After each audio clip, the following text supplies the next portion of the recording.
Okay, so we are redoing this again. For some reason, well, my audio wasn't reacting properly. Um, Actually, let me see here. Would it even be possible to set it up the way I wanted?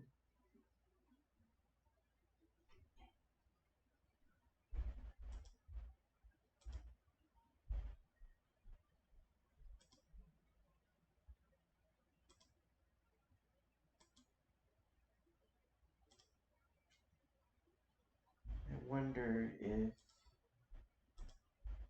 No, no, it won't even. This Okay. vertice, and then the one next. So, we're gonna go into Blender and redo this donut again. I hope you have the patience to deal with my repeated attempts so we can scroll around with middle mouse. We can zoom in and out with control and middle mouse. With shift and middle mouse we can side stripe like that. And oh, we're starting a new one. So shift A, we'll go back to our original mesh after we practice here. So we'll have another Taurus.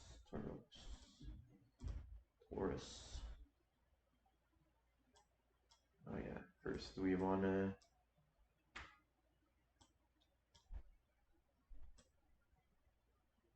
bring it in a little bit, thicken it up, about like that. I think I'm gonna stay at like 8. It might be a little too sharp. Maybe like that. Learn to go with less detail in my everyday things.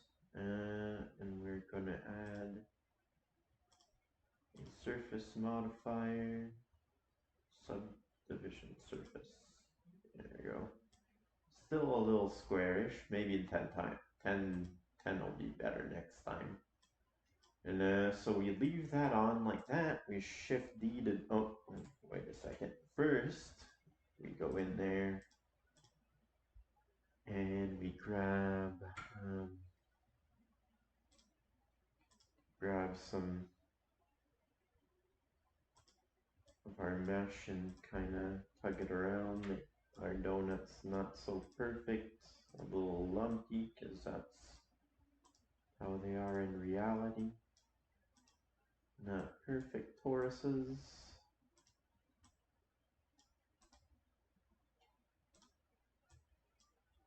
And then we'll take all that, shift D, leave it in place, take 1/2 of it and delete it for our, oh, wait, oh, I see what happened there.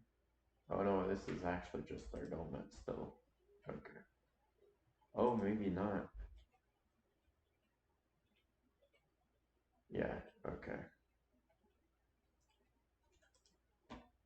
So we want to actually go into object mode, otherwise it's going to be a donut in the same group as our current donut. We don't want that. Shift D.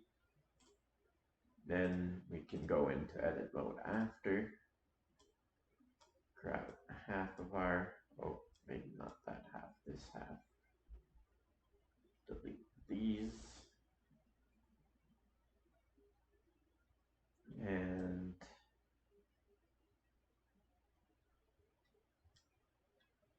solidify that.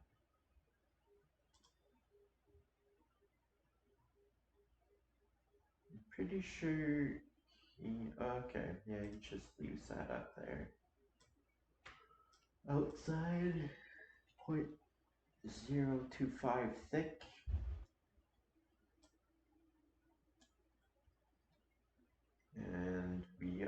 turning on snapping. We're turning on face projection snapping.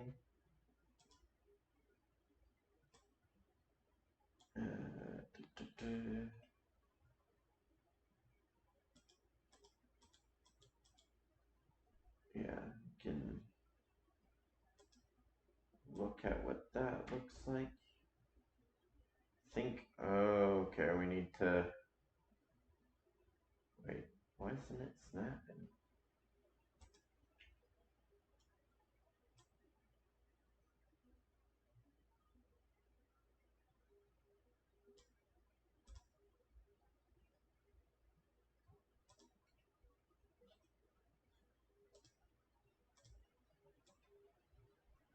Is it snapping?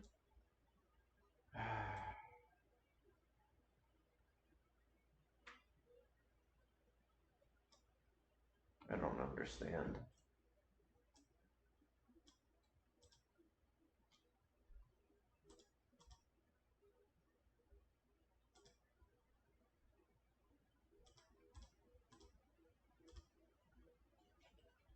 Maybe it's before we give it thickness?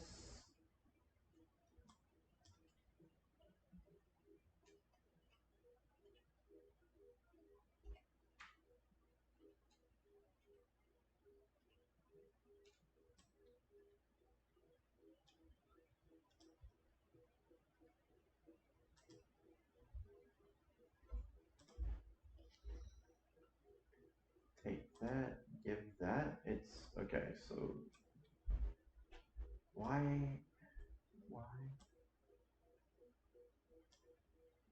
I don't, what? I don't,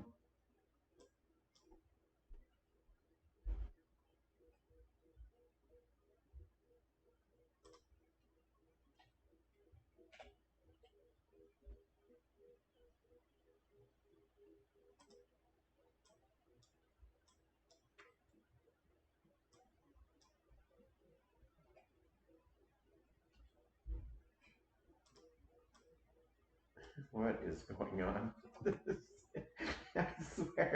I swear I'm doing it in the right order. Okay, we're gonna have to redo this. I don't understand why it's not going right.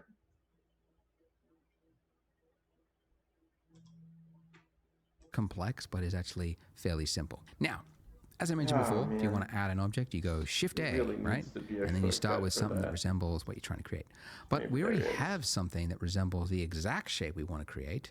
It's the donut, because we want the icing around the donut. So let's just reuse this information. So we can do that by duplicating the object.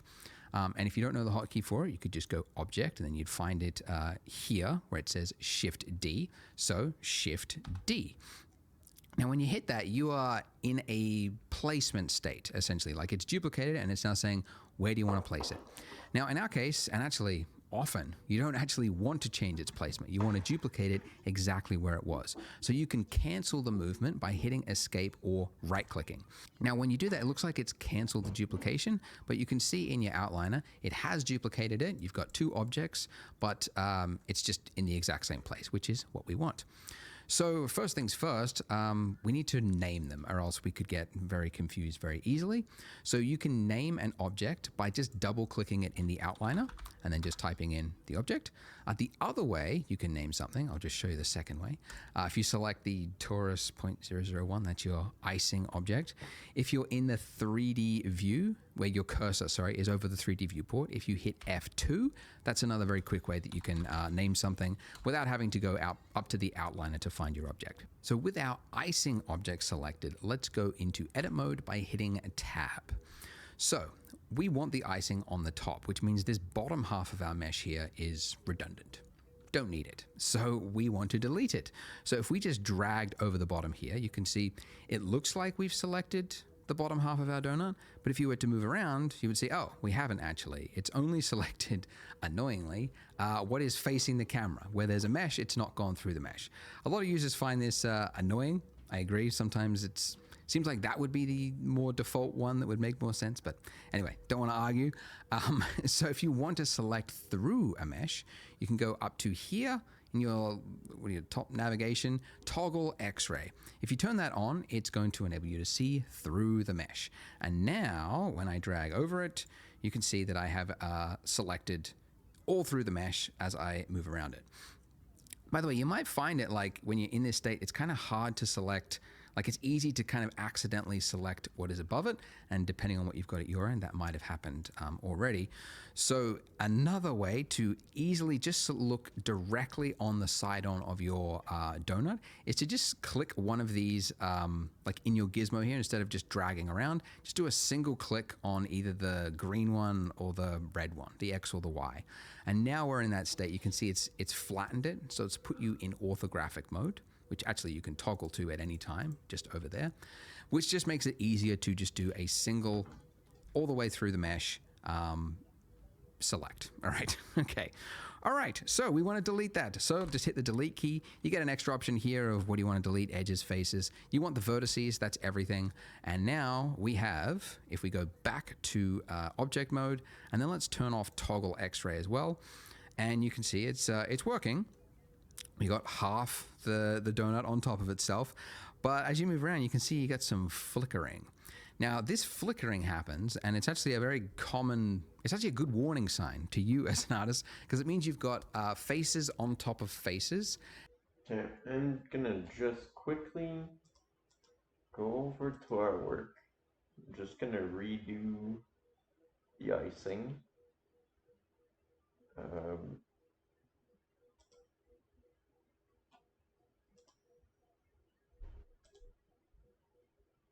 I'm gonna just delete the icing.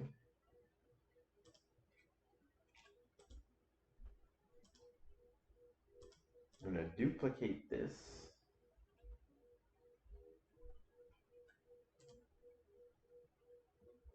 I'm gonna go see-through mode. I'm gonna go into edit, going to delete the vertices, and we're basically where he's at. We get that flickering, which is because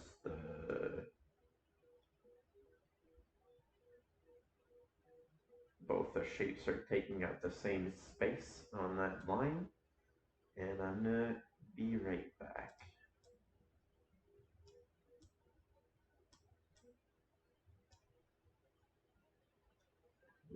Mute myself here.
Alright, I am back.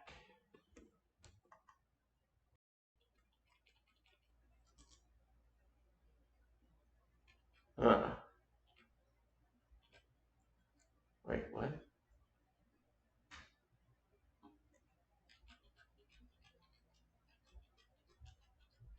Test? What?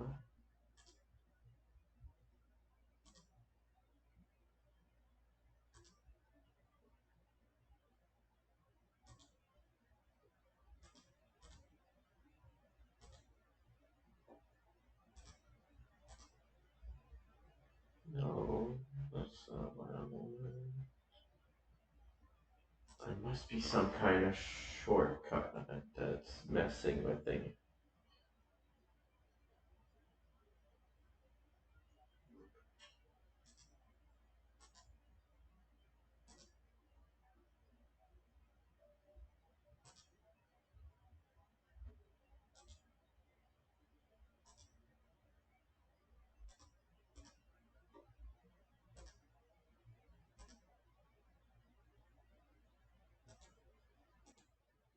There we go. Okay.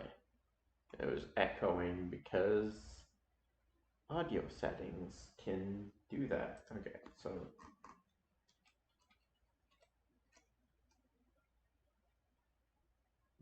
we sliced ours. We're at the same spot as he is. And the 3D software doesn't know which face it wants to render, right? So it's like sometimes saying it's the front face, no, the back face, the front face. And there's no understanding. Sometimes you can actually spot it in TV shows and like VFX or like low budget stuff. You can see something flickering in the background. And I'm like, ooh, there it is, Z fighting. That's what it's called, Z fighting, or Z fighting if you're not American. So what we want to do is we want to give thickness to our icing. So we can do that with a solidify modifier. So adding another modifier, make sure you've got your icing selected, not your donut. And then here where you've got add modifier, we're going to go generate solidify. Okay. Now it's made it worse. It's actually added a thickness to our mesh there, but it's actually done it the wrong way. So it's with the normals. Yeah, what is it? It's trying to put the extra bit inside the donut. So we can change that by just changing the offset here in the solidifier settings. Just drag. Now, so adding another modifier. Make sure you've got your icing selected, not your donut. And then here where you've got add modifier, we're going to go generate solidify. Okay. Okay. I'm going to do this in the same order.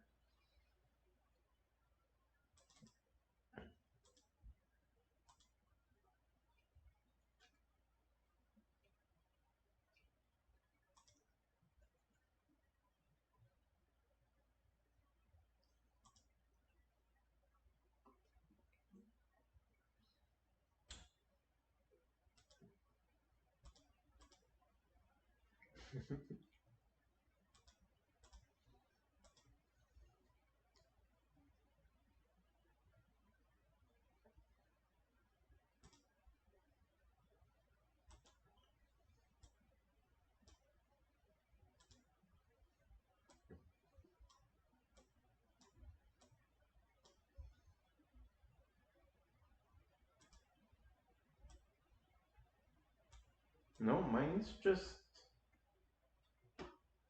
I don't understand.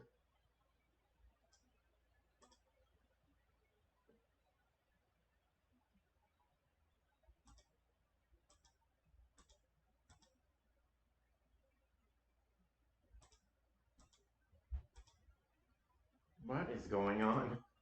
I don't understand this.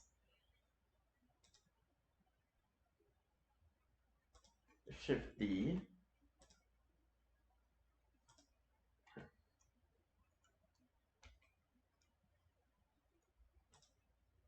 Shift D.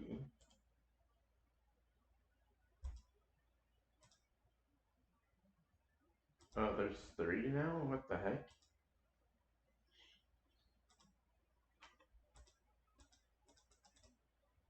Oh yeah, we're just gonna restart. I don't know what's going on. What? Where is this Taurus? What?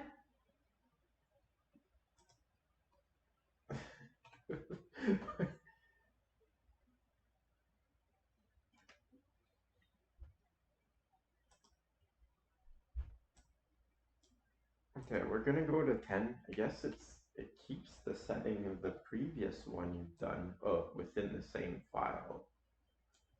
Okay, that's good to know. Okay, and then we added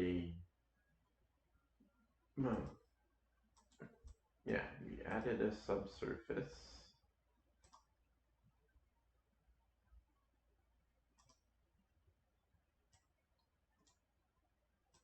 Then we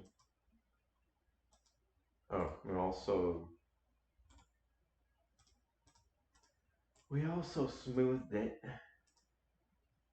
Went into edit mode, make sure we had this.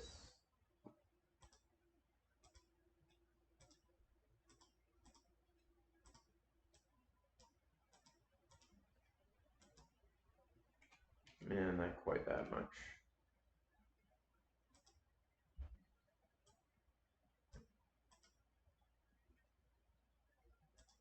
Okay, go in here, Shift D.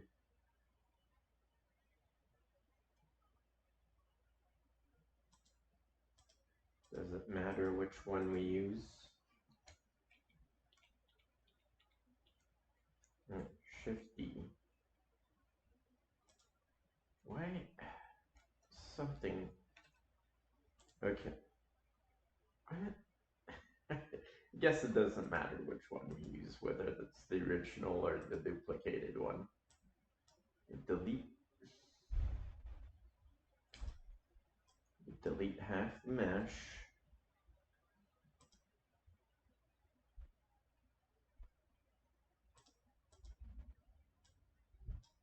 It's flickering, meaning that it's occupying the same space, correct? But why does it look like it's not? Is it?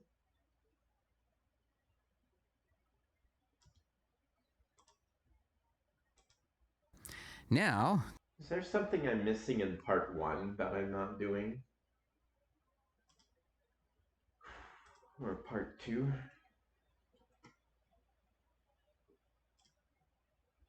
Get your business up and running from anywhere with the Shopify app. Design and launch your store in minutes. Probably subsurface. And so this is generally what you want for something that is smooth and organic looking. So how do we make this look higher resolution? Don't need it. So long way to first project, one of my, if you do another action, like say deselect your torus by mistake, it's gone, right? Because Blender has assumed you have moved on, you've accepted the state of your donut, and this is the one you want, right? Now, if you haven't done anything drastic or changed this object in some severe way, you can temporarily bring it back by hitting F9. No, I never not actually in my remember case. that hotkey. I just remember that immediately after I have added an object, if I want to tweak it, now's my chance before I move on to something else. Okay, so we could change, the size of it here. We can also change the resolution. I'll use the term resolution loosely. To make it higher or lower fidelity. And a mistake that a lot of beginners make, and I say this because this was the exact mistake I made way back in 2003 when I started learning Blender, is they go, well, I need a realistic looking donut, so I guess I need to go really high resolution. I remember my first project, one of my first projects was for a high school film project, and I wanted to have a close-up of a face. Didn't realize faces were going to be difficult, but I went really high poly, and then it was just an absolute nightmare to work with. So the reason you don't want this is that for starters, things that are high poly are very slow to render, and they're very hard to work with if you want to tweak the shape of it. But also, as you learn and you grow with 3D, you'll discover that it is a lot easier to add resolution to something later on, but it is very difficult to take it away if you've already built it into it and you don't need it. So, long way to say, what we actually want is to have as few polys, these are called polys, as you can get away with. So I'm going to go with 32 major and 12 minor. And don't worry that it looks all jagged, because we will fix that in a moment. Now, Control 1 button right here. So it's much easier through modifiers. So, illusion that this is a shape around. You might notice that looking at this, especially if you organic looking like we want, if you were rendering like architecture, it's just basically kind of like averaging out. And look at that. So how do we make this look highlighting? So if you right click with your object selected, go to shade smooth. And look at that. This is immediately better. Without and then making it hard to remove later on, there is another way through modifiers. So if we go over here to our properties, right, this very confusing, lots of option looking properties, click on the wrench, and this is the section called modifiers. Smoothing it out as well, like this jagged edge that we've got here, you can see now becomes smoother. So to quickly visualize that, if I just draw it, like imagine you've got like a 90-degree corner, right, like this. You can see that that donut is... Okay, so we have a perfect donut, and that's the problem. It's too perfect. Right, now you can see our method called a face. I mean, you could, you move one, drag it out, okay, click, and then I move, the next one next to it, right? Bring there, okay? If you are on, if you don't have a mouse with a scroll wheel, you can also change the influence by using page up and page down. And if you don't have page up or page down because you're on a Mac keyboard, the end. And I'm going to scale that in. And I actually don't want proportional editing, so I'm going to turn that off and now scale in and just make it a little bit flatter. And there you go. See, it just feels a little bit more natural, doesn't it? It looks a little bit closer to what a donut looks like. And by the way, don't worry if yours doesn't look exactly like this. Maybe I should have done that. Now, before we move to the next part, how to save. How to save. Blender, very, very easy. You just go save as, and you just get one file. It's called .blend. Very literal file extension. Really pushing. If you need help, because I know if you, like 3D is definitely a foreign. 3D is very unique. It's very different to a lot of 2D tools. I've got a Discord, so I'll put the link file extension. Really, some people get a little bit too precious with scale of it. So we would use the hotkey S for scale. So S, and I'm going to scale that in. And I actually don't want proportional editing, so I'm going to turn that off and now scale in and just make it a little bit flatter. And there you go. See, it just feels a little bit more natural, doesn't it? It looks a little bit closer to what a donut looks like. And by the way, don't worry if yours doesn't look exactly like this, like your lump is a little bit off. Like some people get a little bit too precious with the tutorial. Like I gotta match exactly everything I do. Like I'm just working on the fly as well. So just make what you think looks good. Maybe you think this is not misshapen enough and you want to add more. Okay, so as far as I can tell, the only mistake I made was to not push in the sides a little bit.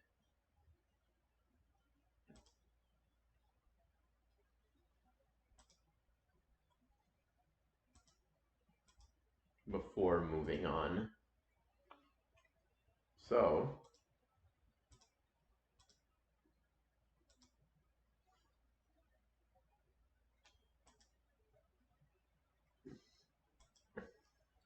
what the heck?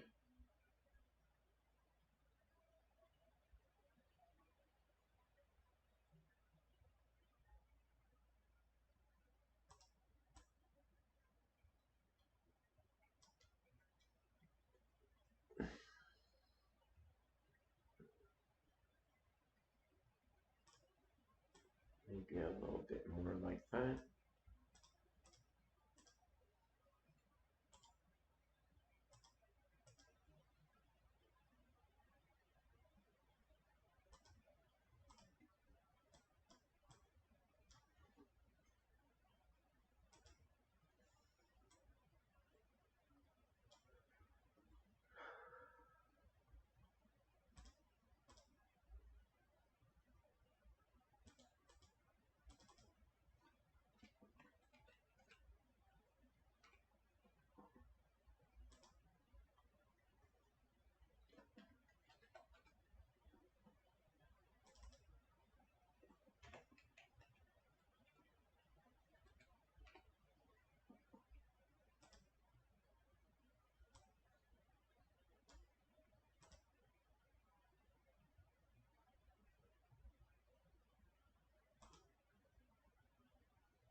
Okay, so what we're seeing, that mesh, it's not really the icing itself.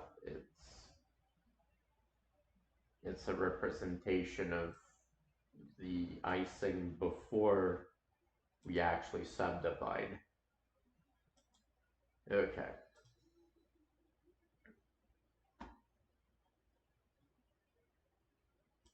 Now I'll go over to the next video, fix that up so we don't have to. Grammarly provides a bunch of... I switched from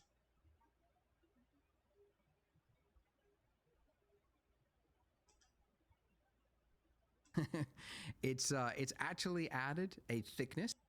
Oh, it's made it worse. Oh yeah, it's the thickness.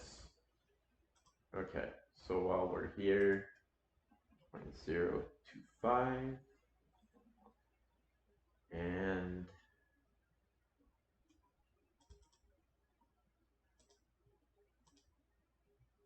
great. It's actually added a thickness to our mesh there, and you can see it's working.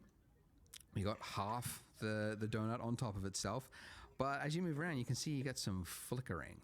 Now, this flickering happens, and it's actually a very common. It's actually a good warning sign to you as an artist, because it means you've got faces on top of faces, and the 3D software doesn't know which face it wants to render, right? So it's like sometimes saying it's the front face, no, the back face, the front face, and there's no understanding. Sometimes you can actually spot it in TV shows and like VFX or like low budget stuff. You can see something flickering in the background, and I'm like, ooh, there it is, Z fighting. That's what it's called, Z fighting, or Z fighting, if you're not American. So what we want to do is we want to give thickness to our icing. So we can do that with a solidify modifier. So adding another modifier, make sure you've got your icing selected, not your donut. And then here where you've got add modifier, we're going to go generate solidify. Okay. Now it's made it worse. It's actually added a thickness to our mesh there, but it's actually done it the wrong way. So it's with the normals. Yeah, what is it? It's trying to put the extra bit inside the donut. So we can change that by just changing the offset here in the solidifier settings. Just drag that all the way to 1. Some of you might have actually found that it was correct before, just depending on which way your normals were. If that's the case, keep it at -1, but everyone else, keep it at 1. We just want to make sure it's actually outside. Okay. Let's just increase the thickness a little bit too. Let's go, 0.025. That looks pretty good. And great, we've got what looks like a yarmulke on our donut. A perfectly straight edge little hat for our donut. So let's make this look more like icing. So the edge is wavy all the way around. So to do this, this is where we get into the fancy, finger magic, because you're typing lots of keys. Anyway, go into edit mode, and we can see straight away that we can't see the mesh, and that's because the solidify modifier is obstructing our view. So these little boxes here, as I mentioned before, like this is to hide it from viewport. But if you want to just hide it from your edit mode, which is the state that we are in right now, the box next to it is the one that you uncheck, which means in object mode, when you're tabbed in object mode, you can still see it, but edit mode, it's temporarily hidden for you. So if I was to select one of these points here and move it down, you can see that it's working, but it would be, again, a lot of effort to go round and round and do these one by one. So we want to use that old familiar proportional fall off tool again. So proportional editing on, and now as I move it down, let's just lower the slider way down here, and then let's pull this down. Okay, now we'll find issues. If we move to the side here, we can see the first issue we've discovered is that this is separating from our mesh here. And that's not what icing does. When it dribbles down, it follows the shape of the donut all the way down. So what we want to do is snap, undo it a number of times, snap the vertices to our donut underneath it, right? So for that, we need to turn on snapping up here. Okay, now there are a number of ways to snap in Blender. The default way is increment, which just means the grid floor there. Like if you were to just like move it around, you can see it's just snapping to the grid floor. Not helpful. But we want to snap it to the face. And now with face snapping enabled, if we move this down, we can see, let's just look here, that the bottom bit is snapping to the face, but as you might have seen, the top bits, the rest of essentially what is inside of our circle of influence with this proportional editing, that's not being affected. Only the little point that we had selected was affected. So that's not what we want either. Normally that would be enough, but in this particular case, we want to also snap individual elements to, and let's go face project. Now, when we pull this down, you should see that these are also no longer clipping through the donut. But still, we have issues. Why is that? Well, it is actually working correctly. We can see these are not going through the mesh, so why does it look like it is? The reason for that is that there's actually just not enough information here. So if we go side on, you can see, right, like we've got this point here, and then we've got another point down here, and then we've got this long stretch in between, right? So that means that this part of the donut, oh gosh, that goes that goes around like that is just not, there's nothing to snap it to, essentially.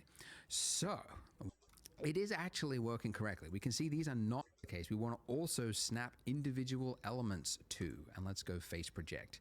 Now, when we pull this down, you should see that these are also no longer clipping through the donut. But still, we have issues.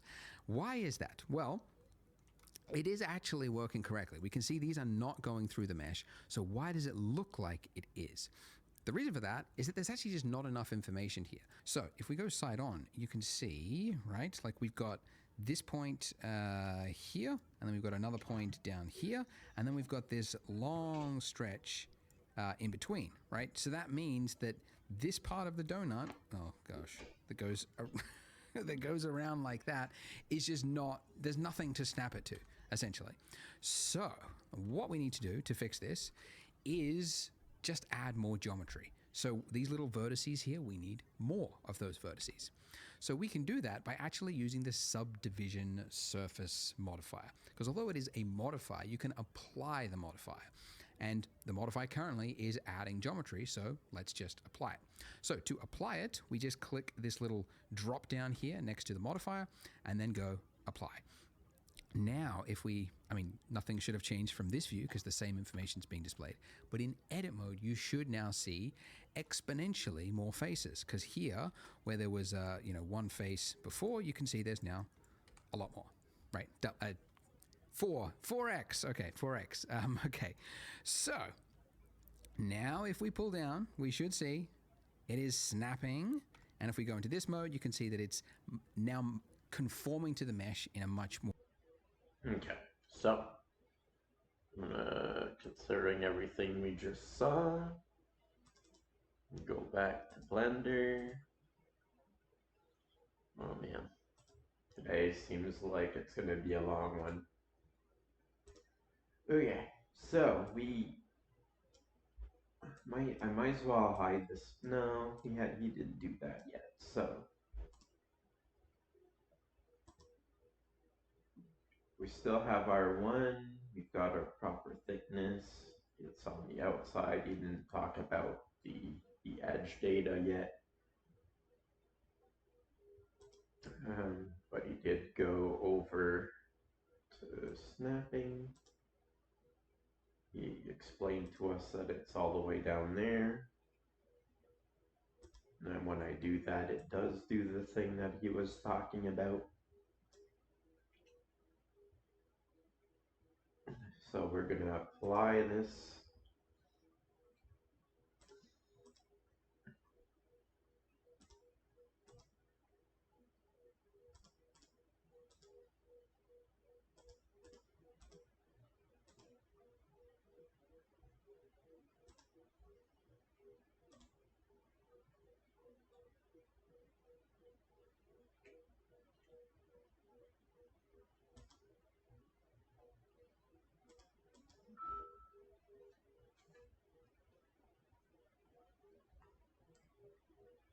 One second, I gotta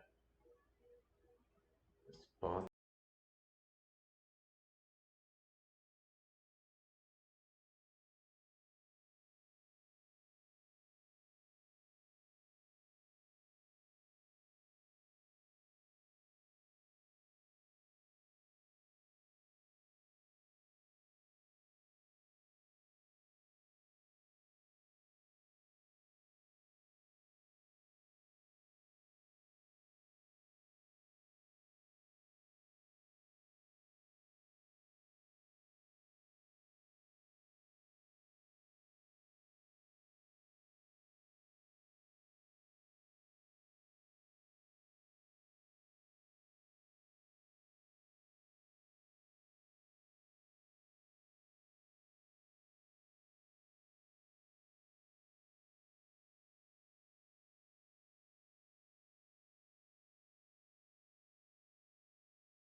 snug way, because there's information there for it to use.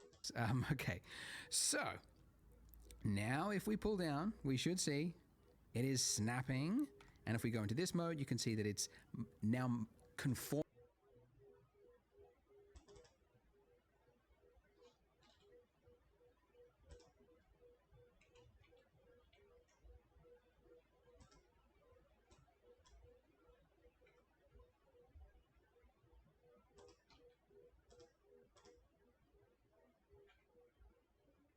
The hell?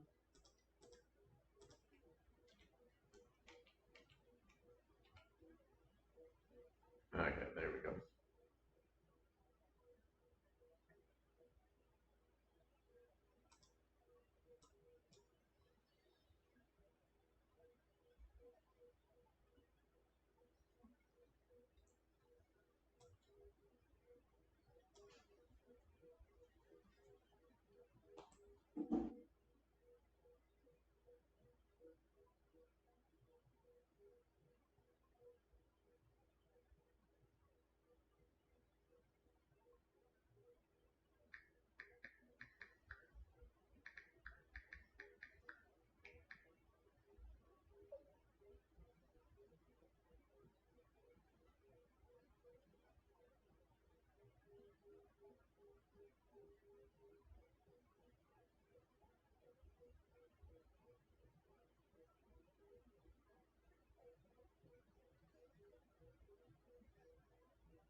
Okay, yeah, you guys can hear me. So, uh, he goes around.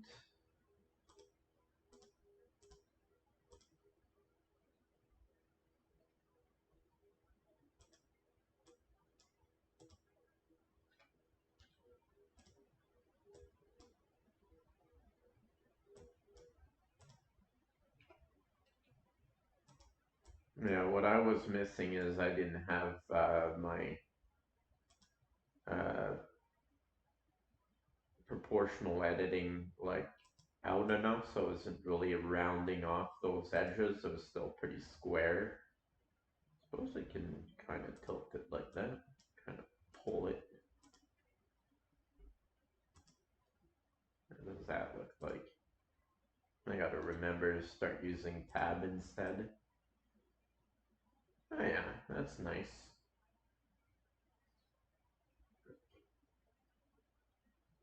Guess nobody cares about the icing in the hole.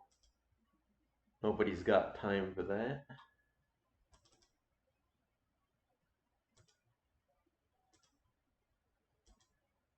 Okay, we'll see what else he's got to say here. Forming to the mesh in a much more snug way, because there's information there for it to use. Now this shading artifact here that we can see, this don't worry about that, we'll fix that in just a moment.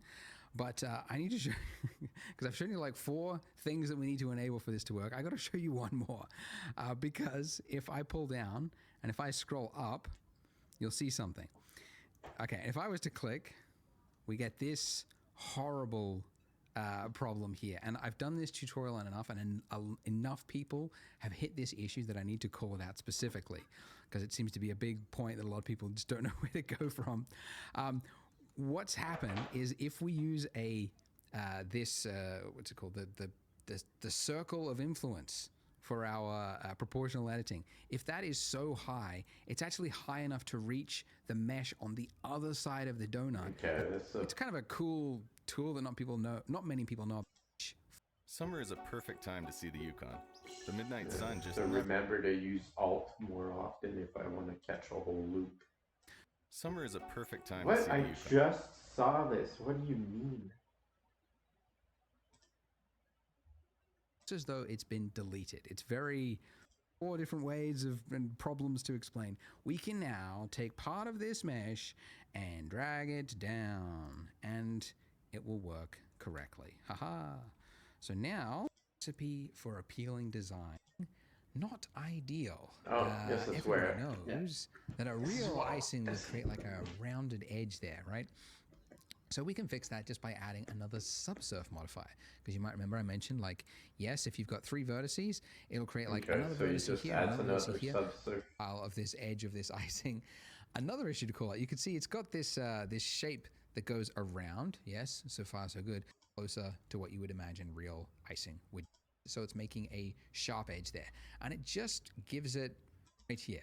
If we increase this all the way to 1, it now creates a sharpened edge just on that inner part there.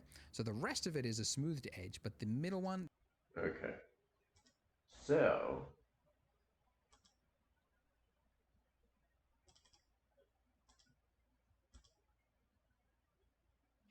we're going to go in... well, actually, we'll take this... add another subsurf modifier on it that we won't apply yet. Oh wait, that's solidify. Right. Yeah.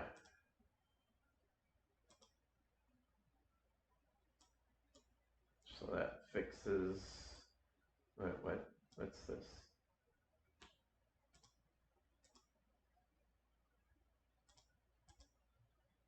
That's odd. Anyway.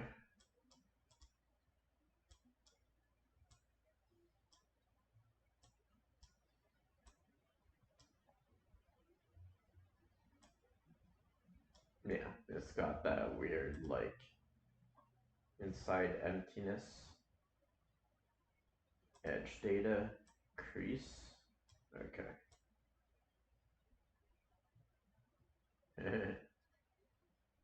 Yeah, that's what it looks like on the inside of the icing. Okay, so other than that, what's doing that here? I want to...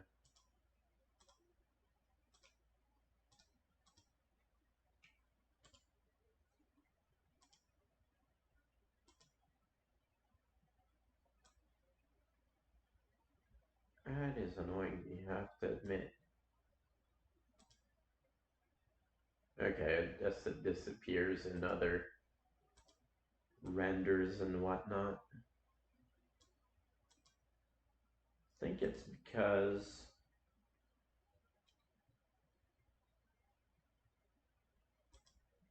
oh yeah, it's just that this solidify is not quite implemented yet. Once it's implemented, that'll disappear. Okay, so let's see what's the little bit that he's got to say next here. There's a crease, so it's making a sharp edge there. And it just gives it just a little bit more realism. Just looks a little bit closer to what you would imagine real icing would do. Okay, now for the cool bit. All right, so if you look at reference of donuts, right, yes, you've got these little wavy bits, but where the icing is really liquidy, it'll often break off from this wave here, and it'll create a trail that goes down underneath the donut, right? It just sort of drips all the way down. Whoops, bumped the microphone. So we can do that, but not the way we were doing it before. If we just took one of these points and then like dragged it all the way down like that, there wouldn't be enough information there, right? You can see you just get this like stretched look, and it doesn't look great, okay? So essentially we need to give it more information, and we couldn't just do it by like adding more and more subdivision surfaces. We need to actually like break this shape here and create a new shape that goes down. So we need to extrude. So if I select this vertice and then the one next to it by holding down Shift, I don't think I mentioned it, but yeah, if you want to select 2 things at once, it's Shift select. Anyways, so if we select 2 vertices like that, we want to extrude it downward by hitting E. So So when you tap E, it's similar to G in that you're in a placement state now, saying where do you want to place this? So I'm going to move it down to, yeah, like about there where I want the trail to stop. And I'm just going to do click, left click, and it's now placed it there. Now, it's hard to see it, but if I just switch to wireframe, you can see what it's doing. So it's created this breakaway shape here, an entirely new face that's completely separate to what we've got there currently. And what this means is if we go to object mode, you can see it's not just like continuing this form here, it's pulled it down, right? Which is exactly what we want. And in fact, I want it to go even further than that. So I'm going to select those two vertices, and I'm going to pull it down again, and then I'll do it again. And the reason I've done this 1, 2, 3 is that this detail here is important so that it conforms to the shape of the donut. Because if there's not enough, you're going to have that clipping issue that I showed you earlier. So that's pretty good. And now we're going to do it again. Okay. Originally in my... So it was in this video that he does that. Okay.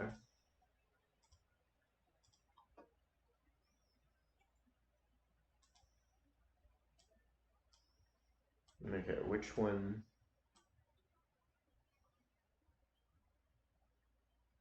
I think it is this one that's the best for that.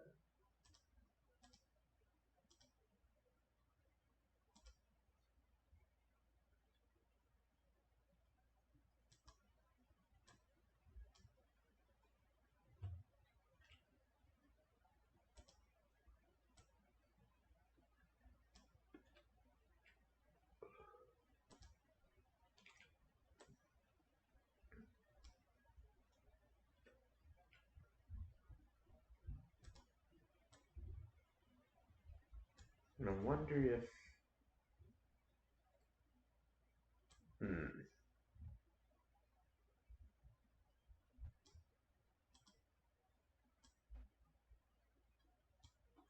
that is strange. In my case, you know what I'm going to do, just because I understand what's going on here. Rotate. No, I'm not going to proportional edit that. Rotate on the Y. Is that correct? Extrude Z. Extrude Z.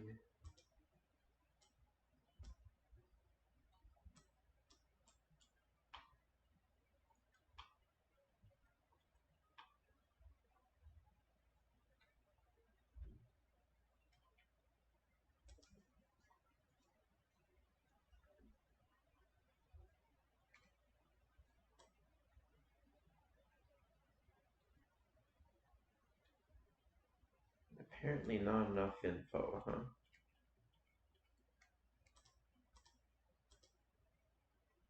I'm not sure if where we started off, like here, about now.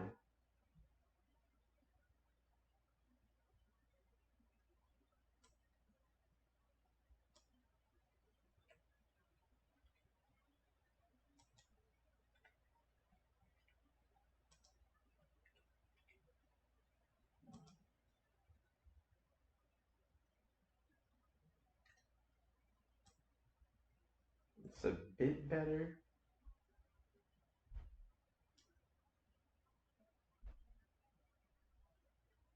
And I started off with less mesh than he did, is basically the thing. So, yeah.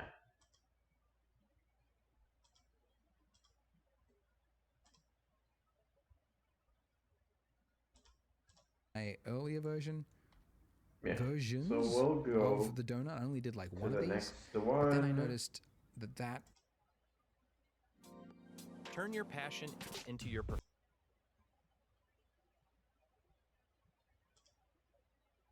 as you can tell by the title of this video, we're going to learn about sculpting. But first, I should call out, if you have a problem with your mesh now, those problems can be amplified the further you go along. So it helps to do a technical check now, make sure you don't have any problems. If it was like side on to the camera, it will put because when you're, and that will bring back the rest of the mesh. Okay, so yes, we will do a check on our mesh. And then I think we can bring back what we were working on. I think I was mostly worried about that first part of the icing. So we have one that's further on, and then we'll continue with that. So just for practice mostly. I mean, obviously, this kind of clipping through and stuff, but that'll all be fixed if the solidify were to be applied. So nothing's overlapping itself is a major thing. Open. We're gonna go into that file. Where is it?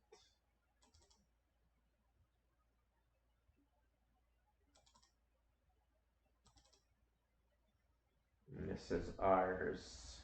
And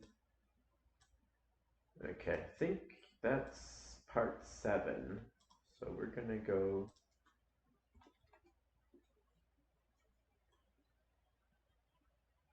I think we can just quickly. You have to do this, but you notice how like this check number that is out. really large. Oh, and if I want to increase or lower my sprinkle value, and I'm in a different part of Blender, if I'm just dragging this value, it's having no effect because the Oh, I think maybe ours. Wait. Ours doesn't have sprinkles on it, does it? Huh. Okay. type of system that was used in our materials, right? But it's a completely different system, okay? So the same nodes will not be referenced between the completely different systems. So the way this works is our mesh that we've got here of our icing is what is being represented on the left-hand side with your input. It's then taking that mesh and it's feeding it all the way to weird. the right. I'm pretty sure. And it's going to spit Okay, out. 1 second. And let's see if I got a version there. I've got that done. I thought we had it done. Yes. Okay. We've got a whole lot more done. Let me see what that looks like first. I suppose he left our sprinkles without any colors on them. So that's where we're at, basically. This, I'll listen to this again. Output. So currently, nothing has changed because there's nothing between those points. I still have to properly learn this. For example, don't follow me, but just as an example, if I was to add a set position node, drop this in here, and then change the position of the icing along the Z axis, you can see it's raised it. Okay, now the mesh, if I go into edit mode, is still there. The mesh has not changed. So we're not actually moving the object. This is just happening after the fact via a modifier. Okay, now obviously this would be a rather pointless use for geometry nodes to move it because you could just move it. But as an example, let's say, I don't know, you had a scene where lots of objects unless you're raised, moving a character while you're animating it, so it's moving as it's walking, and you've got a certain rate that you're adjusting everything. You could input it in here.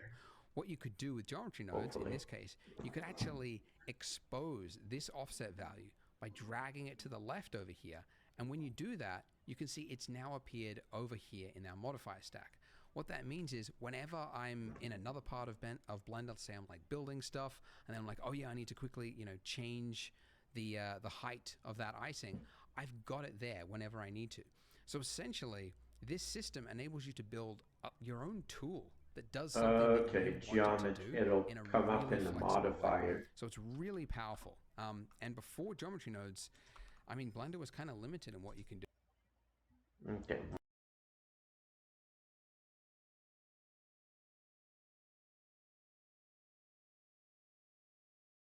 I think I muted and then said, okay, I'm just going to be a minute. But yeah.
All right, I'm back.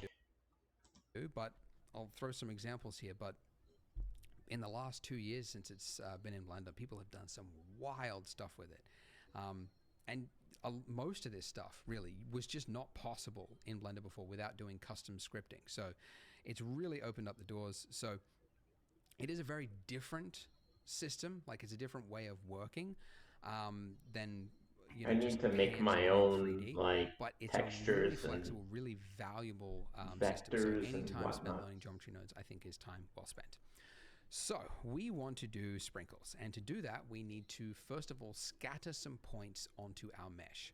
So to do that, hit Shift A for add, and then we're looking for point, distribute points on faces. Okay, and then it's just it's just going to put you in a placement state. And if you just mouse over that line there till it lights up, if you click, it's going to automatically connect it for you. And now you can see we've got points on our icing and a density value. Great. But you might notice the icing has actually disappeared. Ooh.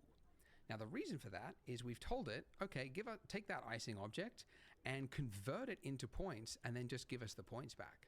Okay, so what we need to do is say, yes, we want the points, but we also want the original mesh. So we can do that by adding in a node that you use all the time, which is Shift A, Geometry, Join Geometry.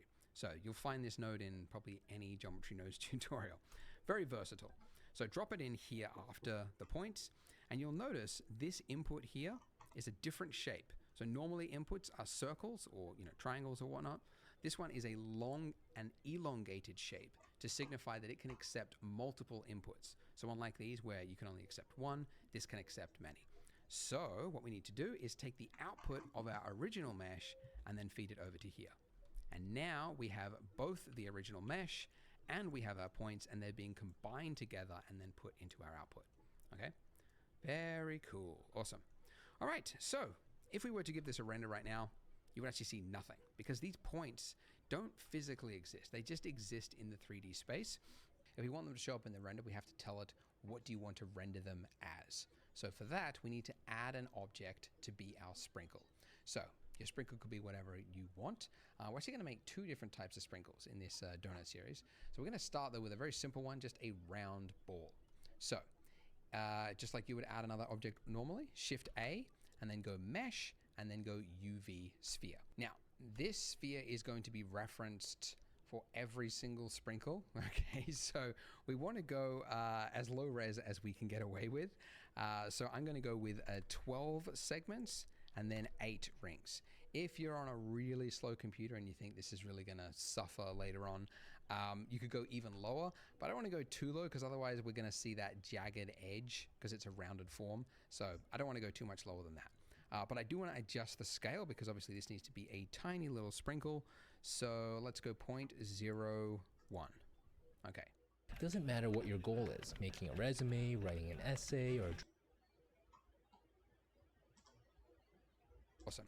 All right, now with our icing selected again, you'll notice, by the way, that if you click another object, you don't see your nodes because it's only going to show you the active object's geometry nodes. So if you want the nodes to just be there no matter what, if you click the pin button there, that means no matter what is selected, it's only going to be showing you this object's, the one that we pinned, geometry nodes. Okay. All right, so to reference, we need to reference that little sphere that we've just created in our geometry node system. And you can do it very easily just by dragging down from your outline up here, just dragging it down into your geometry nodes and dropping it. Okay. So now let's just create some room here. Make a little bit of space. Okay.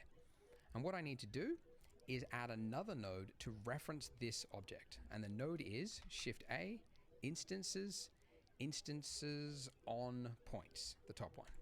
Okay. And then I want to drop it in here between distribute points on faces and my join geometry. So drop it in right there till it lights up.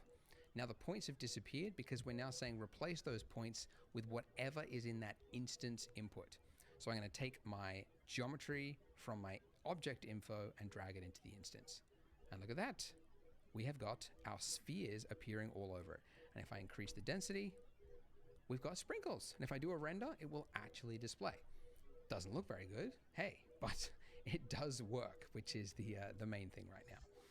Okay, so first things first, you'll notice that as we increase the density, Distance on first point, problem is that distribution, point they're on crowding each other. face. They are straight up overlapping each other with no respect for its fellow sprinkle, right? Because it's just a random distribution. So we can change that by going here in our distribute points on faces, change it from random distribution to Poisson disk distribution. Poisson, what a name. So it's changed, but that's just because it's changed your density max, so just increase it again. With this Poisson disk distribution, you get this extra value here, distance min. So now if we can set a low value, we can start to delete. It's almost like each one of those points now is going to have a little radius around it. And if it detects a point within that radius, it's going to delete it. So we just need to increase it slowly, very, very slowly, until we can't see them intersecting anymore. To about there, honestly. If you go too high, like if you really wanted to make sure they weren't touching, you go really high, but it starts to look like too evenly spaced, you know? Like, yeah, it's not actually registering the other objects. It's like, it's just doing this little radius thing, which just happens to be perfect for a ball-shaped object, but it's not like an advanced, like it's going to try to fill in all the gaps for you. So yeah, you just kind of, I usually set it to like a little bit of clipping is okay, but I don't want there to be too much. But let's go, yeah, something, I don't know, something like that. We'll actually adjust this later on. I'm just doing it just for this point. All right, a much bigger problem, if I hit Control Tab to go full screen here, if I look at my mesh, I've got sprinkles everywhere. And in fact, I've actually got sprinkles underneath the icing. And that's not good, because it's actually going to put that in the render. Even though you won't see it, your computer is going to use resources to render little individual balls underneath the icing. We understand which is not the what we want, obviously. paint. So, going back The here, what we weight need to do paint to fix it, pretty good.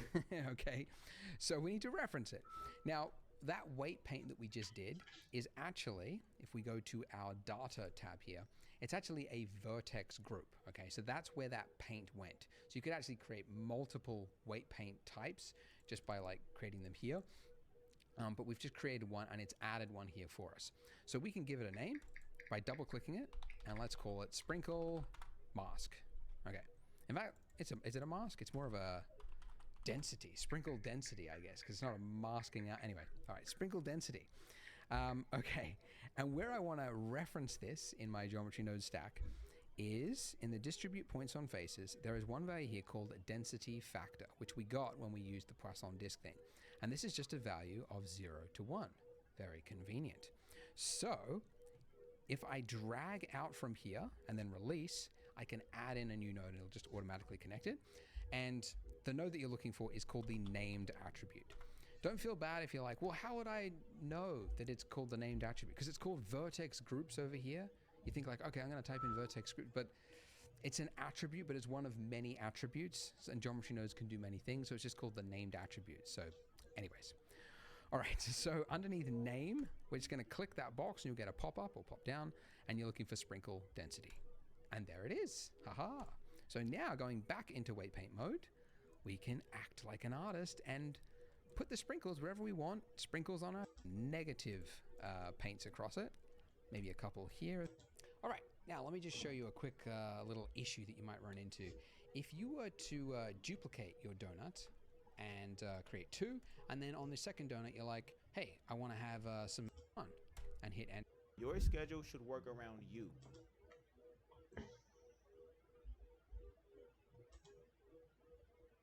Now, if we look at the size of our donut, click N, hit N, you can see it's 0.12 meters or centimeters. You know, is that, if we go geometry nodes again, let's zoom in here. Let's look at it with this. This density, this sprinkle density, is actually not the count of sprinkles at all. It's the density in relation to the whole scene. And the way I think of it is like, okay, it's a weird visualization, but if you've got a car and it's driving along a highway, right? Now, something I like to do personally, this isn't, you have to do this, But you notice how like this number is really large. And if I want to increase or lower my sprinkle value and I'm in a different part of Blender, if I'm just dragging this value, it's having no effect because the range, like, we've got round sprinkles. Why not long sprinkles?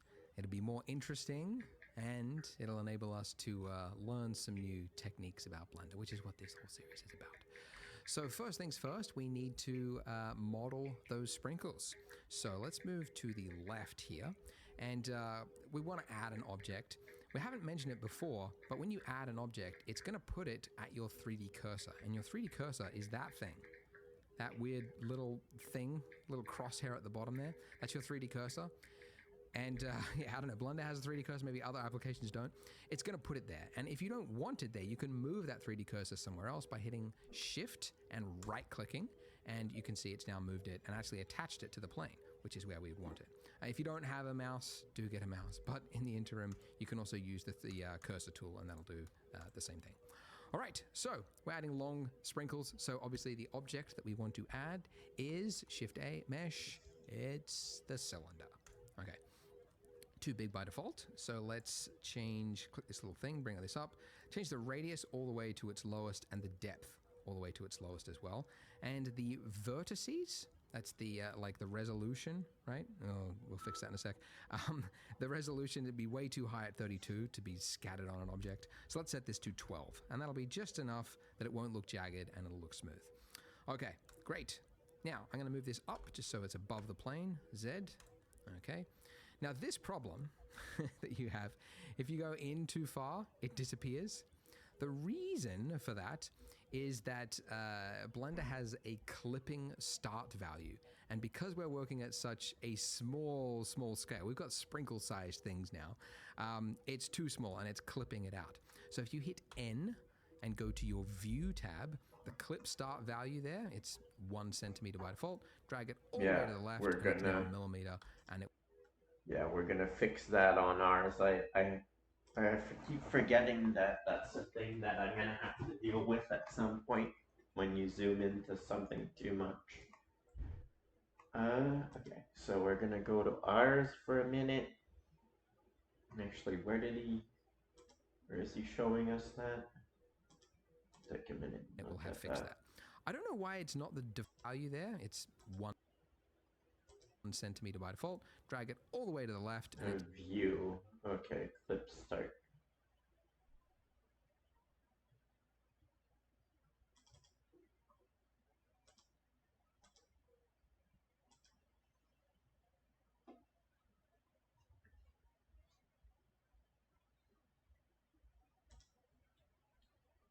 So view, clip start. Whoa.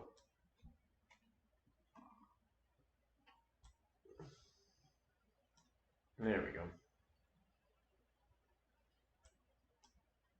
And while we're here, oh, this is our sprinkle. For some reason, it's way bigger than the ones represented on the surface.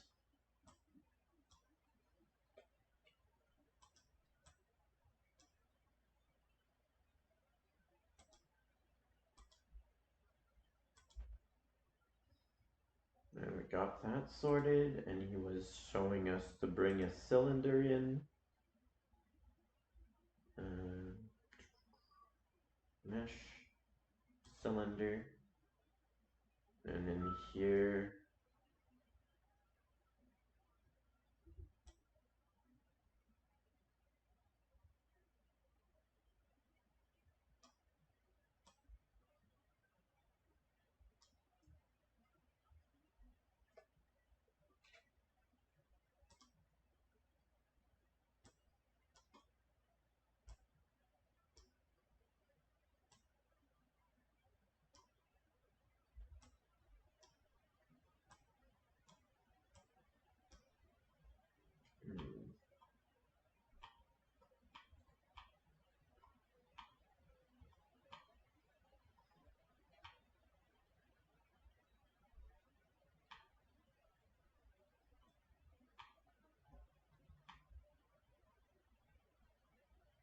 yeah, and as we says, we're not going to clip into it there, so that's good. Mhm.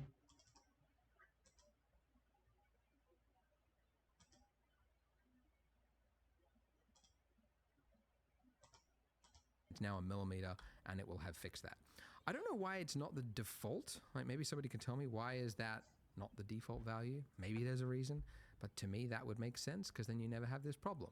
I don't know any disadvantages. So anyway, we've got the base of a sprinkle. Need to make it long, so tab into edit mode, S, scale it Z along the Z axis to elongate it, and now we've got the rough length of a sprinkle. But how long is a sprinkle? There's no actual answer to that. If you look at reference, they are all over the place. The government evidently never stepped in and said, like, we're going to regulate it. This is the length of a sprinkle. This is the size of a sprinkle. I mean, it's the Wild West out there. They're doing crazy things. So what that means as artists is we get to pick whatever is most visually pleasing. And I like the ones which are more readable. And to show you what I mean, if we pull up 2, right? This one on the left is like large sprinkles, right? Very like bold. And then one on the right here is like long, thin, wispy ones that look like they'd get stuck in your teeth.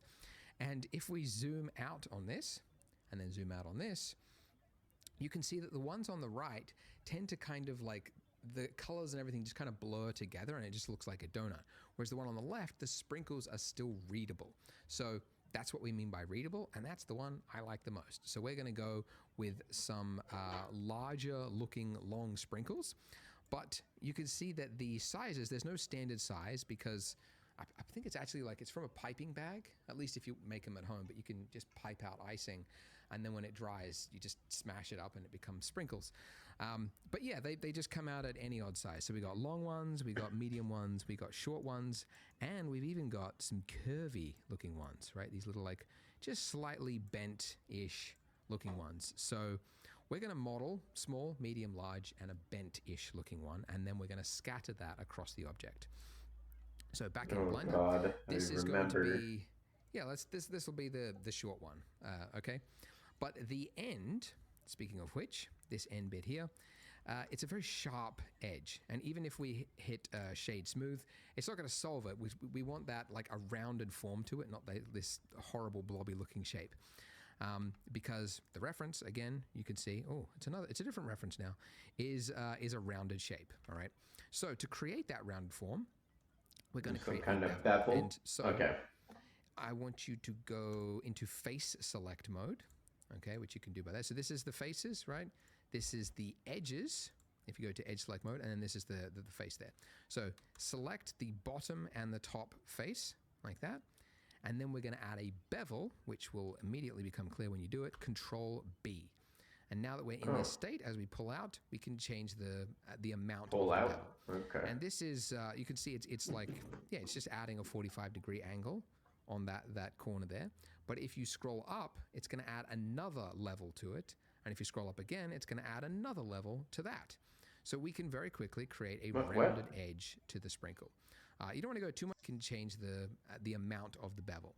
And this is, you can see it's like, yeah, it's just adding a 45-degree angle on that corner there. But if you scroll up, it's going to add another level to it. And if you scroll up again, it's going to add another level to that. So we can very quickly create a rounded edge to the sprinkle. You don't want to go too much high because, again, this is going to be scattered all over the donut. You don't want to go too high poly. So that'll do. So that's a simple bevel operation, and it's very common when you're modeling. So, yeah, Control B is how you Actually, do it. okay, we're going to 539. I want to see when he brought out the cylinder and how many faces. Move that 3D cursor somewhere else by hitting Shift and right-clicking. And Oh, you can yeah, see that it's now could have moved been it and useful. actually attached it to the plane. Obviously, the object that we want to add is Shift-A, Mesh. It's the cylinder. Okay. Too big by default. So let's click this little thing, bring this up, change the radius all the way to its lowest and the depth all the way to its lowest as well. And the vertices, That's the like the resolution, right? Oh, we'll fix that in a sec. The resolution would be way too high at 32 to be scattered on an object. So let's set this to 12, and that'll be just 12. enough. Okay, we're gonna do the same on ours.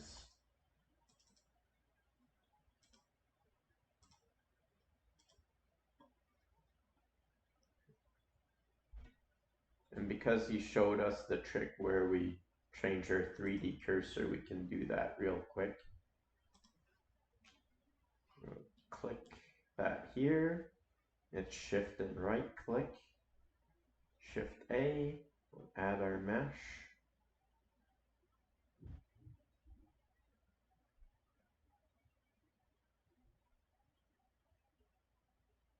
Cylinder. Oh, and it's still okay. He had it on 12.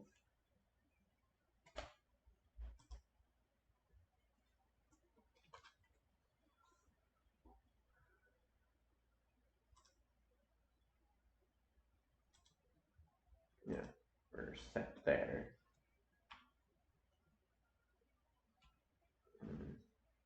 Scale in the Z plane. Wait.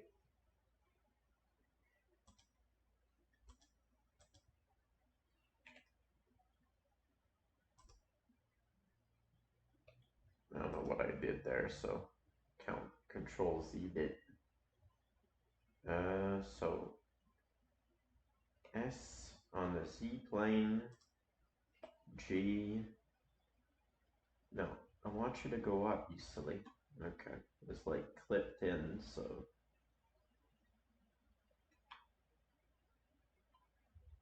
And then you wanted us to select the faces.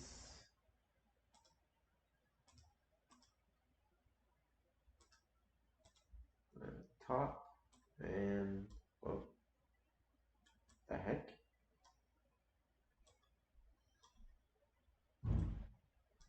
Ah, I see what's going on now. Because we're working on this, we'll forward slash. So get rid of everything else.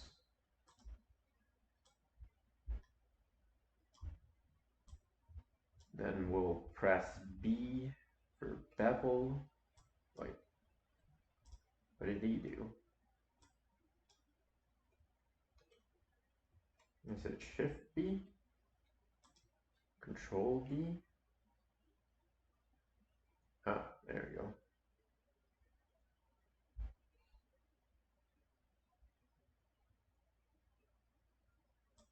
Something like that.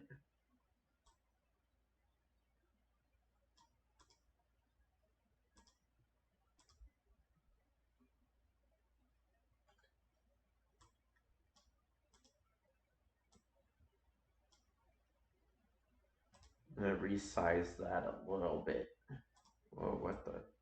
Oh, I wanted to resize it, but not on the Z plane, just on the Y and X plane. No, not the X plane apparently. I wanted to size it on the Y and the Z plane apparently. Oh. Size on the Z and Y. Why is it?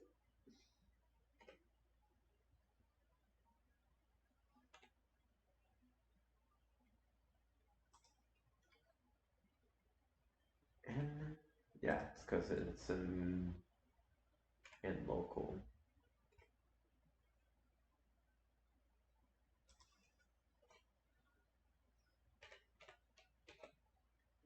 Why the heck? There we go.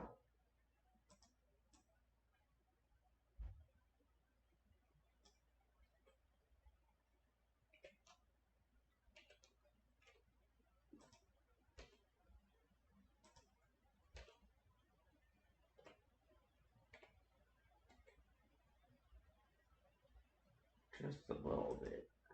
And maybe.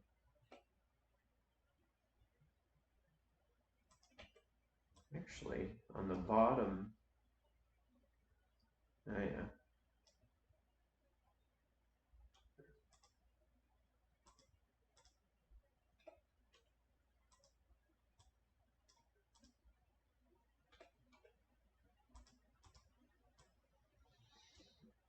What the?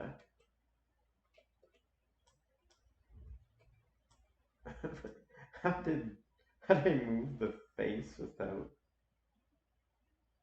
some kind of weird clipping going on there? What the hell?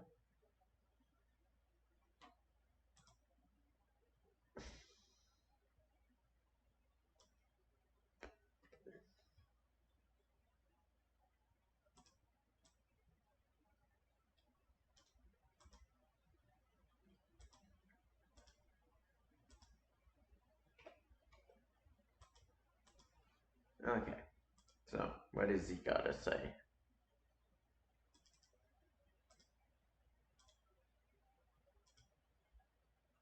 Oh, I almost pressed won't look stop jagged stream and by it'll look smooth. accident. Okay, great. Now I'm going to move this up just so it's Oh, above the yeah. plane, Z. Okay. Now this problem will become clear when you do it. Control B. And now that we're in this state, as we pull out, we can change the amount of the bevel. And this is, you can see it's like, yeah, it's just adding a 45-degree angle on that corner there. But if you scroll up, it's going to add another level to it. And if you scroll up again, it's going to add another level to that. So we can very quickly create a rounded edge to the sprinkle.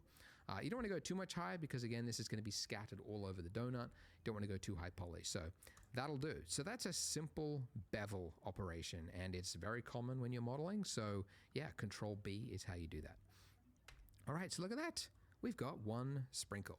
So now we will need to create 3 more. So this is the small. So let's go Shift D and then X to just move it along the X axis. This is going to be the medium one. So edit mode, and I'm going to go into toggle wireframe and vertice select mode.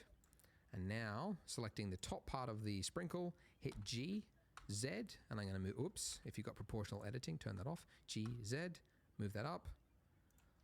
Okay, that'll be the medium one. Yep. And now Shift D, X, move it along. This is going to be the long one. So edit mode, and again, G, Z, move it up. And this is going to be the long sprinkle. I don't go too long, maybe that long. Okay. And then Okay, I'll quickly do that as well.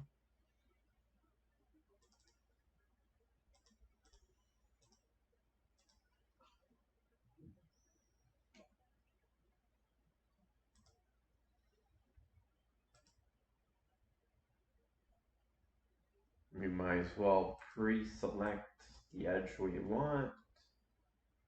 Oh, like that.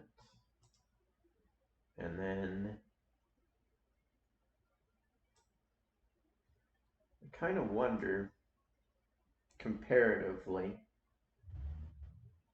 I suppose ours could be a little, even the short one could be a little bit longer, I think. Why are you going?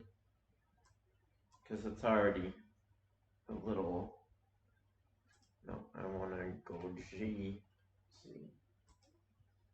Then we'll Shift D. No, we'll go into object mode, Shift D. We're gonna go on the x-axis as it's suggested. What the heck? What just happened? Come on.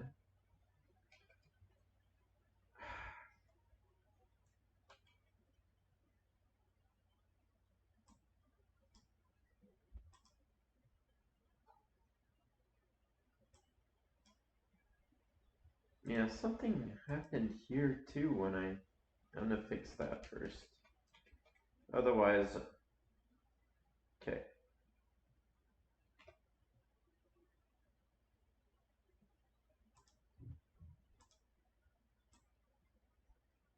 Okay, it's because it's clipping on the... No.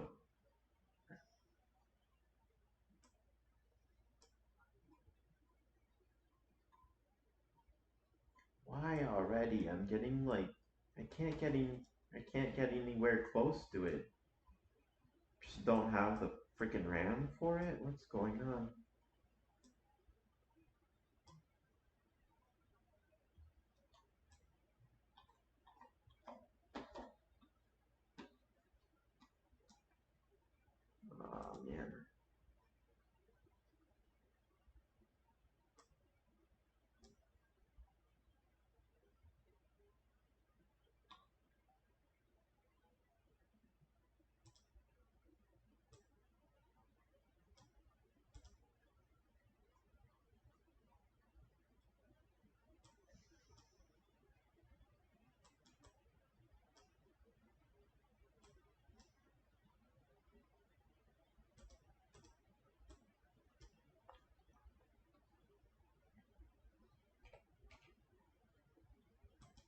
Okay, we're gonna...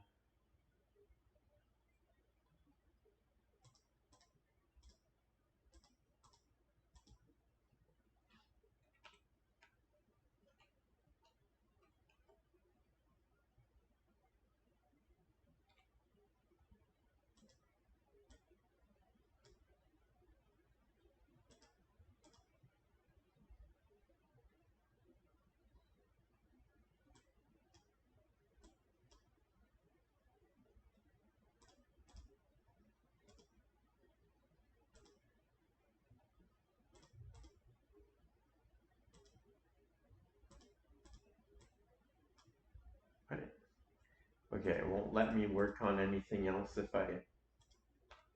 There we go. Is that what it is? What is... Why can I not select these? It's so weird.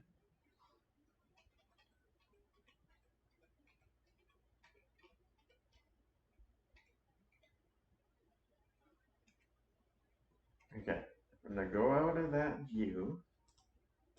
I'm gonna shift D on the y-axis, move it over. This is the thing I'm working on now.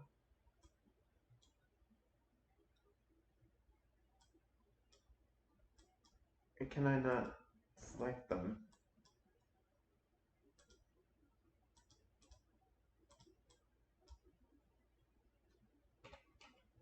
What the frick? What?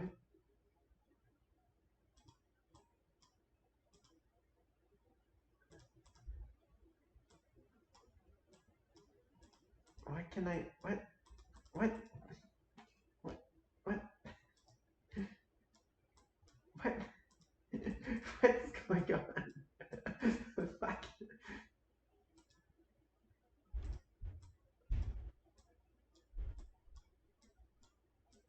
Why?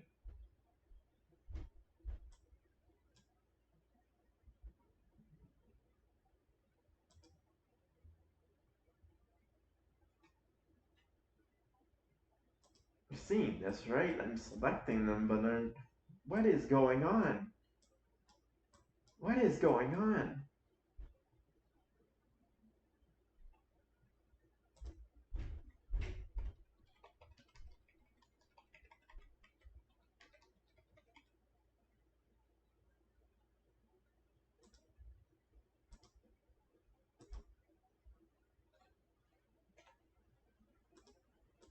Okay,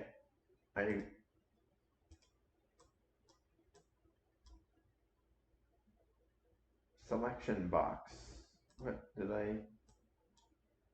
Oh, I accidentally clicked this over here. Is that what that was? Just gonna see. Mode intersect. I'm just gonna see what he's got in his. Yeah, okay. Accidentally toggled one of these and that just destroyed everything. Okay. Oh, that's not what I wanted. G on the Z. And we're gonna take that whole thing, duplicate that, move it on the Y axis.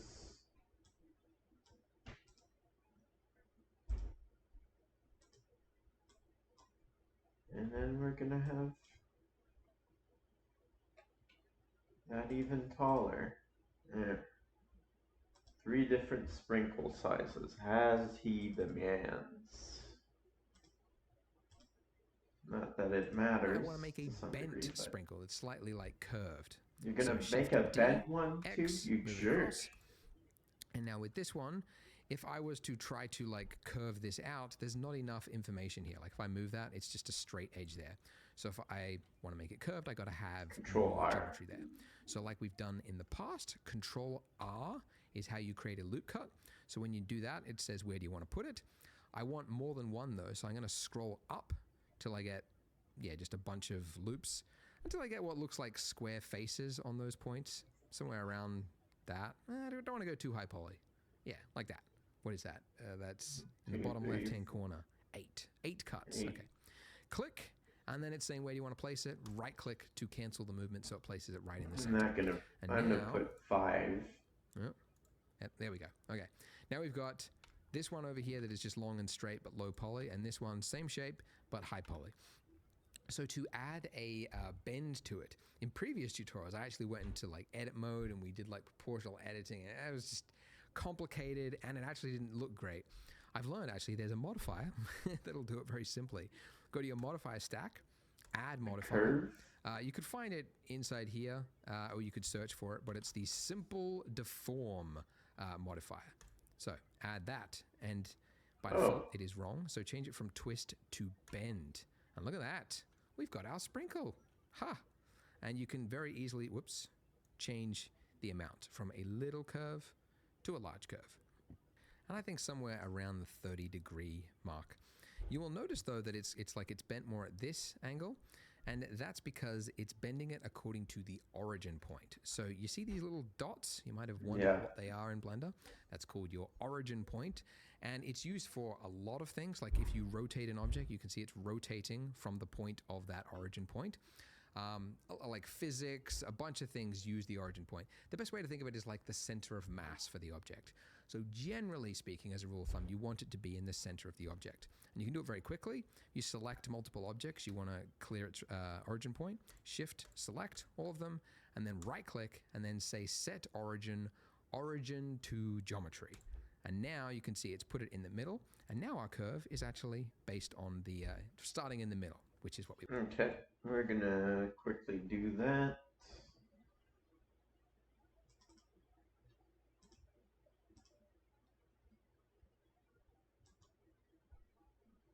Kind of wonder, did he smooth his? I have a feeling his are smoothed. Okay, so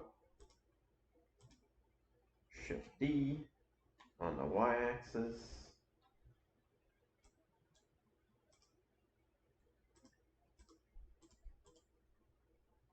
Set origin point, not this. Origin.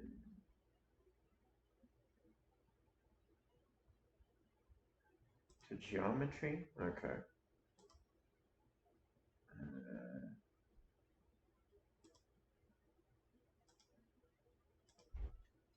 Simple deform. Okay. Bend 30 degrees. What the heck? That's not what happened in is.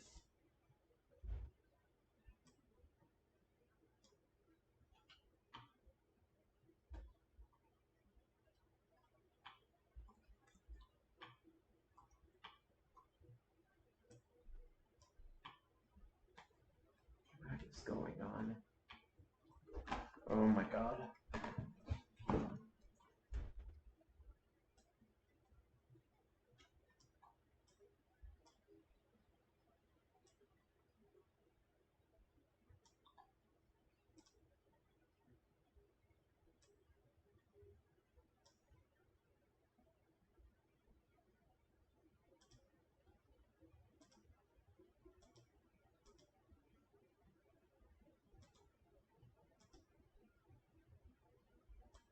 What the hell am I looking at?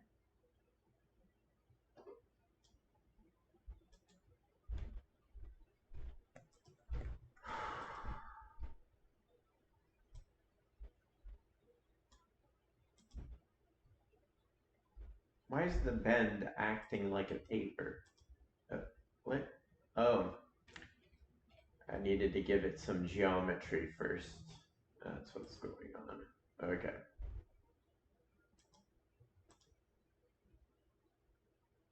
Control R, 1, 2, 3. Yeah, we're gonna go that many. Put them there. Now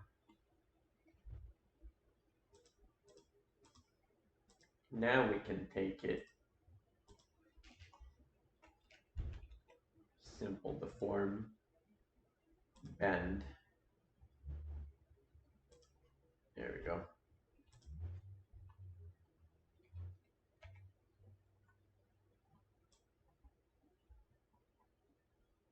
Mars is a little bit more, I don't know,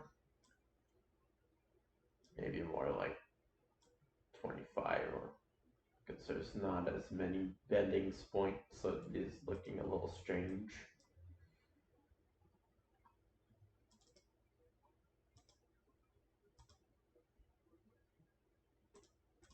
We want. So yay for us. Now I need to apply this, or else the next part it'll go wonky. So apply your simple deform so that it's actually realized onto the mesh. Okay, so going to your outline, you can see Sometimes where I should we really started use from that. humble beginnings, Yeah, but we've now got definitely. too much going on, and it's all starting to get a little bit chaotic. So the way you organize things in your outline and in Blender generally is you can group things together by creating collections. So by default, we've actually got one collection already, just called collection, but we can create new collections by this little button in the top right-hand corner to create new collection. And I want to create it outside of our, I mean, I don't actually know if we need, like, I don't know why it creates a collection for you. For no, I mean, you could just, it's in the scene collections. Anyways, I don't know if we actually need that one. So we create a new collection just by hitting that, and we can double click it to rename it to be whatever it is we want. So I'm going to call this sprinkles, okay? And because we have two types of sprinkles, we have the sphere round sprinkle, and then we have these long sprinkles, I'm going to create two other collections within this collection. So hitting new again, you can see it's placed it underneath it, and I'm going to call this one round. And then clicking sprinkles again, I'll add another collection, and this one I will call long. Oh, wait, sorry, this one, long. There we go. Okay, so to move something to a collection, you can do it one of two ways. One, you can select the sphere, which is the round. Remember, it's this little guy over here, the little tiny round sprinkle. You can just drag that into the that collection, and you can see it's now moved it there. The other way is in your 3D viewport. If you select all of the objects that you want to move to a new collection, hit M, and it brings up this, and you just say move to the sprinkles long sub collection. Wait. There we go. Control M? What? To a new collection, hit M, and it brings up this. No. And you just say move Oh, to maybe when you're the in- sprinkles long sub collection. There we go. You're And now in they're your all object mode, maybe. And now this one here, Okay, let's go over and sort that out.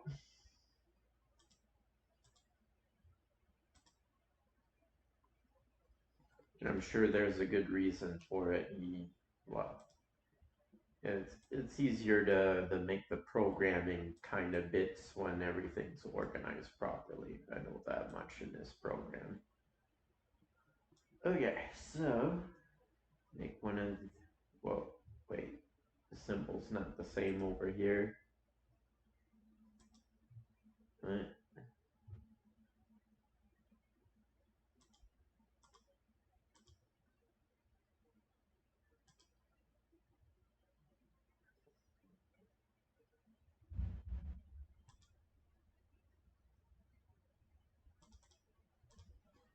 I'm gonna put a round, R for round sprinkle, instead of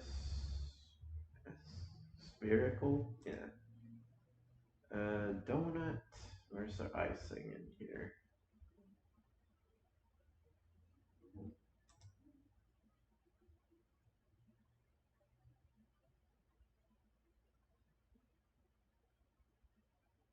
Weird.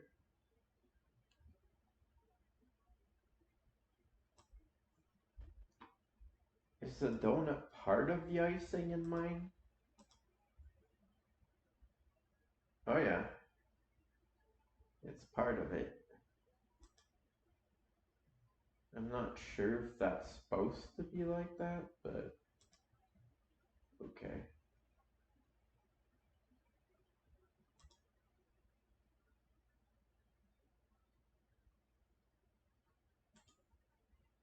New collection, okay. All these.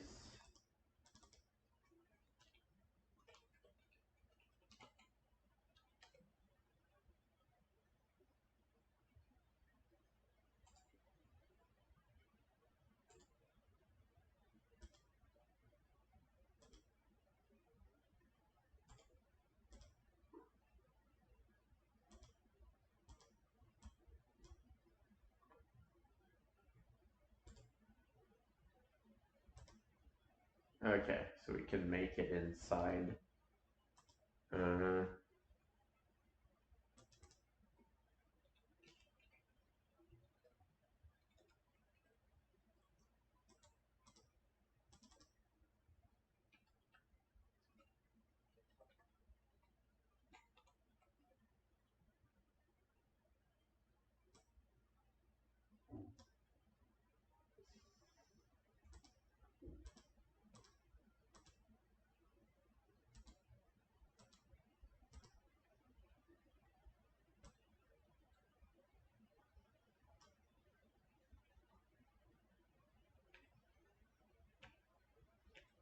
Could I not just have the camera sit there instead? Oh, why? Can I not? Oh, freaking hell.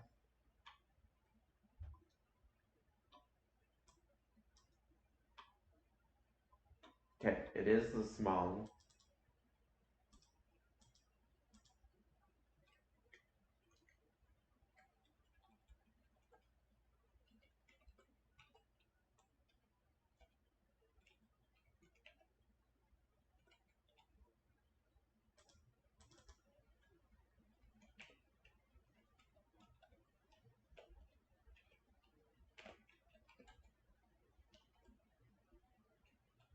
What?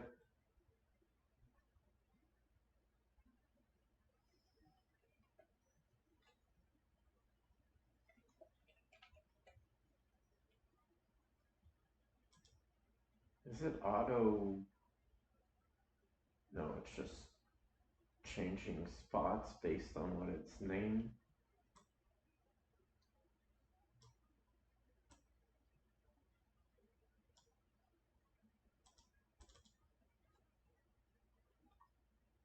Oh, that's the medium. The hell?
Okay, so we can go back to see what he's doing now. Or what? Yeah. If you wanted to give this a name, you could. We got the camera, we got the light, we got the plane. Yeah, you know what? Let's move our donut. Oh, wait. Our donut. Yeah, he's got his icing underneath the donut too. Okay. Why is there a Taurus? I hope that's not information that okay. And our icing, let's move that to a new collection as well. Must be so like M, material or we something. can actually create a new collection from the move options as well. So I'm going to go new, and let's call this let's say donuts, because we're going to duplicate it and make more donuts in the future. So donuts. I'm not. Okay, great. So now this one here has got the camera, the light, and the plane. So I'm going to do what I sometimes do with a scene is just call this one ENV, which is for environment. Since this is a tutorial, I'll actually just type it out. I'm not going to be lazy. Environment. Okay, so we've got some organization in our scene so that as we add and grow our scene, it's not going to get too crazy. All right, so I'll do it's that. also good that we create collections because we can now use that to scatter across the geometry nodes.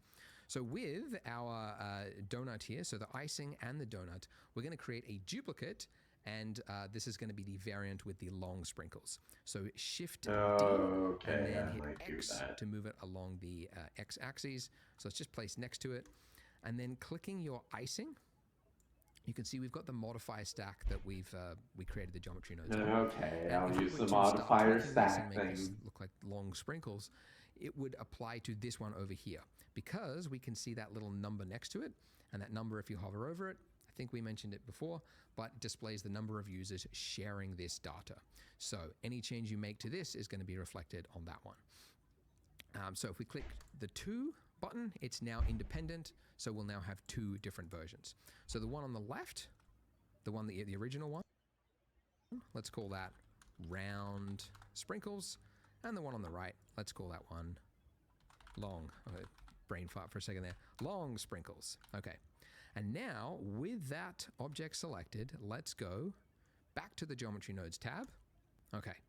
All right. So make sure you're looking at the right object. Make sure it's the one with long sprinkles in the name. And if we were to start editing here, we would have made one big mistake, and it's because this is actually not the long sprinkles node setup. We clicked the pin button. Remember that? The pin means it's always going to be there, even if it's another object with a different geometry node setup. So remember, yeah, it's a common mistake. You always do it. You forget you got pin on, and then you start. You're the one it, using the pin goes the wrong system, way. buddy. So make sure I you're looking at wasn't. the one that has long sprinkles in the name. Okay, so the bit that obviously matters the most is this bit where it goes into our instance on points node. Yeah, we just and we've swap currently that out. connected We're to good. a We're gonna sphere. get some. So, I mean, you could change that to another object, but that won't help us because we've got more than one object. We want to scatter 4 different objects across it. So we can delete that and instead just drag from your outliner. Don't just drag if a you click on collection it, over. Oh yeah. If you click off it, it's just going to disappear. So make sure you don't do it. You've clicked the icing, but you need to click and drag into your node setup. And now it's got a collection info node rather than object info node. Drag that into your instance input, and nothing happened.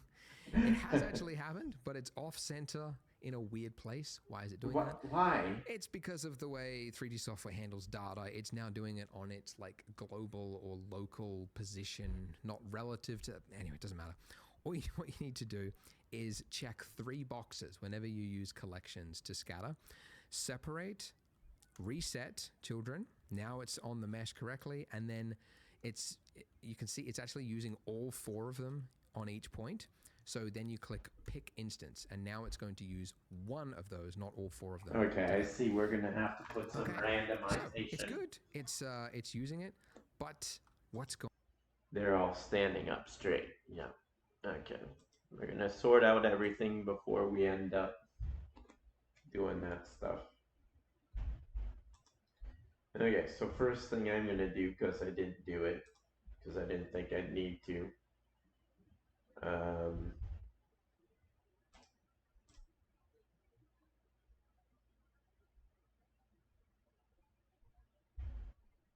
What was it?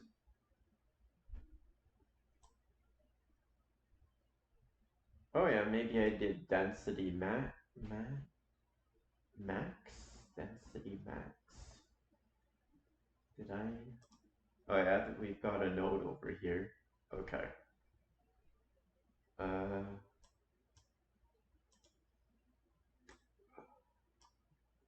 Okay, so I was gonna make a new collection.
kind of wanted this to be like...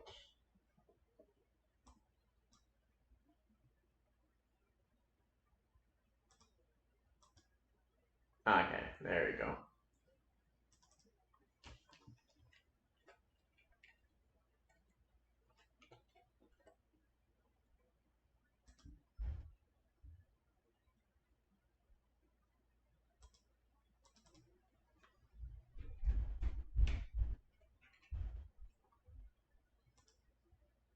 Basically just the camera and the lights. Everything else has its own spot.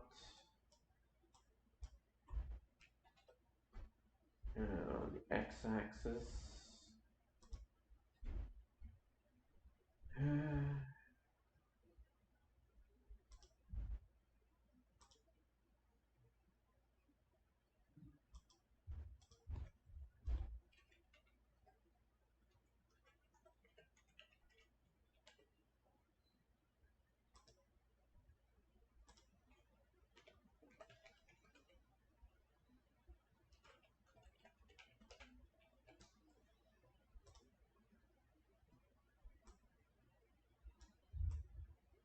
I'm going to take this object out.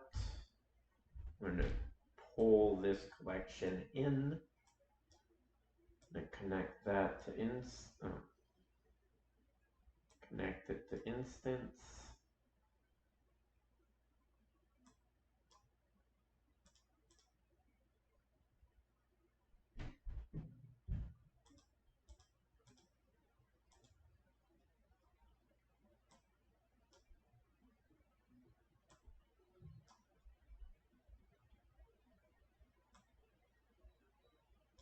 Okay, I can see them, but they're really small.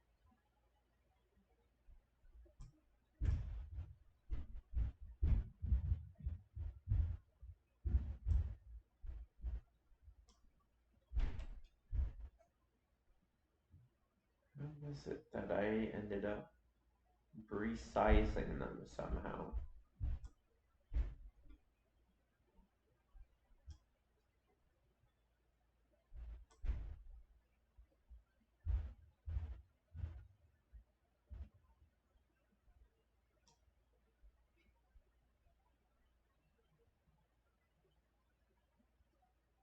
Well, the scale is here, right?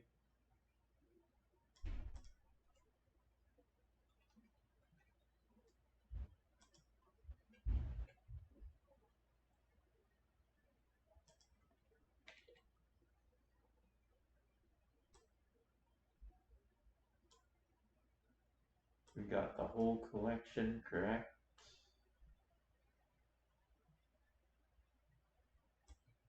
Okay.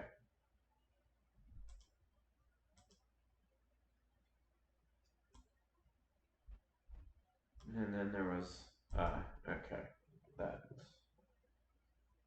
And then we're at where he was.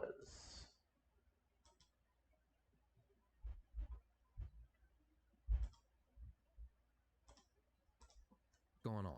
Well, the reason this one was easier with its round One second, one of my sprinkles is that the rotation of the objects didn't earbuds matter wasn't because it was working. round. There we go. Now that we have long sprinkles, you can see the rotation matters and it's currently screwed up. So how do we fix that? The first way, well, yeah, there's a number of things you need to do to make it work correctly. You'll see, is we want to take the rotation of the face. So the face of these mesh here, we want it to affect the objects, right? So we take the output of our distribute points on faces, the rotation of that, and drag it into the rotation input of the instances. And now you can see it's having some effect. It's still not right, but that is because these sprinkles are currently just pointed upwards. So it thinks, okay, well, you want to point them all outwards. Anyways, to fix that, I mean, you could fix it you could actually fix it in Geometry Nodes. This is simpler. So if we just rotate those sprinkles along the x-axis, so R, X, right? And then we just want to lie them down flat. So essentially 90 degrees. You could type in 90 degrees or holding down Control will move it in 5-degree increments. Okay, so 90 and then do a single click. Okay, so why has that not worked? Well, it's because, as I mentioned before, when you're scaling or Reset. rotating things, Okay. it's not actually saved to the object. So to apply it, you have to go Control A and then say rotation. Now that we've done that, it's worked correctly. All right. So now you can see what I said by you need to do a lot to make it work correctly. The rotation is working, but it's not doing what you would expect. And that's because geometry nodes are so flexible, you have to tell it exactly what you want to do. We want actually random rotation. So around each of the points, we don't want to each have the exact same rotation. We need to randomize it.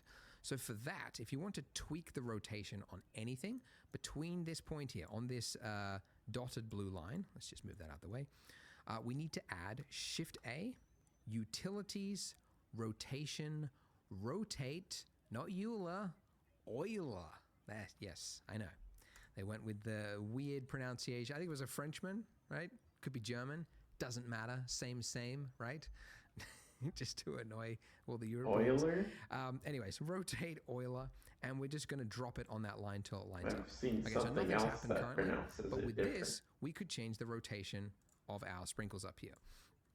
But you'll notice that as you rotate it, it's kind of weird. It's not the rotation that you would expect for each point. It's the relative to the actual object as a whole, right? Which just means we need to change from object to local. And now, as you move it around, you can see we're able to rotate those sprinkles. But again, it's not changing the, like randomizing it. It's giving a solid value. So to randomize it, if we drag out of the rotate by input and then type in random, it'll bring up this, and we're looking for random value. Click, and now we get this. Ooh.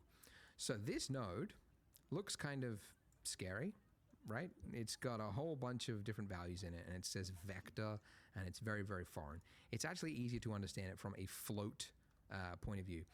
With the random value, if it's in a float state, it's going to generate a value from 0 to 1 on each point. So if you've got like 10 points, one of them is going to be like 0.015, one of them is going to be like 0.92, and one's, whatever. When it's in vector state, it's the exact same thing. You've got min and you've got max, but there are 3 values. And the reason for that is that there are 3 X, Y, axes. Z. There's the x-axis, there's the y-axis, and there's the z-axis. And same here, right? So you're able to define what type of rotation on each axis. So if we set both, and by the way, if you want to change multiple values at once in Blender, you can just click and drag down, and then you can change all of them. So we set all of them to 0, and now you could see this bottom one is going to be the Z, because it's X, Y, Z. It doesn't tell you, like, I don't know, because it's vector math, I guess there's other areas of Blender, anyway. But this is the Z axis. If we increase this one, you can see that's the main one that we want to change, right? Because that's the one that makes the most difference. So let's say you have to read an incredibly long email from your boss. You're probably thinking like, okay, well, we need to rotate it by 360 degrees. So we would set this to 360. But you can see they're more than rotating fully already. So what value is this exactly? This is radians. Oh, just to get real. So radians, degrees. Actually, like I had to ask ChatGPT before I recorded this. What's the difference? Okay. Radians are more mathematical and easier for mathematical equations. It's the circumference of pi. No. 2 pi is the circumference. Look, obviously I don't know. But what I'm trying to tell you is you just need double pi to make it 360 degrees, which is actually tau, to make it really complicated. It's tau. So double pi, so pi is 3.142. Tau is double that. And anyways, you get okay. So you can type in tau and it'll actually give you the correct value. So that's 360 degree rotation. We also want it, because you can see this is the other axis, like the middle one spinning around. So we also want it on that one, because we've got a curved one. So let's make that tau. And then this top one is the X, which is actually going to make it like wonky, like, so these will be like seesawing up. So if you increase that, that's where it gets crazy, and you don't really want to use that. You do want a little bit though, because it would make sense if they're sprinkles. They're not going to be completely flat. You're going to have some variance where like some bit has absorbed into the icing at a different angle than another, but just not too much, essentially. Or else it starts to look like Point like a five. little marshmallow. Okay, that's a lot of information for me. I might actually have to re-listen to that a little bit. But this is what I needed to learn from my bird's feathers, and I'm gonna have to make a note to watch it again.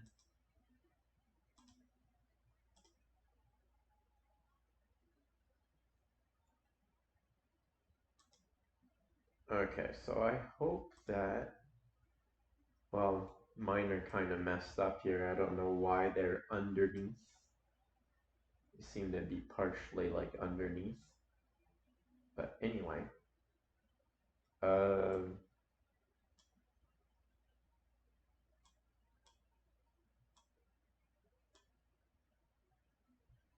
is this even in here? Alright, I'm gonna.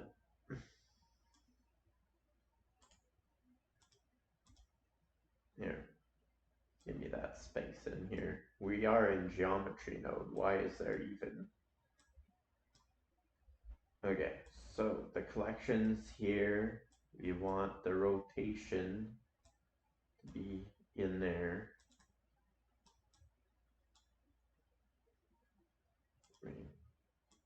We're gonna, I gotta say, like, I really, actually, wait a second. Oh, you can middle mouse in here too. Okay, that changes everything. Okay, so in here, he put a radian. No. Actually, I have to go look now.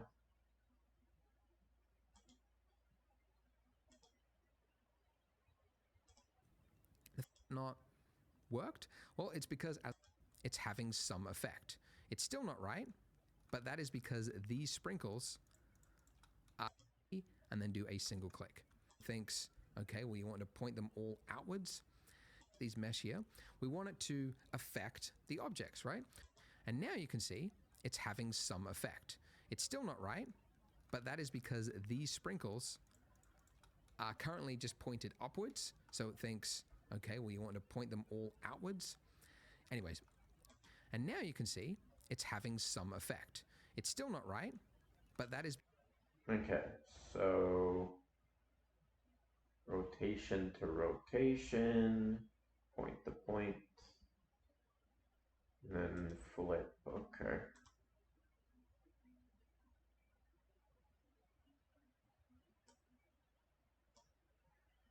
So in our case, like his, we gotta take these and rotate them. In our case, it's on the y-axis. So what? I don't want to select the floor. Oh my god. Here, just here. Rotate on the y-axis 90 degrees. And then we'll zoom in. There's no change, but that's because we have to Control A, apply rotation. There we go.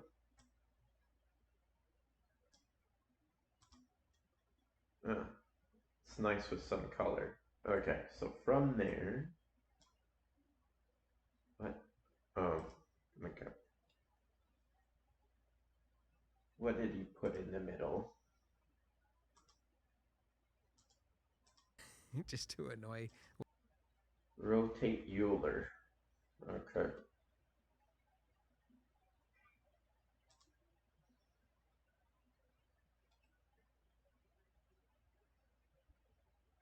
Kind of curious, but Euler. Rotate Euler.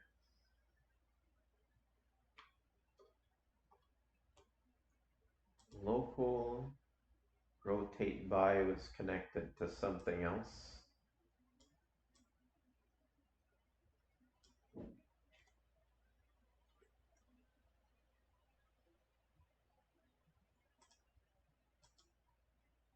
Well, the Europeans. Anyways, rotate Euler, and we're just going to drop it on that line till it line. Click, and now we get Rotate this. value. Okay.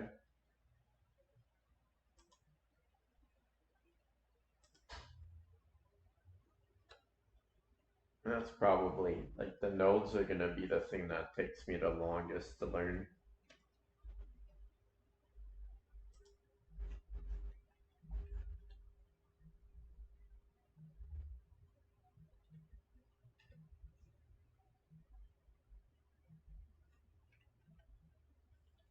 Oh, is it rotate vector? No. Oh, random value.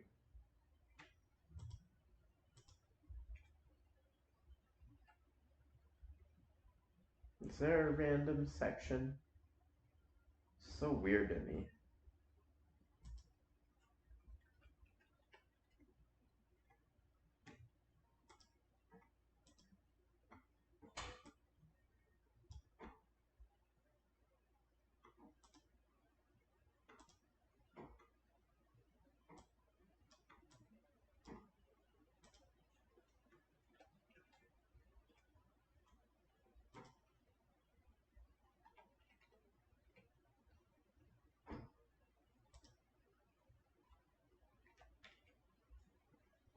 I'm not seeing any action there. Ah, I didn't quite connect it then. What the heck? Get in there. Wait, what? Mine are going crazy.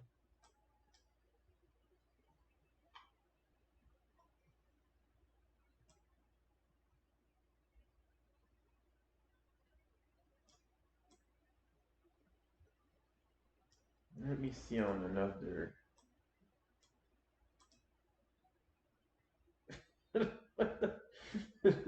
Oh, okay. Mine must be okay.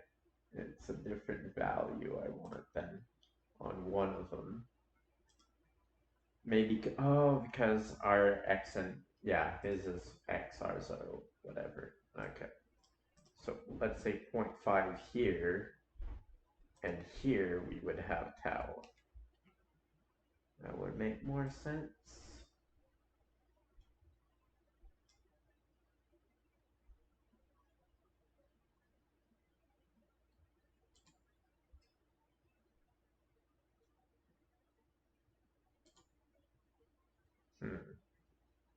I wish I could have the effect without having to go over here.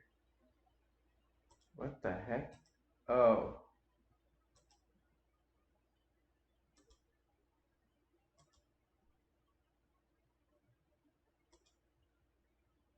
We'll apply this.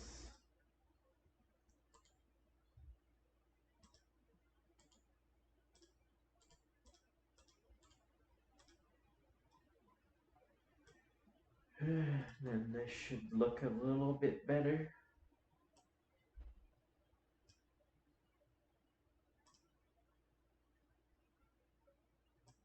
Why did they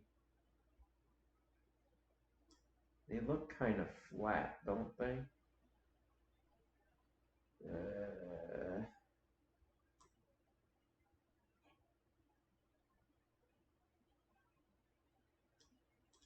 I'm just gonna leave it at 500 and see what else he says here, because there must be.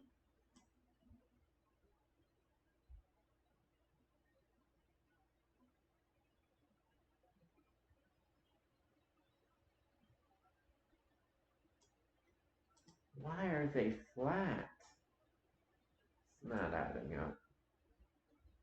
It's as if all of them are one kind as well.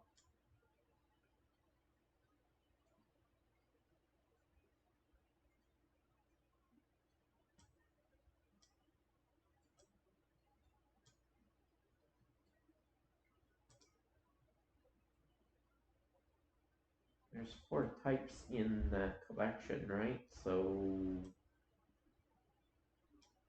wait.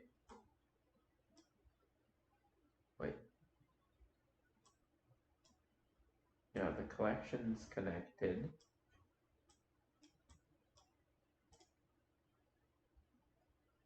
Everything under the long. Yeah.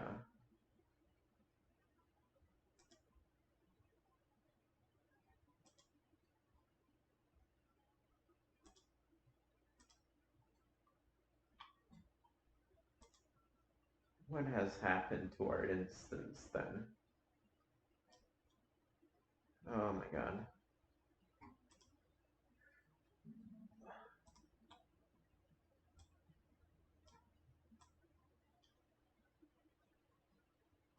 No, they all look fine.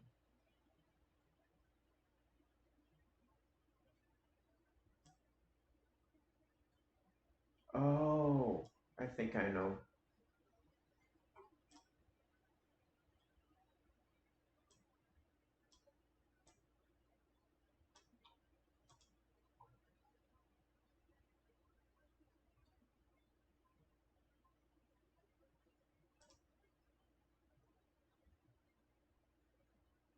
I had changed the size on them, yeah, so maybe there's one of the sizes that's not correct. Get over there. Oh my god, where is it? Oh, we're like clipping into it, that's why that's happening. Okay, which one of these?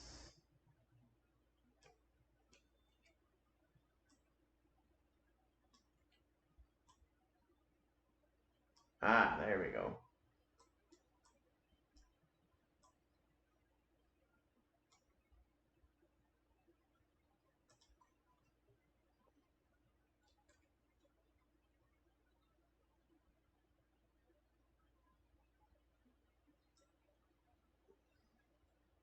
Look at us, we're doing some troubleshooting. Who would have thought, huh? There we go. I imagine we're gonna do something else with the distance between here. What's that called? Actually, I might as well just do it.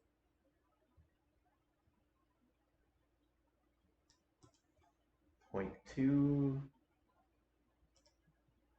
Point 0.1 was it? 0.02. Point.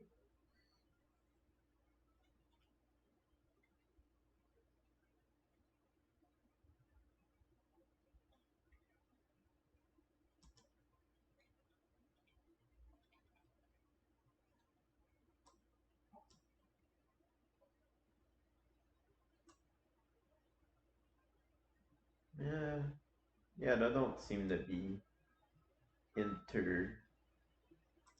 Maybe I could go 0.025. Okay, we'll see what he says.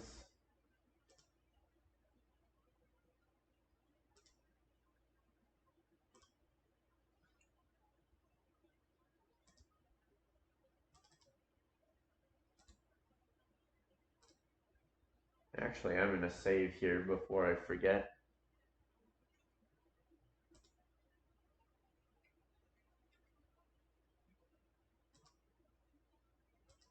I hope I don't think we've had a picture yet, an image that we'd have to save. Except for on the donut itself. I think I did save that. Ooh. So this node looks kind of scary, right? It's got a whole bunch of different Oh values yeah, we already did that. on each axis. So if we set both, and by the way, if you want to change multiple values to that's where it gets crazy, and you don't really want to use that. But guys, that's roughly it. That's the hard work. The end of the video. I mean, I know Okay. that was very technical, but it was just two nodes. Rotate Euler, set it to local, and then this random value, and we're changing that to rotate it. And we did it. We got nice looking rotation. Now, one thing we do have to change is the distance Yeah, min. So there because we those go. longer sprinkles obviously are bigger, then the distance min has to change as well. So we can change that to something that makes sense. Let's go 0.04. That might have actually been pretty perfect. Let's try 3. 3's got a little bit. Oh, actually, you know what? The other thing, again, looking at reference, I like those big, chunky looking sprinkles. So I want these to be bigger. So we okay. could Well, I alter the adjusted. scale of the actual sprinkles, but we're working with geometry nodes and we've actually got a scale value right here.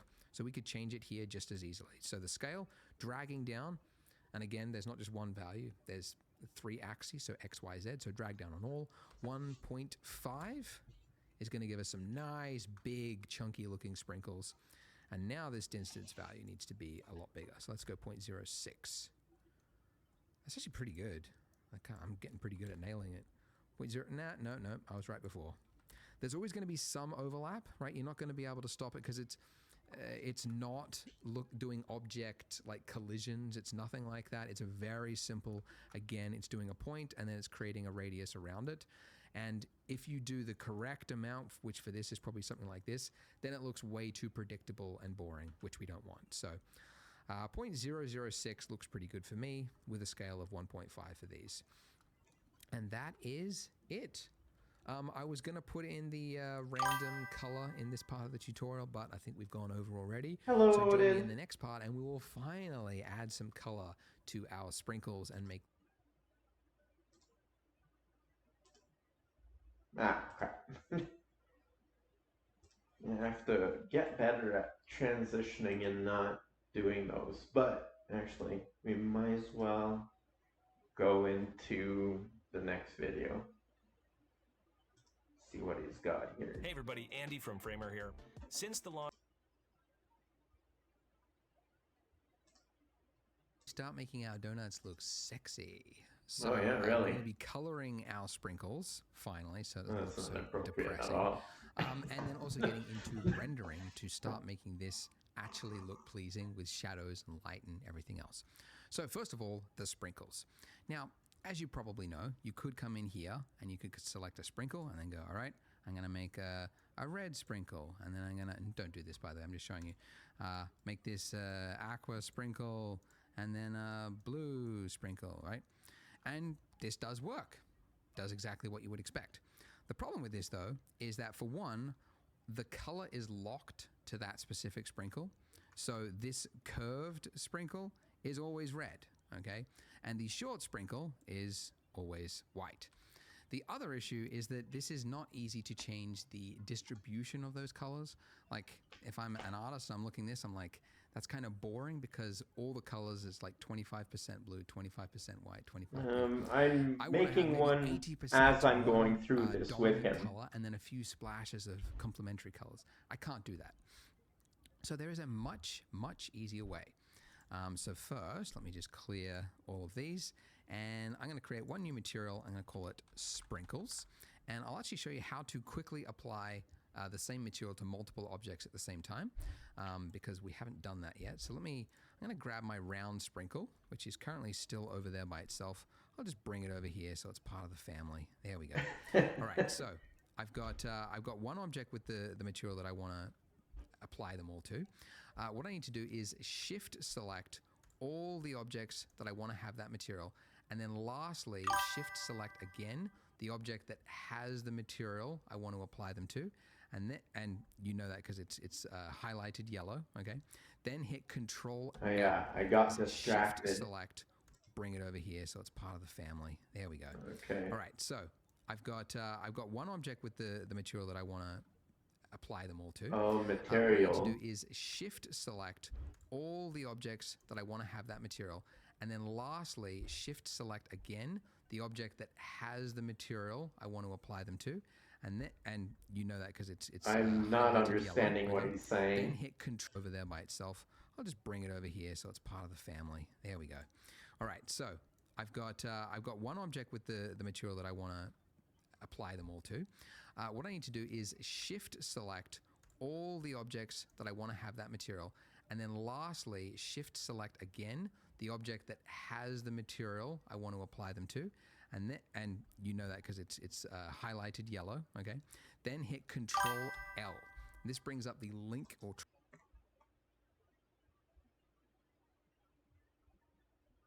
Yeah, I'm just not understand. I don't have.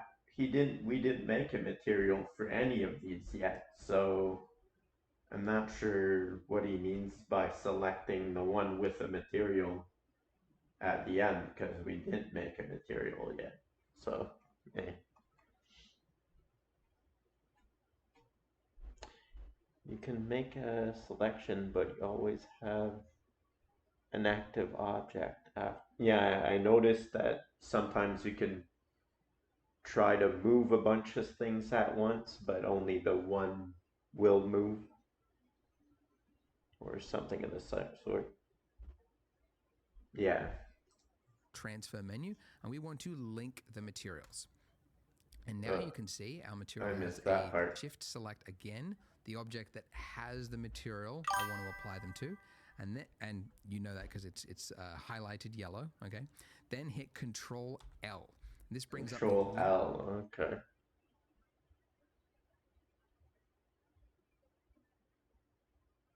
Well, it hasn't really. Oh, I guess we must have made a sprinkle material at some point then.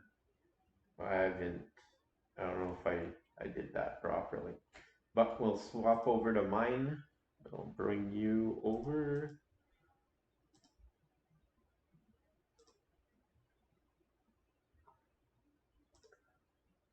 And it's our my two donuts and my countertop. Oh, maybe I should go into my actual layout.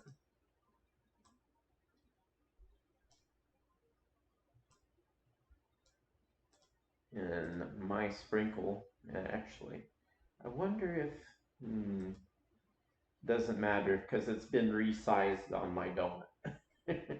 It's not actually that size on the donut. So all of these, we are going to go to materials. We don't have one made. And it's going to be called, well, actually, new.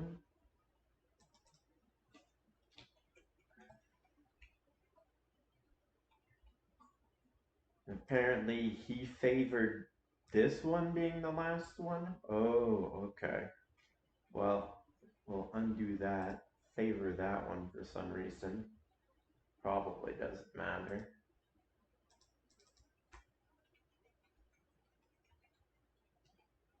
This is also answering a problem that I have with my hummingbird that I want to fix. So I'm happy that I'm doing this. And then he said Control L. Control L. We'll see what he's got to say about Control L.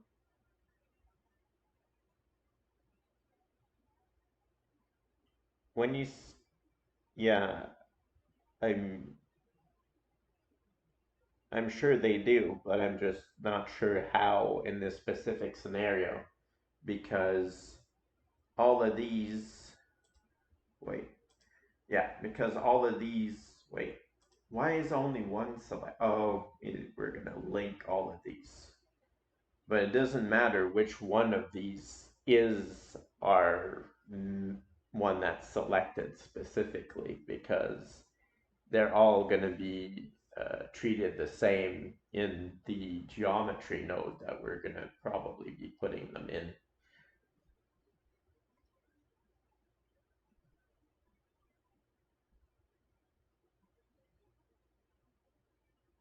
Anyway, now I'll get back to the video. Or transfer menu, and we want to link the materials.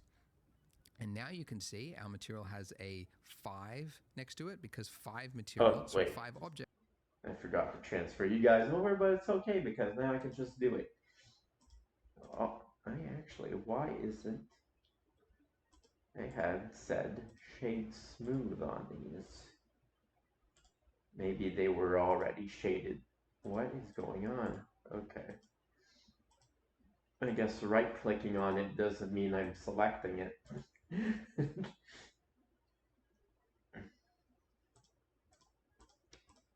Okay. So we will select all of these, and then here it matters, yes. Link materials. We've got 5 materials all sharing it. I will bring you over to the video with me. Try not to, oh, that's not it. Try not to go out objects of are sharing full this material. screen. And that's it. And now, obviously, because they're linked, it means if I make a change over here, they're all going to be reflected. Great. Now, we're going to do something fancy. So let's go to the shading tab, which gives us access to our nodes. Oh, dear. Where have I? All right, let's go back. I'm trying to get to that sprinkle. Okay, to our nodes. Now, I want to introduce you to a little friend called Shift-A, input, the Object Info node. A very weird little node that just does some useful things when you might need it. So you see it pop up in a few tutorials. There's a bunch of stuff here that it can do.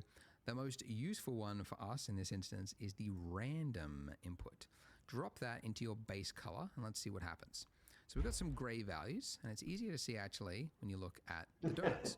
Very random.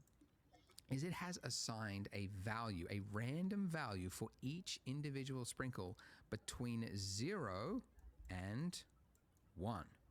So because that's then being transferred to color information, it means that, for example, this sprinkle might have got a value of like 0.023, right? The robot spat that out. And then this one, this whitish looking one, maybe this was 0.89 or something like that. Okay, so it's just transferred those values into color information, which is just blacks. Oh, you've never seen like shader nodes and geometry nodes? You can use that, those numbers in Yeah. I'll just show you. Okay, Shift A, we're going to go converter color ramp. Probably, I mean, I might have used this node more than any other node in Blender before. It's like so versatile, used for so many things. So drop it in here between the object info and the principled. And currently it is exactly the same because it's just it's transferring that data into a gradient value of the exact same shades. But we can change this to any color that we want. Nodes, Look newts. at that. So you can very quickly see this sure is what that exactly means. how we're going to create sprinkles of different colors. Now, one thing you'll note looking at this is that every single sprinkle is a different shade. Like no two sprinkles have the same color right now because this is a gradient. And that's not how it works in the real world because the sprinkles come out of, one constant icing bag, right? Or a machine with the same food dye. So basically all the blue ones would have the exact shade of blue and all the orange ones would have the exact shade of orange.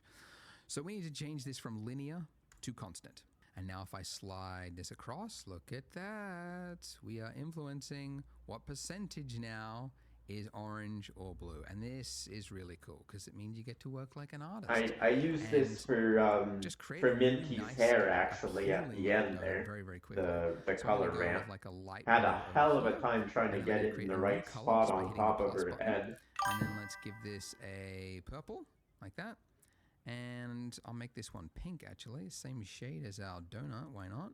You'll note, by the way, that I'm not going like full saturation, and that's deliberate because you learn in art that, like saturation and color is quite aggressive, it's quite noisy, and quite attention grabbing. And so if you use too much of it, it's deliberate because you learn in art that just create a really nice, appealing looking donut very, very quickly. So I'm going to go with like a light blue over here. And then I'm going to create a new color just by hitting the plus button. And then let's give this a purple, like that. And I'll make this one pink actually, same shade as our donut, why not? You'll note, by the way, that I'm not going like full saturation. And that's deliberate because you learn in art that, like saturation and color is quite aggressive, it's quite noisy, and quite attention grabbing.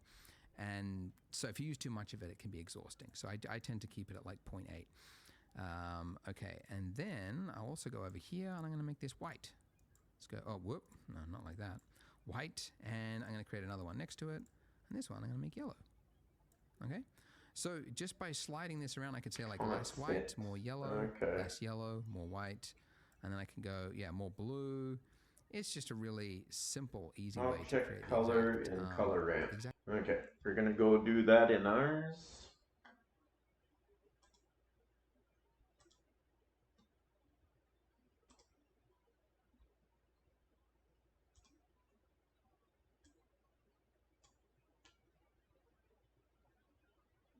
And then shading.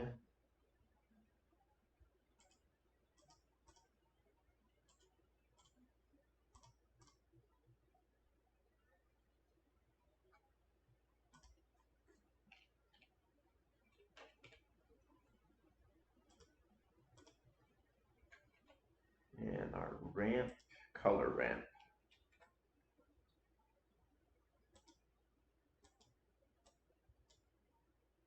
And then he said that we want this in constant.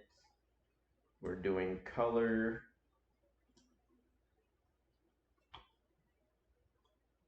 The color can go to the color.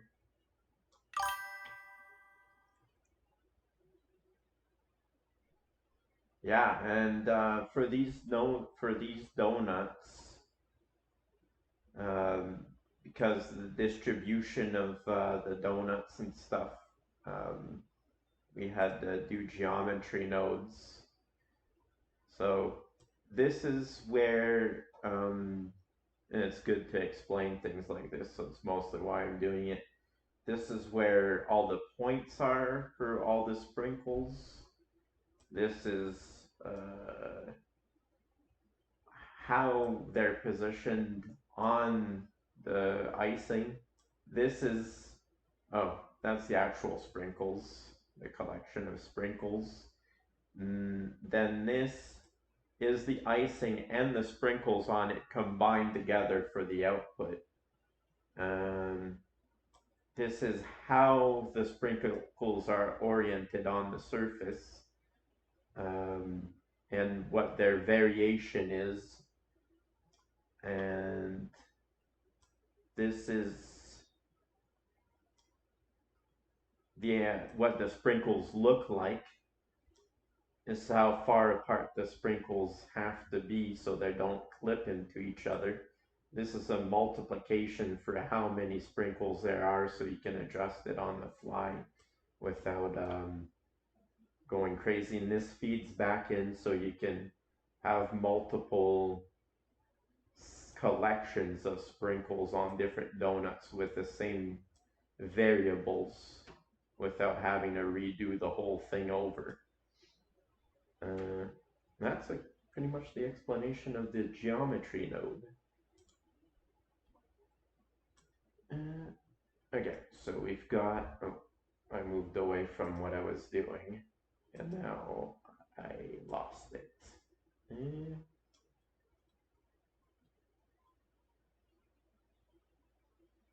We are in shader. I guess we were, okay. And I cannot zoom in apparently. That's great.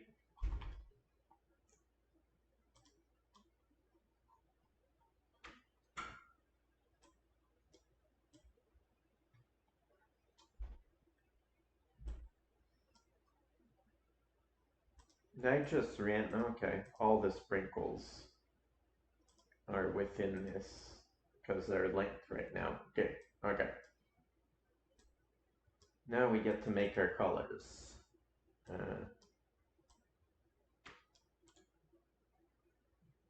And I think it can, I can just add like this.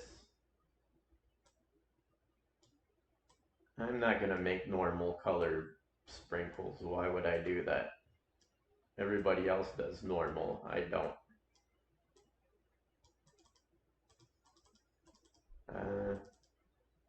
How did...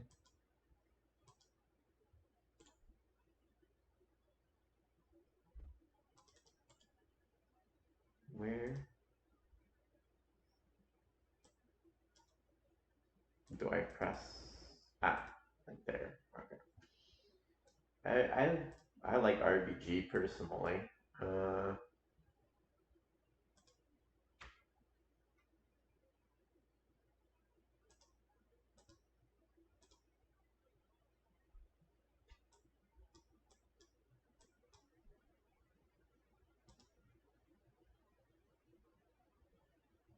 Yeah, that's the one.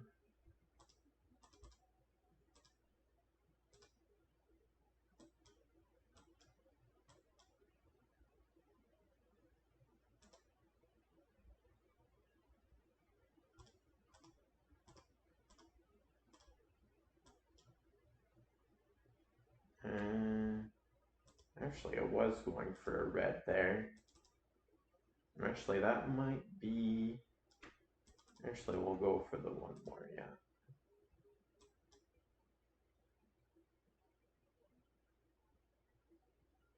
Go super pink on that one. Okay.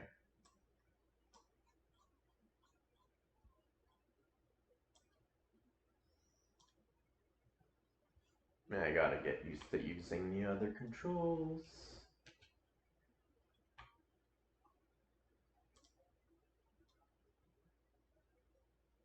Huh.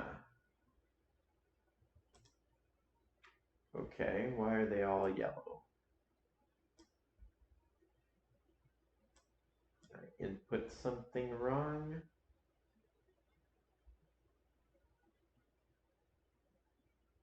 Well, I'll take a quick peek at the video there. Ah, he had his connected into random, so that helps.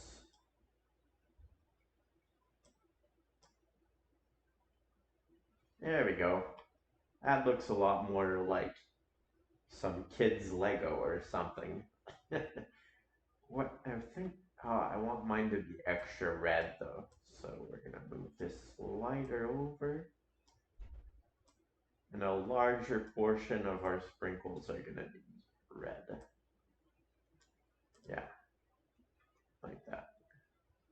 And that's also affecting our other donuts with just the round sprinkles on it. We'll go back to the video.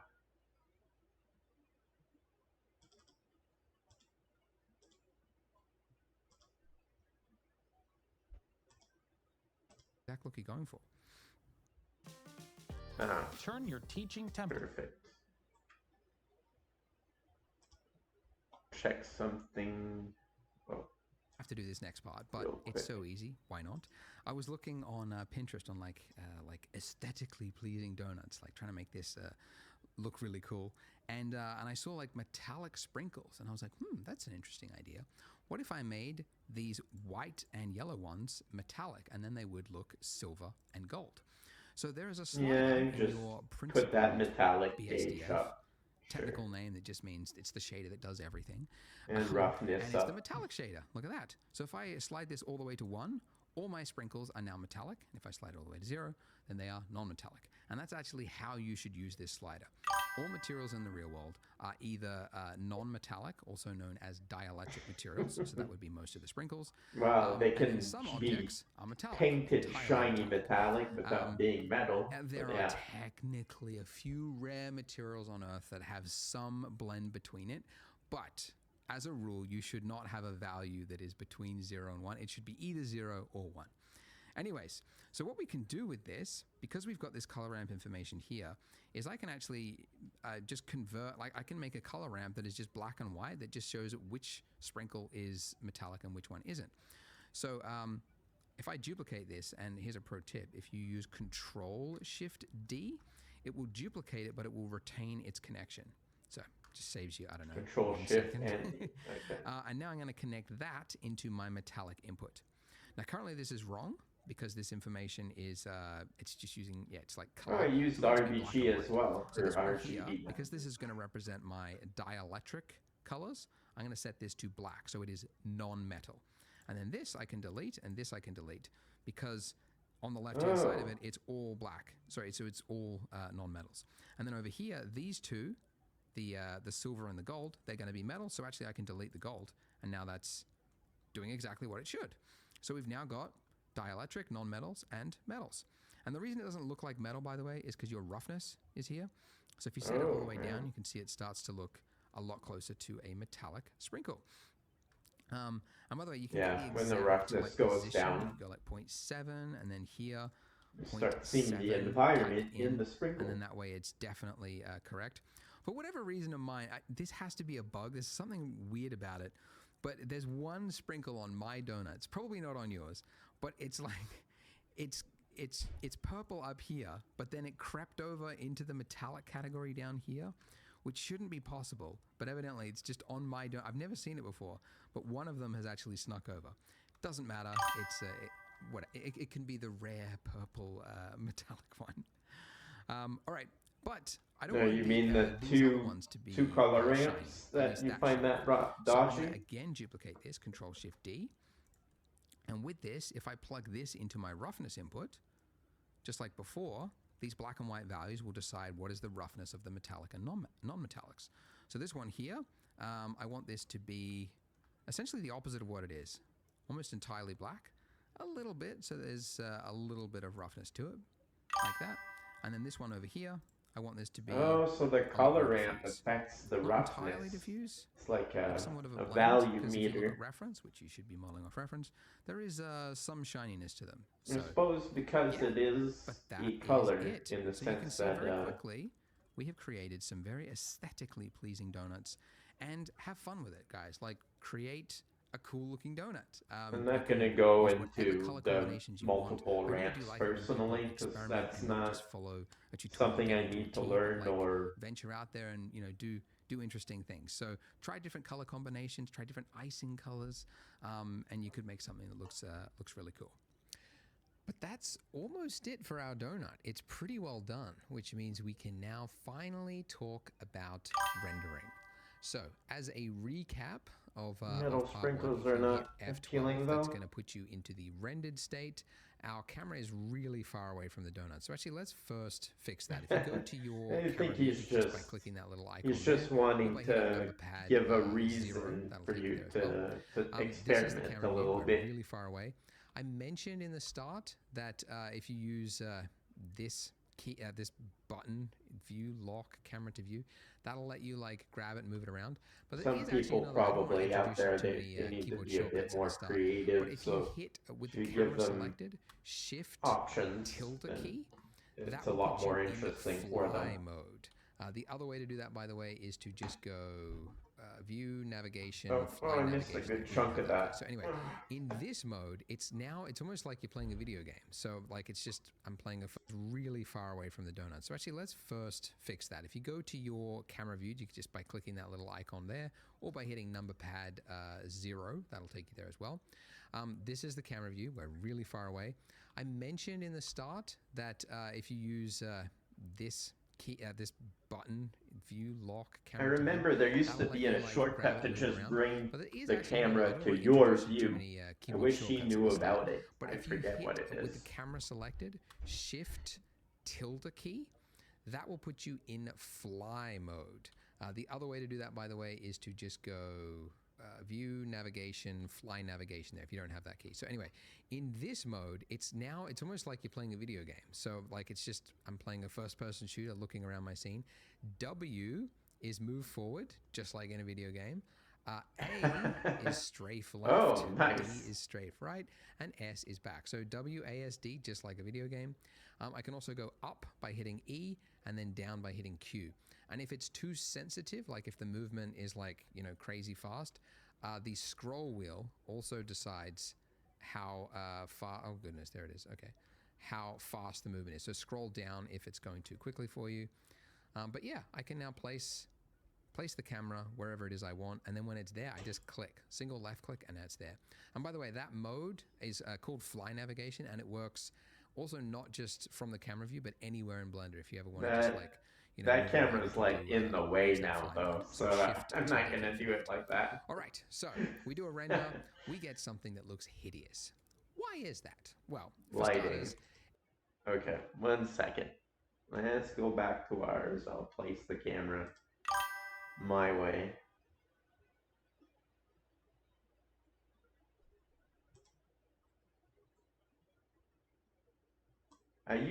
There was a shortcut where I could just put it right here, right now, and it didn't even need to mess around with it, but I forget what it is.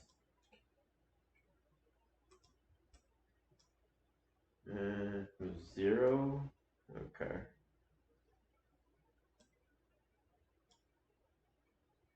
And rotate on a z-axis. Move it over on X.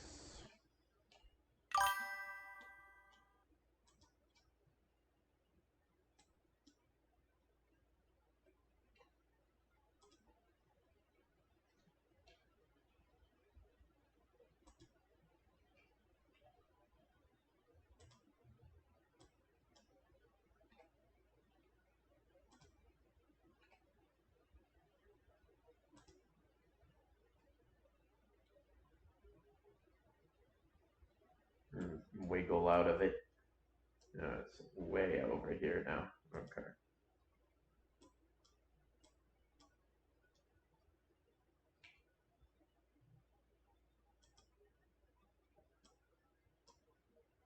Somewhat right. Somewhat. Oh yeah. I don't know if there should be like some kind of mode. Oh yeah, I can also just click it and use it at the same time. And G on the X axis. What? I'm in object mode, I've got it selected. There we go. And then I can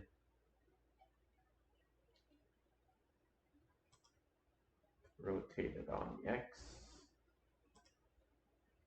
G, Y. Oh.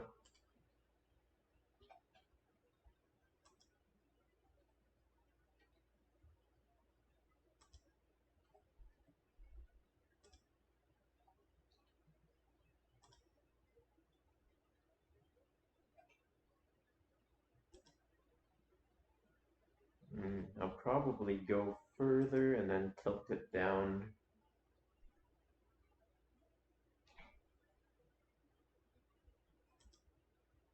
Suppose we want to see the details if we put some effort in it, huh?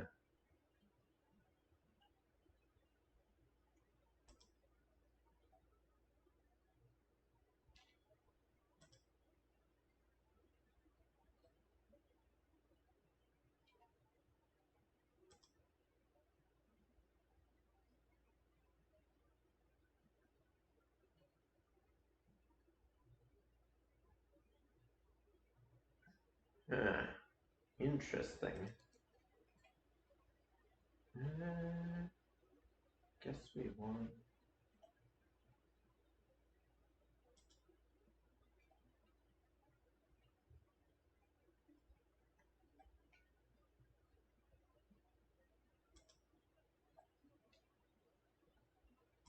Something like that. That'll do.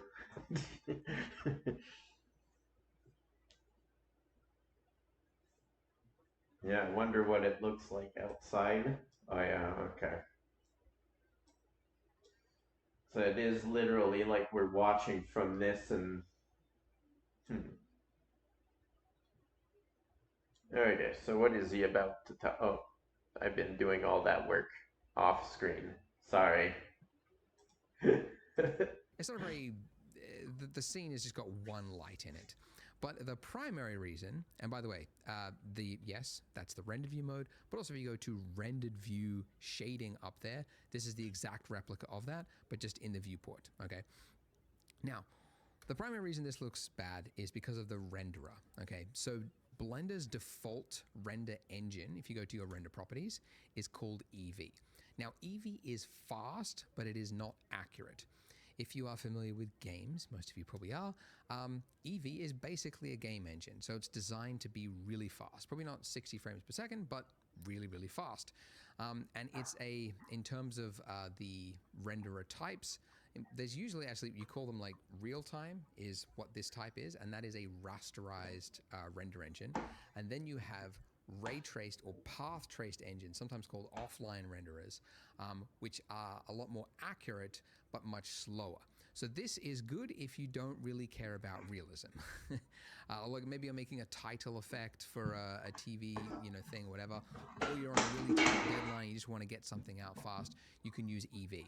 Now you can make it look better than what we have. Like for example, I think because we're using like really small sizes for our donut, you want to increase your cube size and then your lamp, the bias. There you go. You set that all the way to 0, and now it's more appropriate for this size.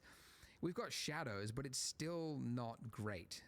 We don't, for example, have shadows on any of our sprinkles because it's just too fine a detail. And the shadow itself, it's just like a blurry mess. So it's just a fakery, and it's just like what's going on with video games. I will briefly mention also that Blender 4.1, which is what this is here, it's in alpha state at the time of this recording. I've been using 4.0. Yeah, I'm for still the using recording, but this is 4.0, so and it is it's Eevee, I think they but it's got like completely 4.4 rewritten. or And it is 4.5 better, now. right? So the shadows are better. There is actually even some bounce lighting happening, but it's kind of like a fake bounce lighting. And it's definitely better, but it's still not great. So that is the limitation. It's fast, but it is not great. And that's what you get with rasterized real-time engines. I have to finish this paper. So there is another render engine. To go to your render engine settings and click the drop down. Ignore Workbench. That's for like just like basically rendering your viewport. I don't think really, I'm for gonna technical render stuff. stuff like, well, Cycles. it'd have to So be those something are the two main pretty engines special for me of to Blender. have to You got cycles and you've got go Eevee. into cycles or Cycles whatever. is what's known as Or an just, offline I'm just renderer doing or a PNGs for now. path-traced, also known as ray traced engine. Now, this looks way better than what we had Oh, what before. the? You'll notice, for example, that all of our sprinkles have shadows. Apologies if my recording gets a little choppy. It's because it's using the CPU. Anyway, you can see it's got proper shadows on things. There's actually bounce lighting, right? That's like coming off this table here, and it's going underneath the donut. So it's like it's shooting around inside here, and it's shooting back, and it's going over here, which is exactly what happens in the real world, and it's really important for realism to get that bounce. I mean, any room, any architecture, you basically have to use cycles to do it, because that's how you get proper lighting like in the real world. But you get all this for free at the cost of speed. So you'll notice as I move around, whilst my I suppose recording that's goes the choppy, cool that thing. it Okay, starts so if I'm grainy taking and then it kind of PNGs, refines itself. I don't need And if you speed, look so at I the can top go left-hand for corner, quality. you've got something that Okay. says samples. So as you leave it rendering longer, it's rendering more samples. Essentially, it's just like the computer's just chewing through it. There's technical ways to explain it, but that's the simplest way to think of it. And it'll get clearer as the longer you leave it. Okay, So there is I'll another listen to this that is the properly now. limitation. Sorry, It's yeah. fast, but it is not great. And that's what you get with rasterized real-time engines. So there is another render engine. To go to your render engine settings and click the drop down. Ignore Workbench. That's for like just like basically rendering your viewport, really, for technical stuff. Cycles. So those are the two main engines of Blender. You got Cycles and you've got Eevee. Cycles is what's known as an offline renderer or a path traced, also known as ray traced engine. Now, this looks way better than what we had before. You'll notice, for example, that all of our sprinkles have shadows. Apologies if my recording gets a little choppy. It's because it's using the CPU. Anyway, you can see it's got proper shadows on things. There's actually bounce lighting, right? That's like coming off this table here, and it's going underneath the donut. So it's like it's shooting around inside here, and it's shooting back, and it's going over here, which is exactly what happens in the real world, and it's really important for realism to get that bounce. I mean, any room, any architecture, I thought they actually have to use inputted cycles something to but do it, because that's how okay, you get GPU render. Now, there is actually two ways to calculate this. One is to use your CPU, which is what it's on by default. Another is to use your GPU, which is grayed out by default. So let's fix that. Go to Edit Preferences, and then go to System, and you can see at the top there, Cycles, Render Devices. So try switching to one of these tabs and see what you get. If you have a device, like myself, that is a GPU that is supported, then you can render on that, and it'll be way faster. So just as an FYI, CUDA is NVIDIA, and it's for like cards, like I think 1080 backwards, so like 90s, 800s. Might have to research which one I want. Optics was around the 2000 series, further on. So Optics is the one that you use if you're using a NVIDIA card today. HIP is for AMD cards, and then you got one API. And I think actually on Apple devices, you'll have a metal option. But see what you have, and then see if you can render with that, because that, with GPU on now, it'll, going back to this, it might actually, the first time you use your GPU, it will say, I think at the top left-hand corner. Either way, I doing shouldn't this for the render first while time, it'll do I'm. some pass. It'll be really slow. It might take Yeah, like 2 well, minutes. I But then have after you've done that, every with time you Eevee, open but Blender, you should never need to do it again. So it might be while slow the first time you streaming with activate cycles, it, but that'd be it should be ridiculous. faster.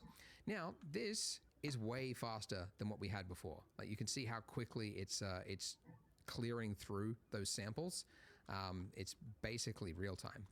It's in fact, actually, so that noise that I mentioned, right? It's still there, but when you render and also in your viewport, you can use a denoiser. So it's actually not that new. It's like 3-4 years old. I think we started using AI denoisers.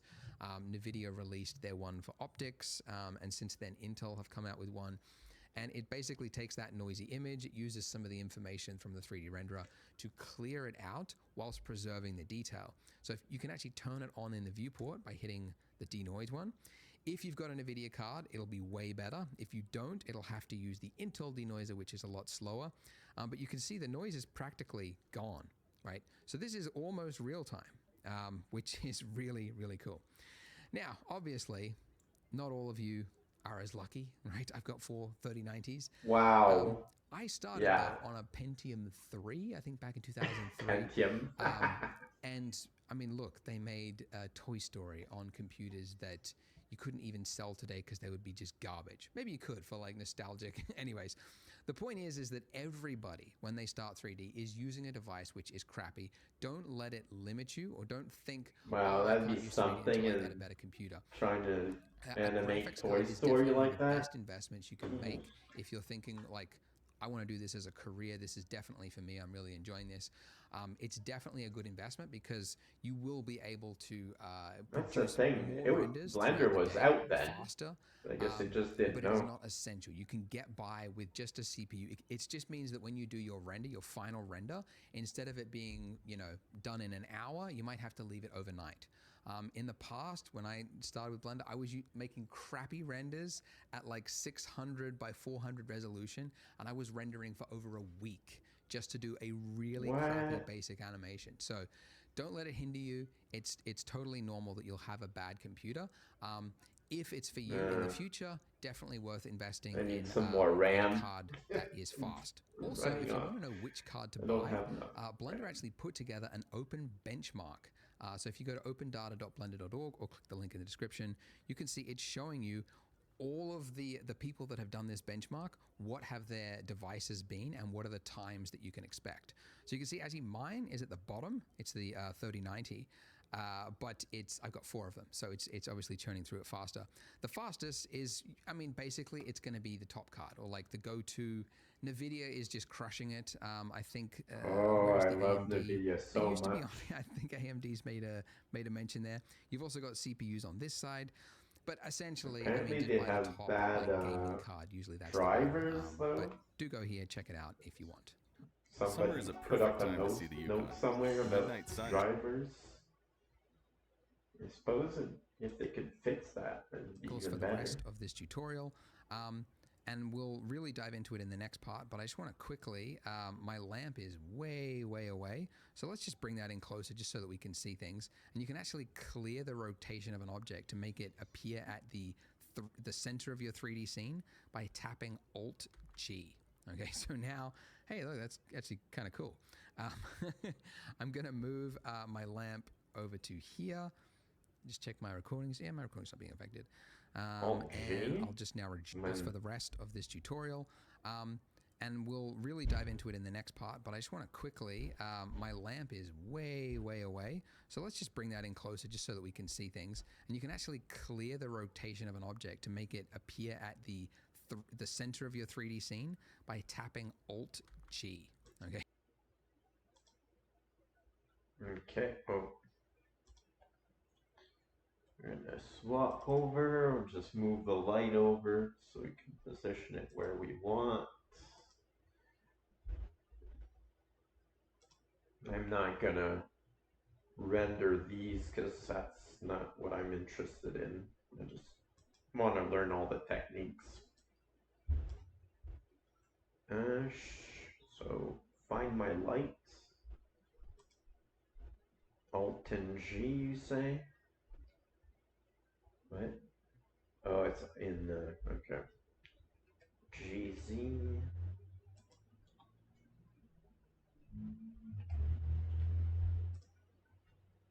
GY.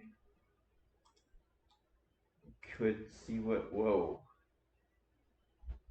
That is way too bright. It's so washed out, it's so bright.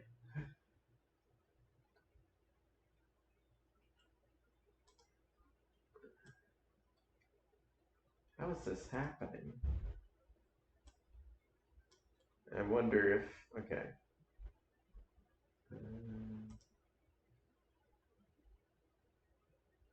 Just do a quick render to see if it looks that bad.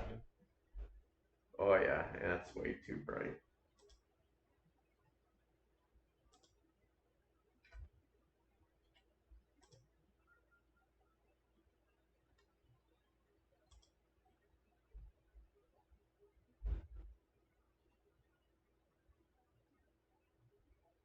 Yeah, that makes more sense. Still could be a little less bright.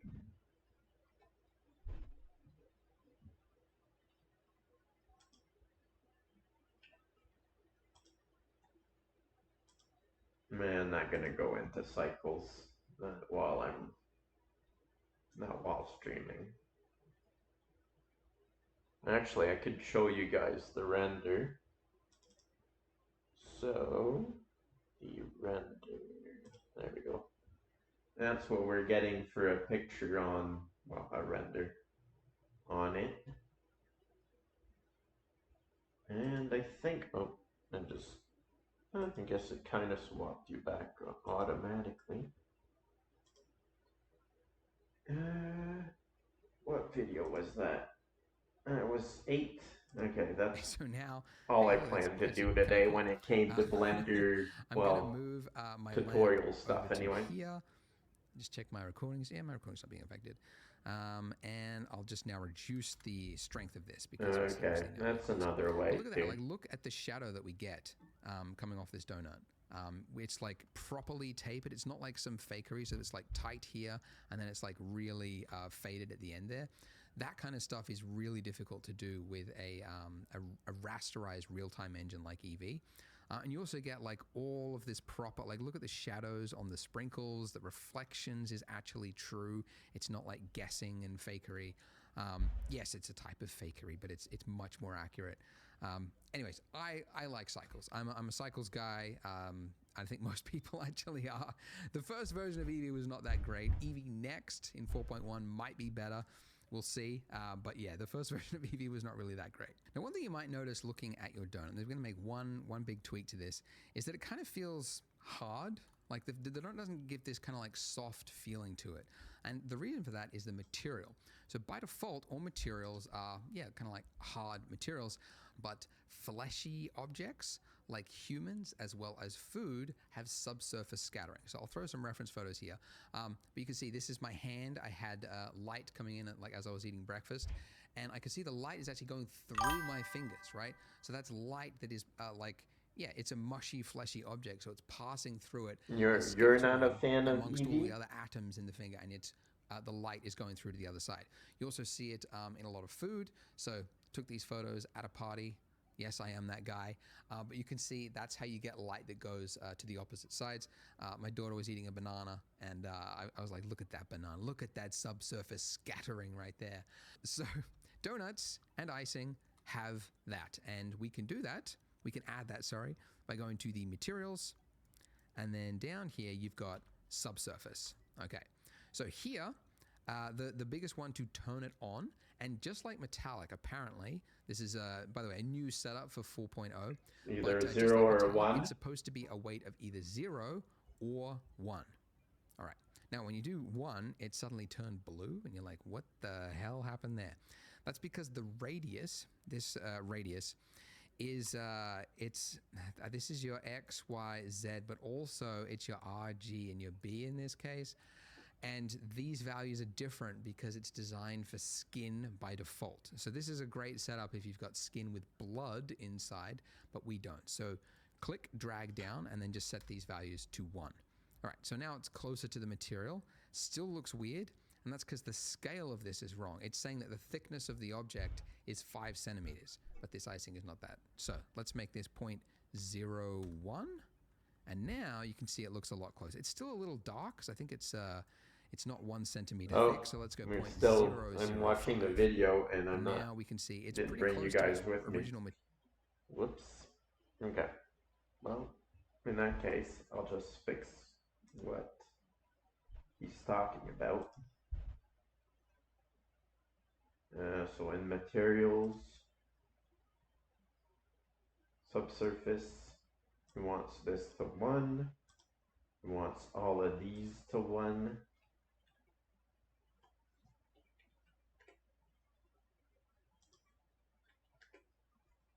And this to 0.01.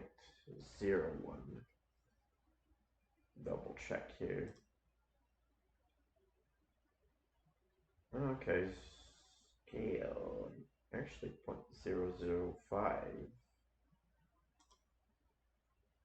Scale. 0.005.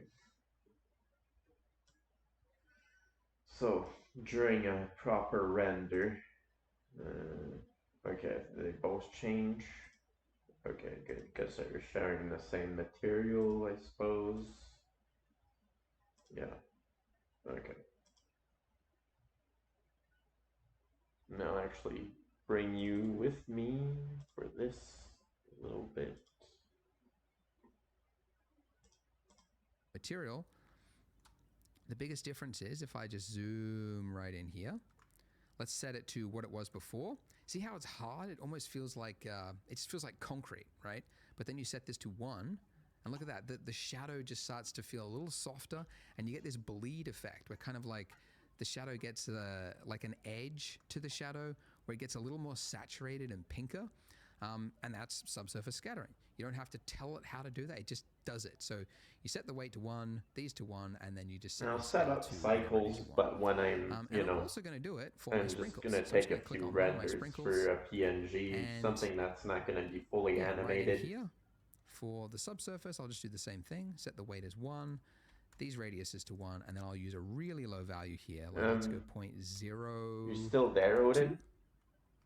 And now you can see, because these sprinkles are, yeah, it's like icing, what I right? did It's just too. the exact same thing. Yeah, we want some of the light to pass through it. And we don't actually have to bother setting up to the same thing. Set the weight as 1, these radiuses to 1, and then I'll use a really low value here. Like let's go 0.0. And I'm also going to do it for my sprinkles. So I'm just going to click on one of my sprinkles, and yeah, right in here. For the subsurface, I'll just do the same thing. Set the weight as 1. Did you see me work on my newer hummingbird model?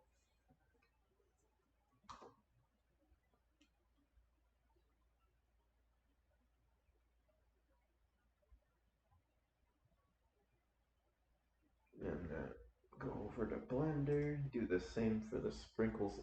Bring you guys with me.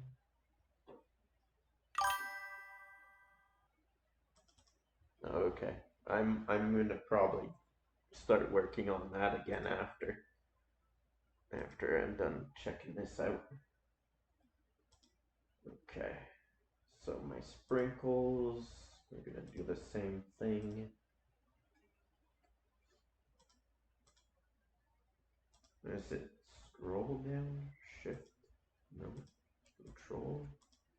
I forget what he said, but to select multiple at once. I can take another second to deal with that instead.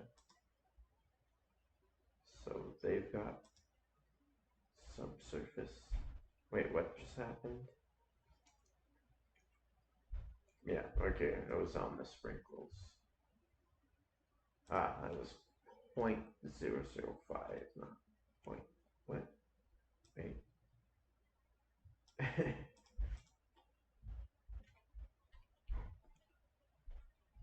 There we go.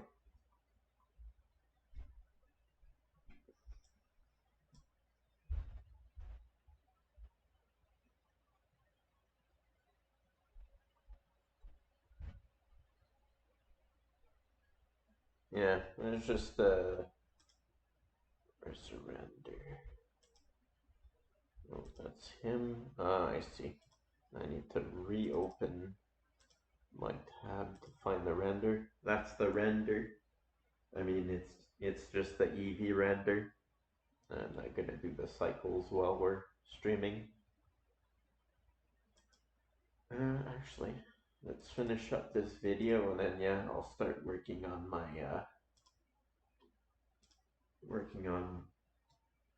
newer hummingbird. This is to 1, and then I'll use a really low value here. Like let's go 0.02. Okay. Now you can see, because these sprinkles are, yeah, it's like icing, right? It's just the exact same thing. Yeah, we want some of the light to pass through it. And we don't actually have to bother setting up that color ramp system for the metal, because metals, automatically that shader, when you set it to 1, it means it's going to cancel any subsurface scattering that would have appeared there. So we don't have to bother with it. The subsurface is not going to happen on metals. But you can see it starts to feel a lot softer, a lot, I don't know, more pleasing, more delicious looking, like real seconds. Food, because that's really one of the telltale signs of food is subsurface scattering. Awesome. That looks a lot more realistic. We're going to start really building out the scene. What I want to do, though, at the end of this video, I want to give you some homework, and that is to try to model this plate. Now, we're going to do it actually in the next part, but it's simple enough, and it's actually possible to use all the tools that I've mentioned in this series so far to model this yourself. Now, the reason I'm trying to give this as homework is that once this tutorial finishes, that's how it's going to be. You're going to have to try to solve problems on the fly. So it definitely helps solidify learning if you can try to apply it by yourself. So have a go. It doesn't matter if you get stuck or you fail at it terribly, because you can just click the next part and see how it's done. But have a go at it now, because then you'll start. Problem solving? Ooh, problem solving. Okay. Actually, we'll leave this up. Actually, no, we're going to find music, but first, I'm going to swap you black to Blender. And I'm going to put some music on.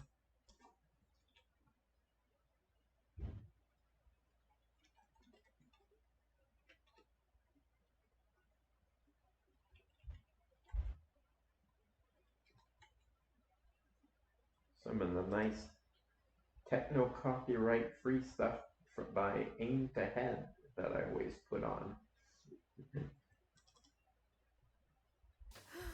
You better not be using.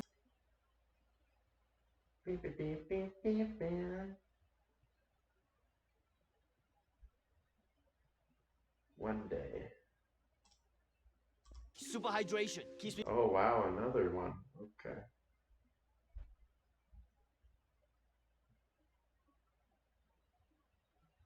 Now this isn't.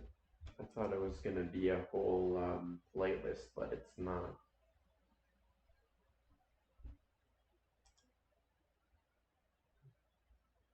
I'm gonna go down further down the list because I always end up playing the same thing to some degree.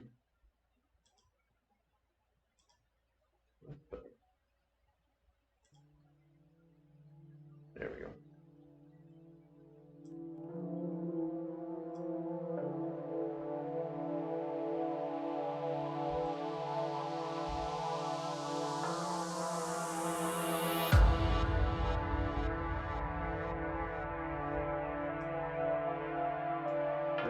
Can I talk over that? Drop the sound a little bit. There we go.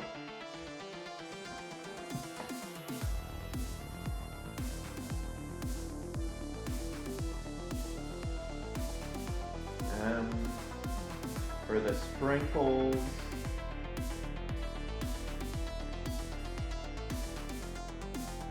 I'm gonna save this. We'll come back to it.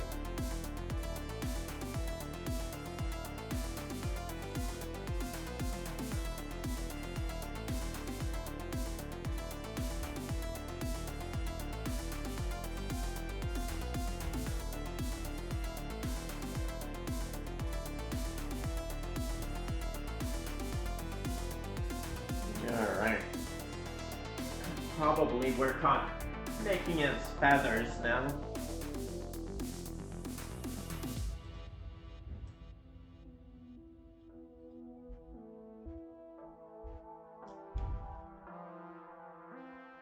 Oh yeah, I'm gonna go look for some reference feathers.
Whoa, why is my computer locking up?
Oh, there's some formats that are not supported. Okay. For references.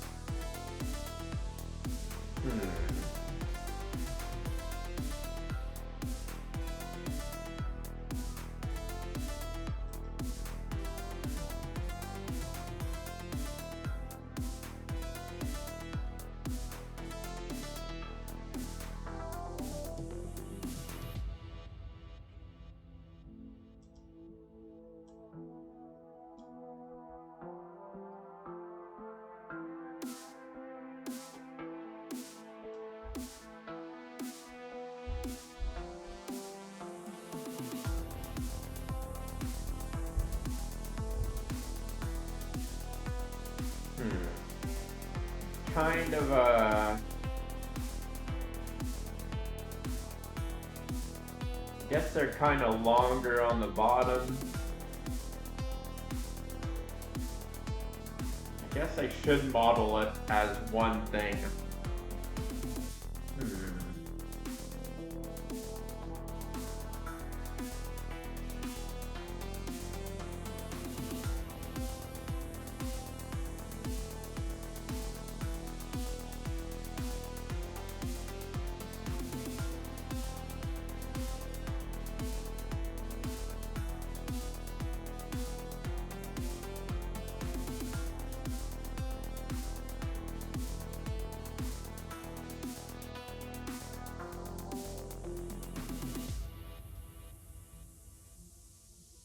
It's over there.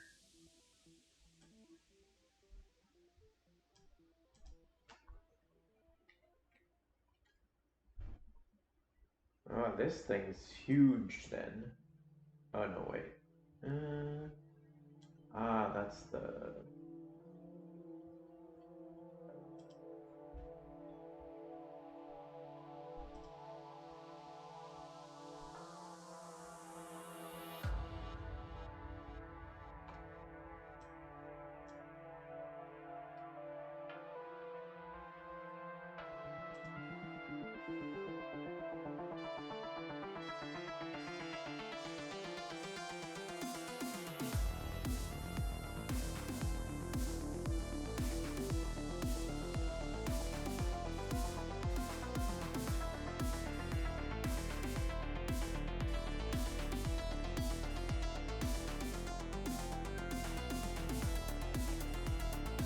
What?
I don't like how it's like sideways like that.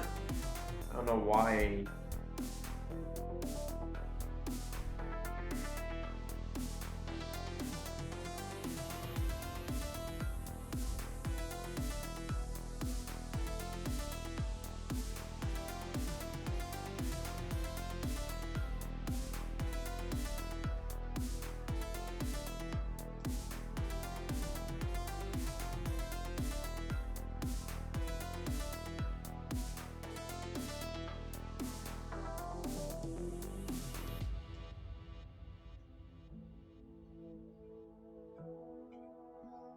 I'm gonna redo that.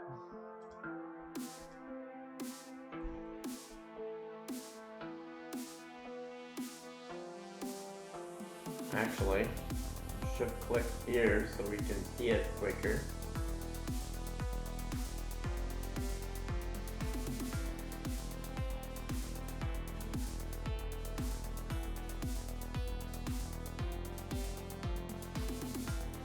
Oh, and it kept the other measurements the same.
suppose the positioning doesn't matter too much right now because I'm gonna be working on all of it.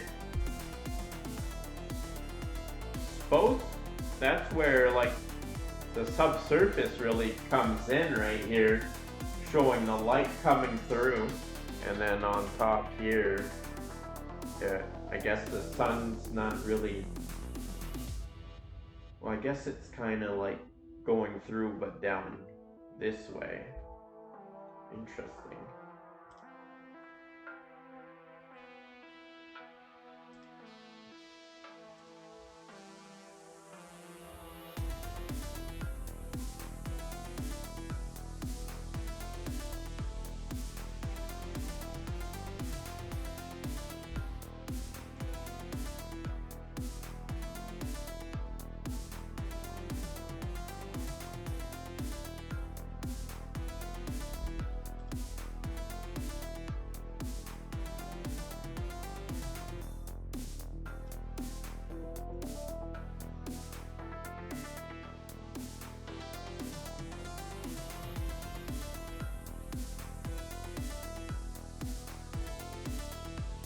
I guess I do want a little bit of little flexibility in it, so I do need a couple vertices or a couple radius in there. Maybe 5? Yeah. 5 will do.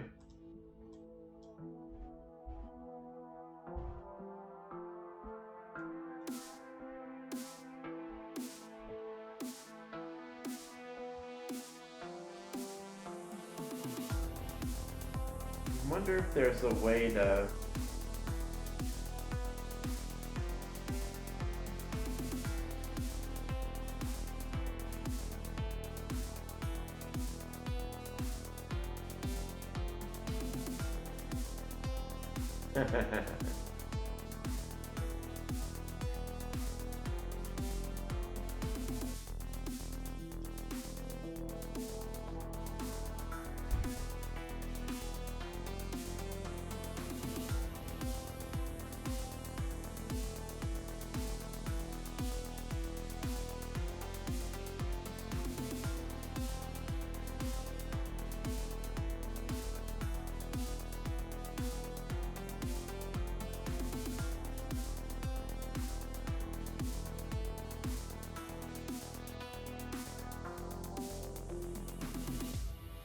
wonder, well, we can look at the reference for that.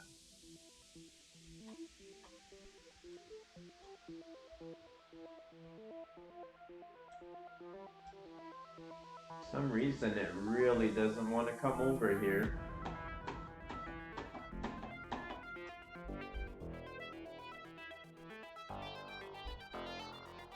Maybe it just kind of goes up around here.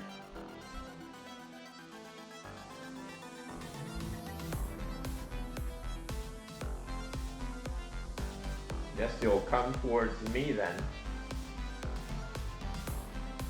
It's blurry as hell anyway.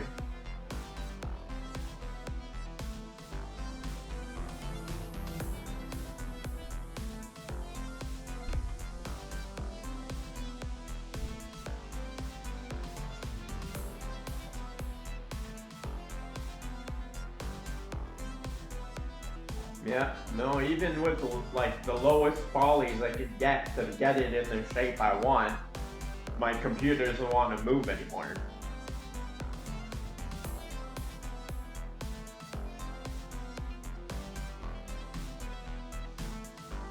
There we go.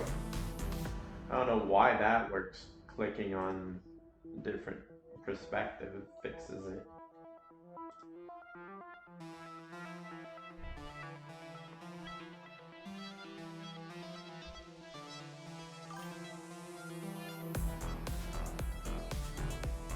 Yeah, there's nothing I can do about it either.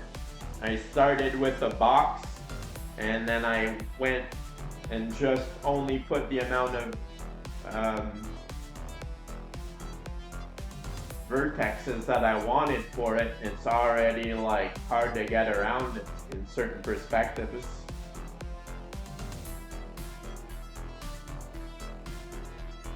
I'm only running a few gigs of RAM. Let me see.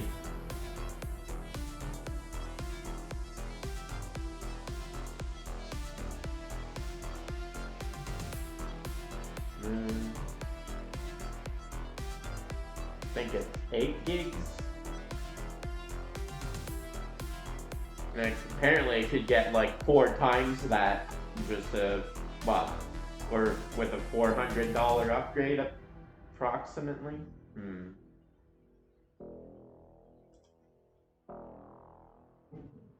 But it's probably overkill at that point. About, whoa, this is opening up real weird. Yeah, 8 gigabytes of RAM, 7.85 usable.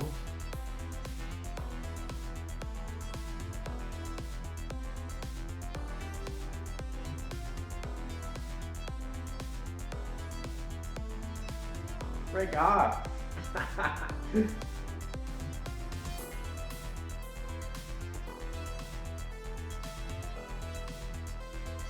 Well, I can work with it like this. There we go. Put everything else out of the scene while I work on it.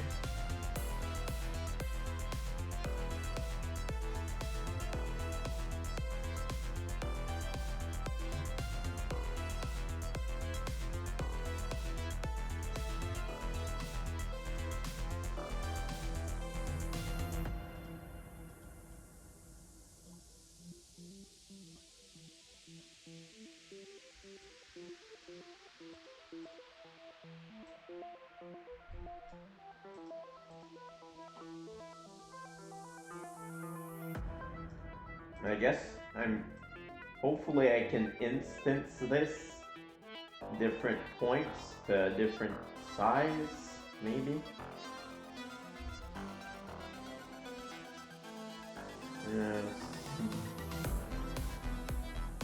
On the y-axis, not quite.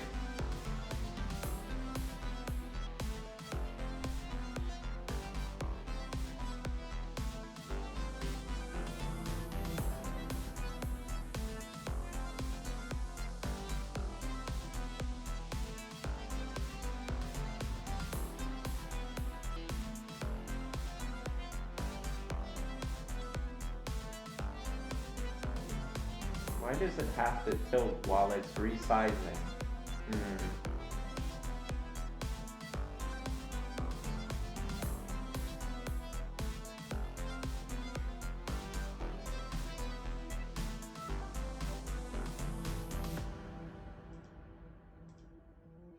At CIBC, you can invest the way you want.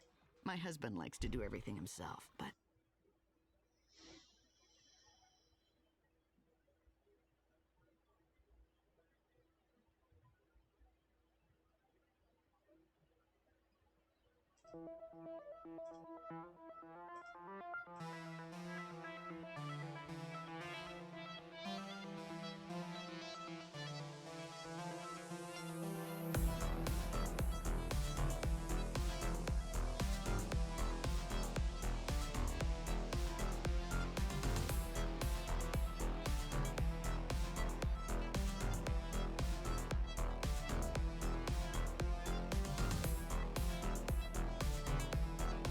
is it torture yet? I tried using a loop, but I guess the loops are on this orientation.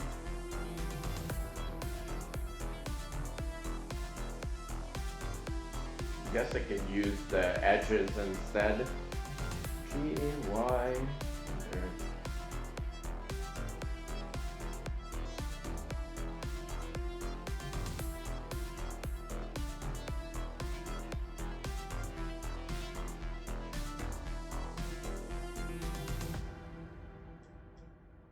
Oh yeah, the Goomba had a lot more vertices than this. What the?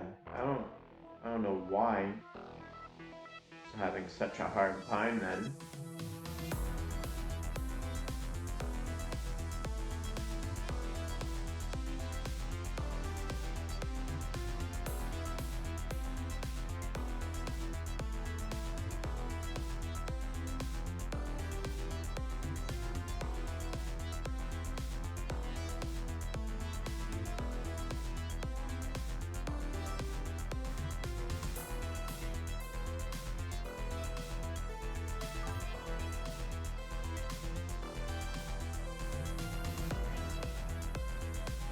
Optimization? I mean, huh?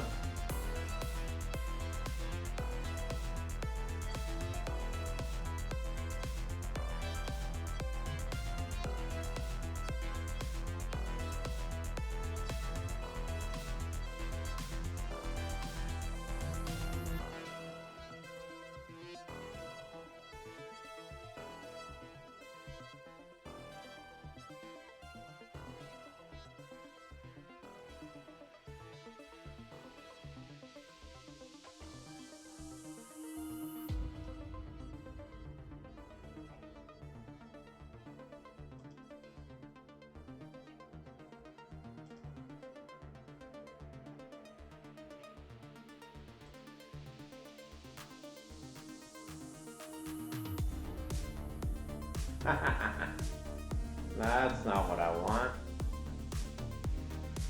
And I have to rotate the whole thing, aren't I?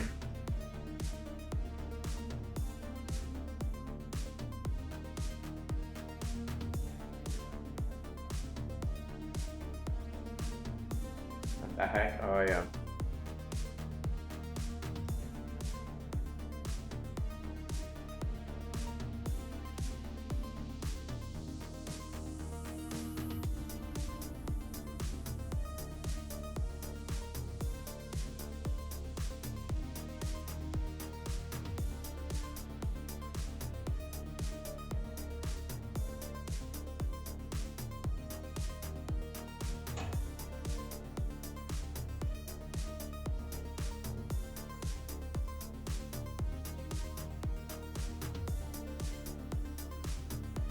How can I how is it optimized so that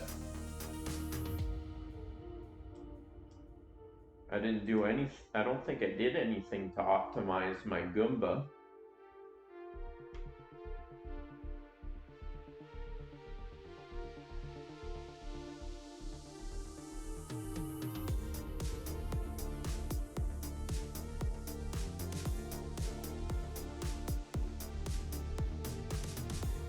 I suppose I did kind of work on him in parts, like I took a chunk and then moved it into another file and worked on it there, and then once I started putting everything together at the end in one file, so maybe that was it.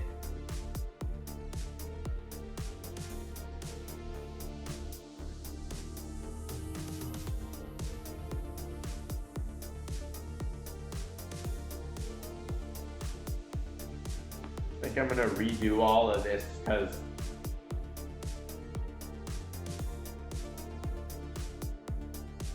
I need to get it in the proper orientation first, I think.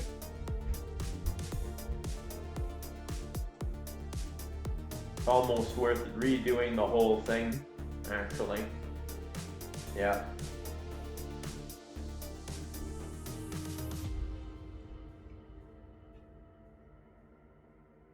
And we'll see if we can get away with even less. Actually, can we? Now where's the 3D cursor? So annoying. I only knew that.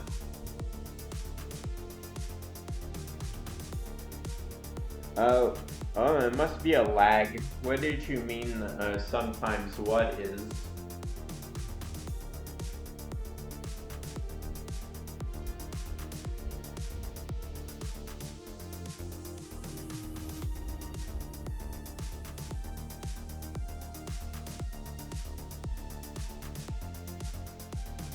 Then my response probably lagged.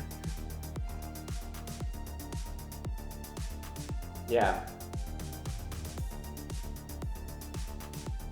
Probably most of the time, actually. So I'm thinking about it. I got two edges I want to extrude feathers from. And the other, I would probably want at least 6 edges then. That's pretty much it. And then we're gonna make sure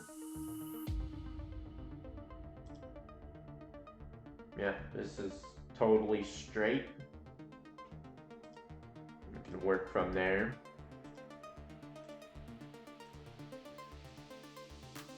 It'll actually be a lot easier to make this edge thinner. I want to make my radius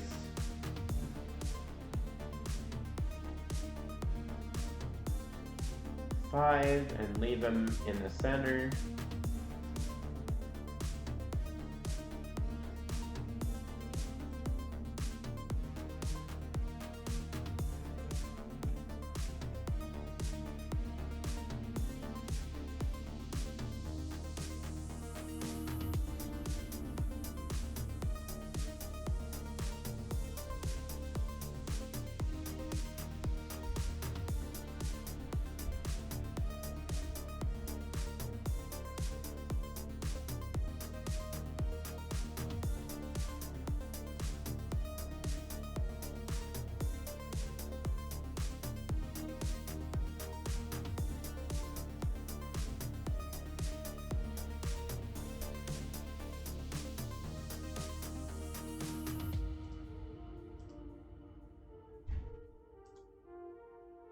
Okay, you can stop letting me pick stuff on the other side.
thought, what?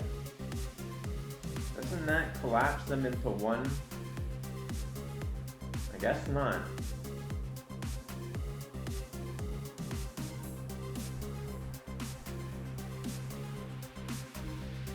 Okay. Maybe I was only catching one of them.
Seasons change sooner than you think. Switch.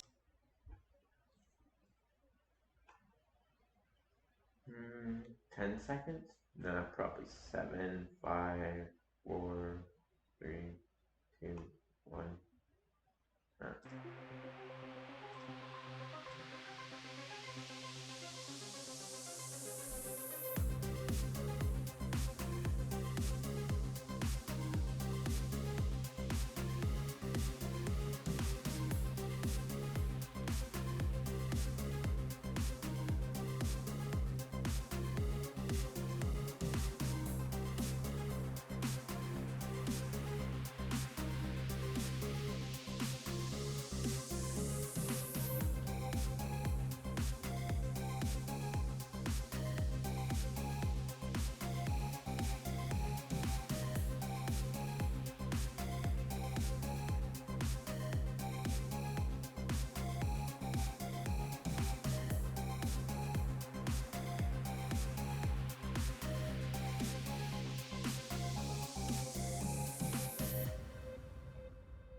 Can I just delete those images? Probably.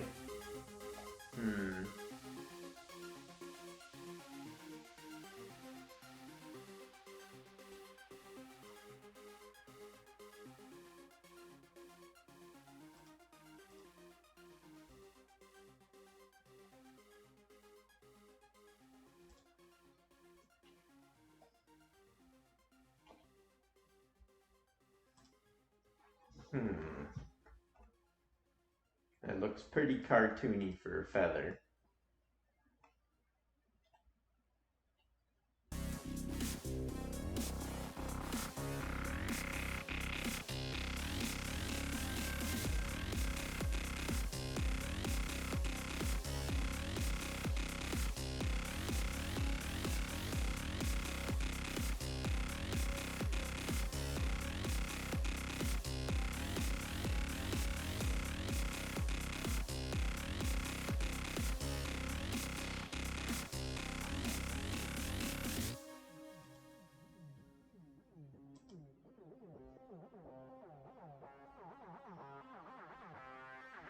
Well, still obviously needs a bit of fixing up, but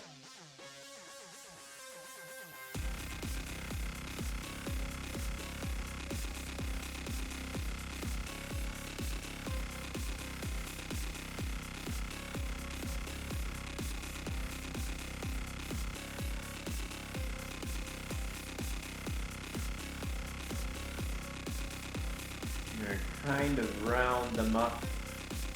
Trying to come up and an arch. And then take a quick be right back here. And think about that a little bit.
is good.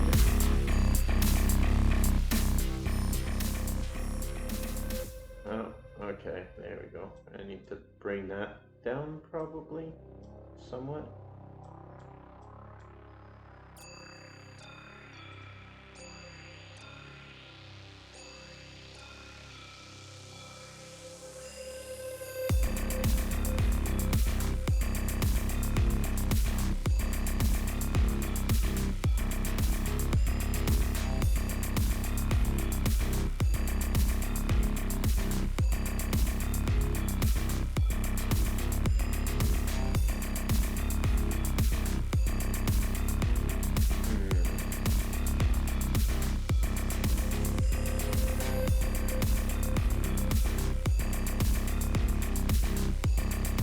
Proper reference.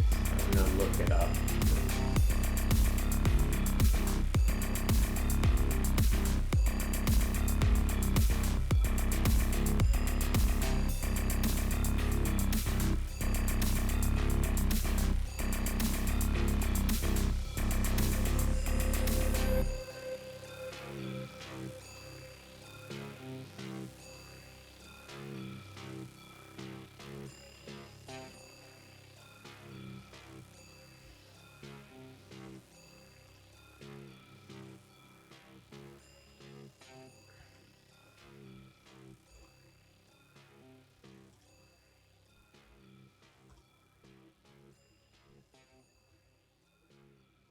Hi, my name is Mark Smith. I'm with Macroscopic Solutions.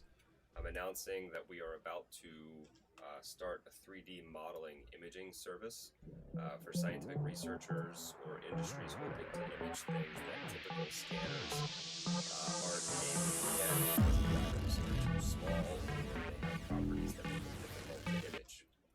So what I'm going to be working with is this hummingbird feather. It's from the tail feather of a ruby-throated hummingbird that I collected last week. You can see that the colors are very, very iridescent. They're metallic. So for that reason alone, it's going to make this very, very difficult to convert into a 3D model. The other fact is that it's very, very small. So this is only about an inch. In the lower left-hand corner, I'm holding the feather in the palm of my hand, so you can get a sense of the scale. So basically, this service is going to be for any objects that are too small or too difficult to pick up with your standard scanner. Yeah, it's a tail feather, but it's also going to be available for some of it's people kind who of just want transparent. a very good 3D model of something that's, again, very, very difficult.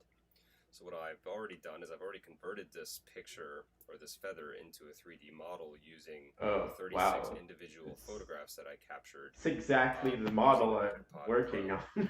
This is what I was able to get. So now I can rotate this feather purely in 3D space. I can see what it looks like. I can zoom into it, and I can further explore and show or exhibit whatever it is that my sample is. So this really is quite a powerful tool for observational purposes and even replication. So you can print any model that we produce on a 3D printer, as we will give you the STL file along with the texture file. Okay, but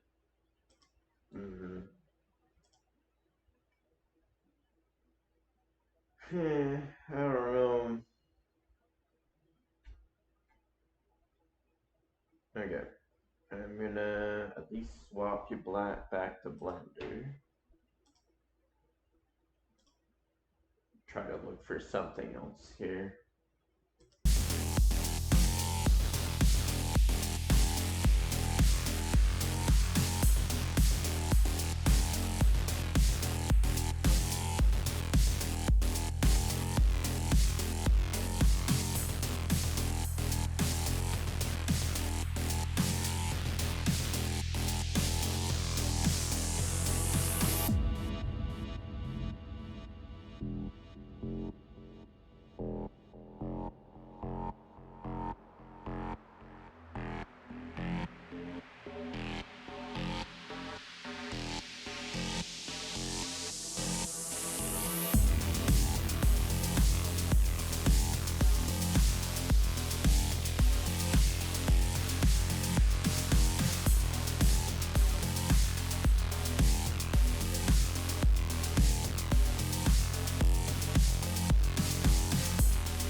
This is very artistic. I'm just like copy pasting stuff.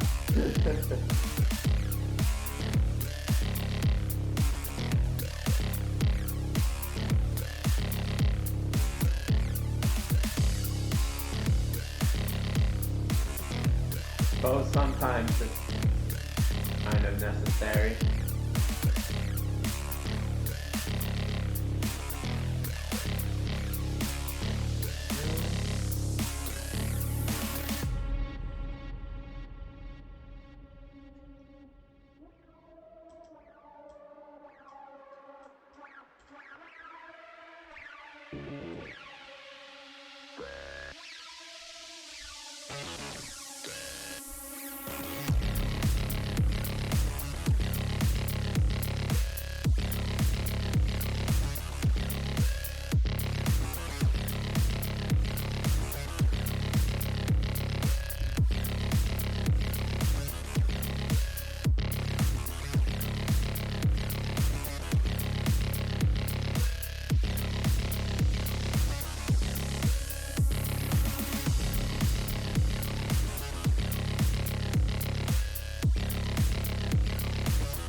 Why is it not collapsing? I've got them selected.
very delicate piece of biology, that is.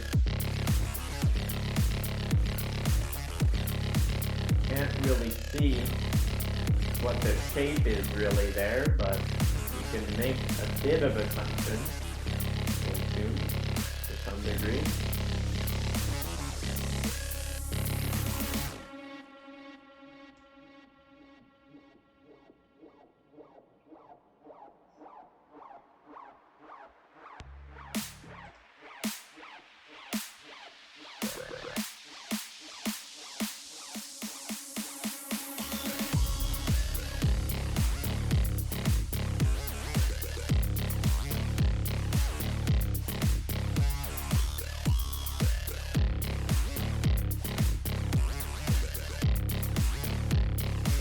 Floppy end is always on the bottom part of the, well, towards the bird and on the bottom. I'm gonna put a copy together.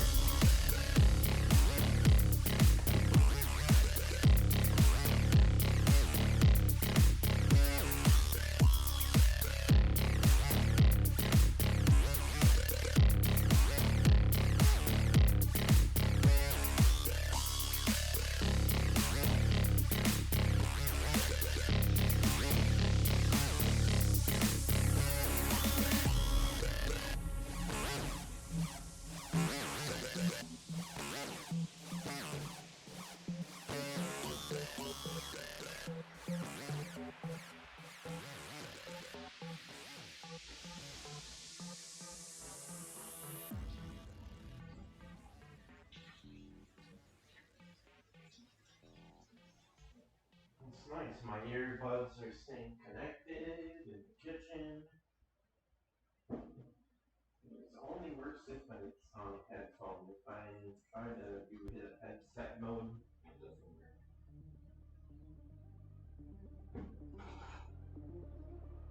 Probably causing it self-interference.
Yeah, so maybe we could give it physics, and then hey, it's Lizzo. when Check we out go my to new song move it, Still Bad on we YouTube could and YouTube Shorts. kind Your of one-stop freeze shop it for in music. a spot.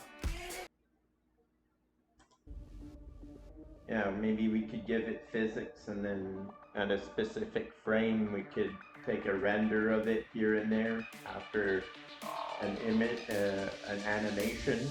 Well, I guess we'd be posing it.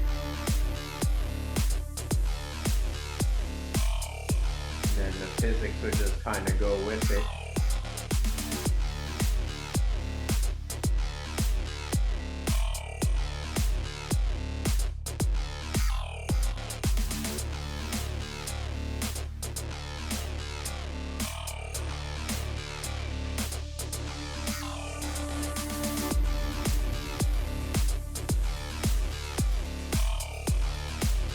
Somehow this is like pretty much at the scale where I needed it.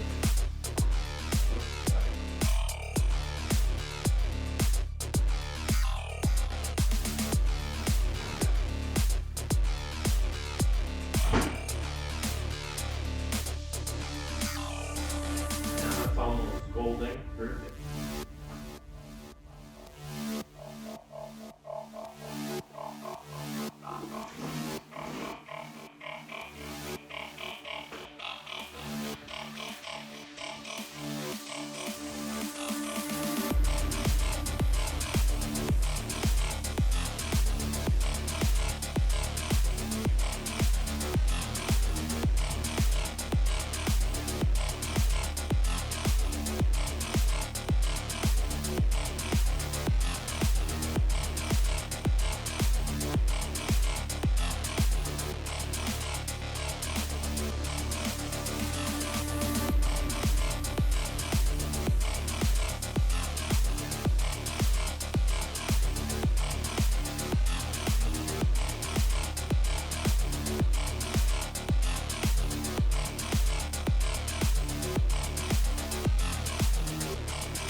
guess that is the edge right here. It's so hard to see.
Like the booster sword.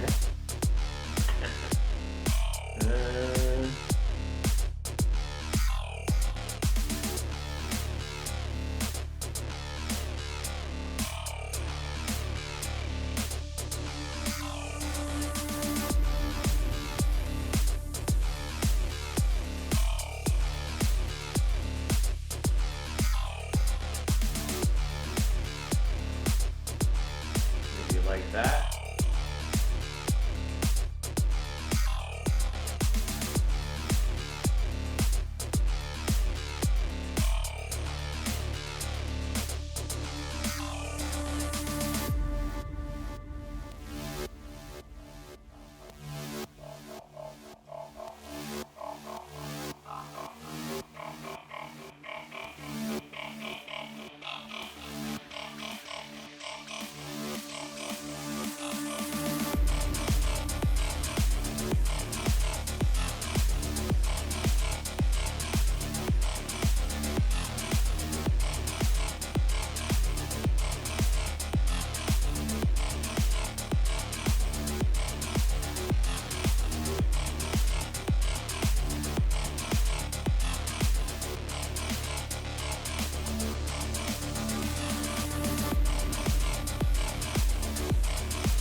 Help is always within reach during the Bring Spring Home Sale. Now save 25.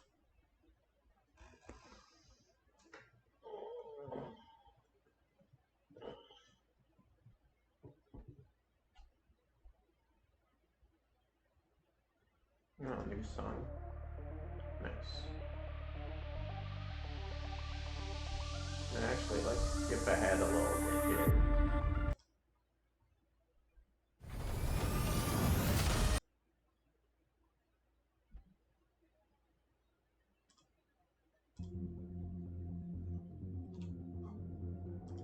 Something apparently I never played, hopefully.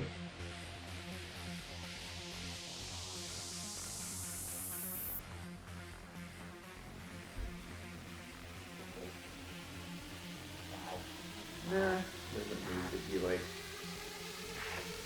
Imagine, just for the fun of it. Nah, I won't be that precise. That's silly. Okay, so we got a general, pretty good outline of what a humming feather should be. Oh, that.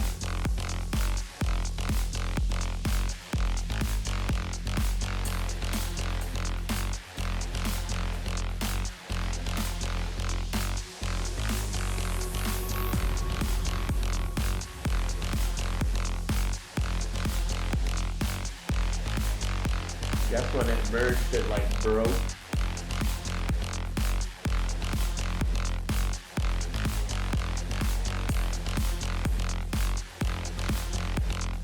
We got a thing that's pretty friggin' thin.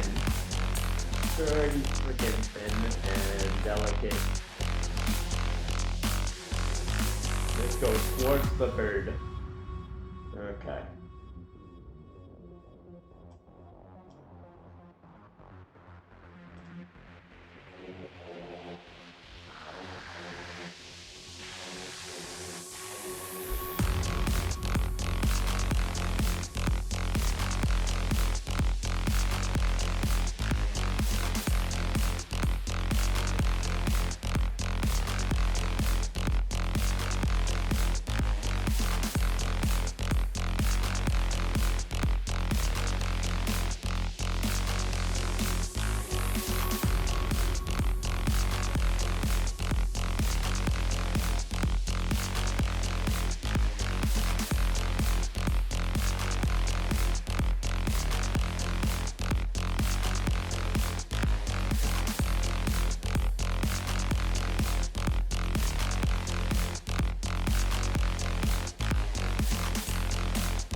got feathers that are starting to morph from the one I made.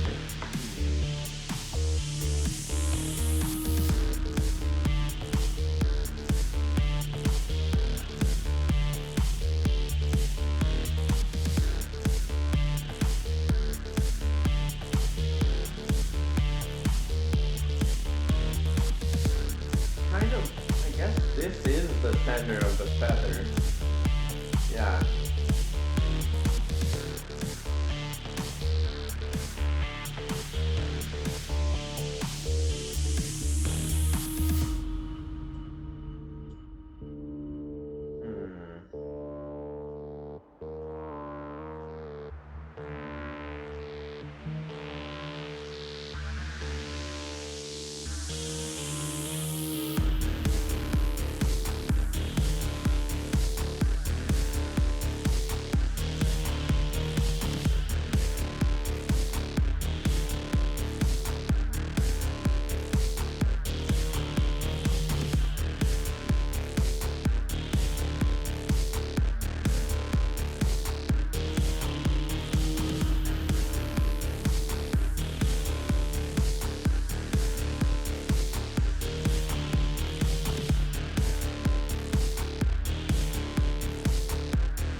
some reason there it kept hitting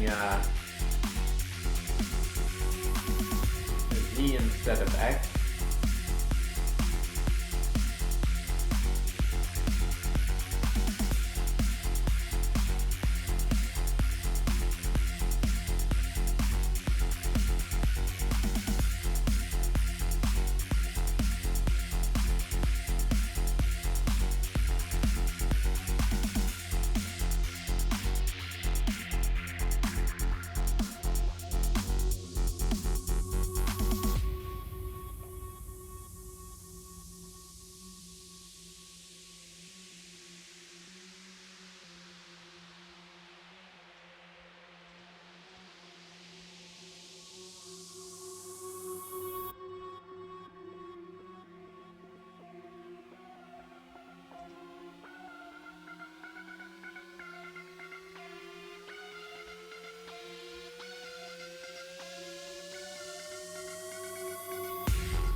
turn the light on, I can barely see anymore in here.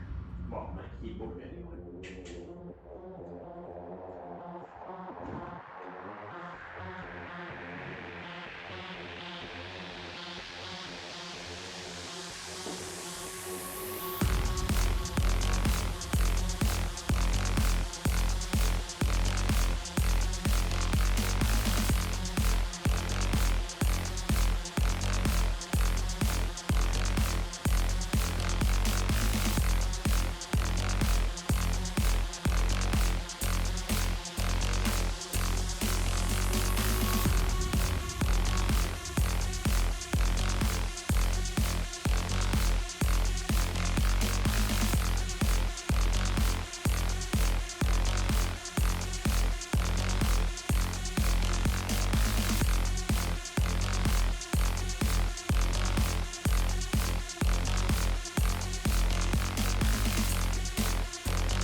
go.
Not looking too shabby. Not too shabby.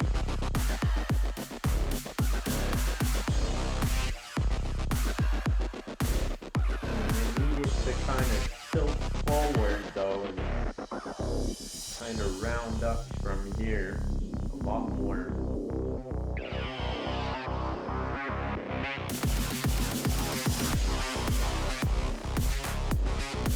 See from here on.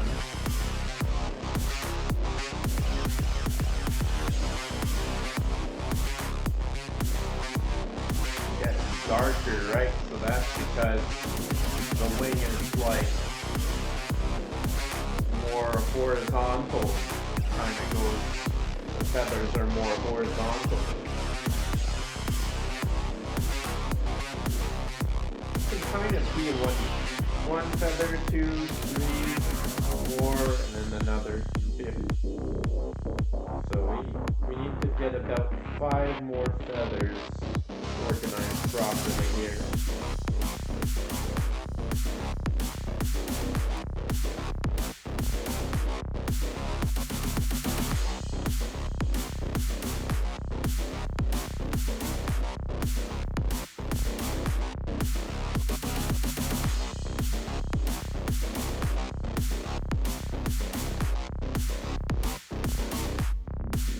I think we're gonna have to kind of bend them in a way that makes sense.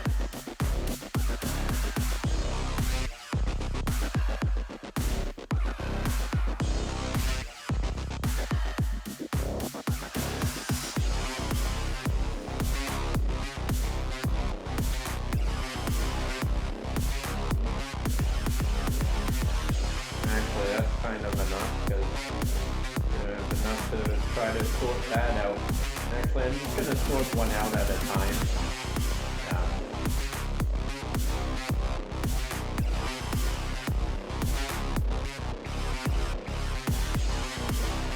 Weird.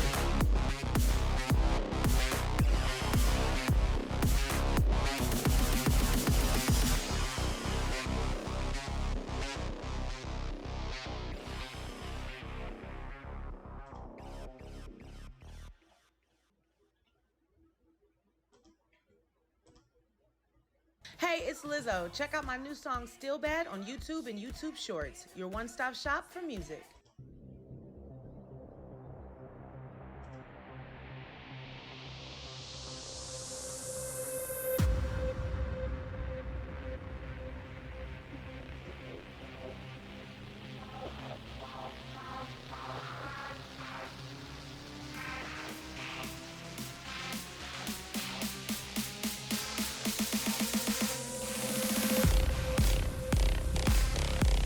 So here, I'm actually gonna tilt the feathers on the x-axis. X-axis. And I'm gonna do it by 5. Let's see what that looks like.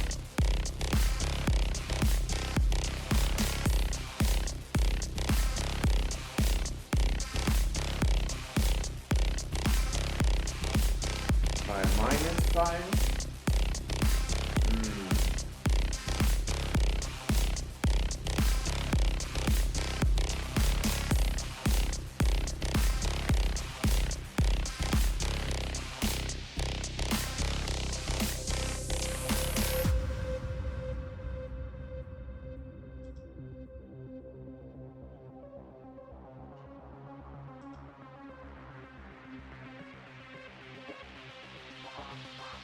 Yeah, we're gonna have to compensate by rotating on the z-axis after.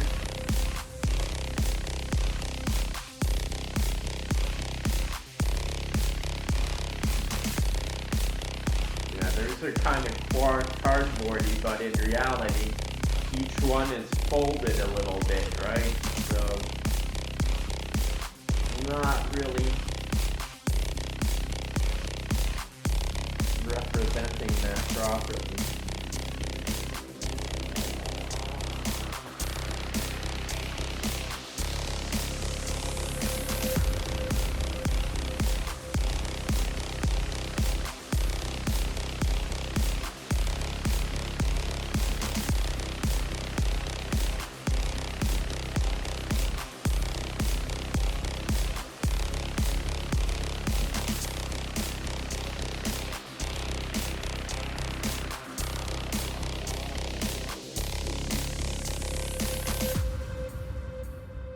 Okay, we can kind of mess with it from there, I think.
suppose in a way giving these like physics would deal with some of that.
Quite sure about that.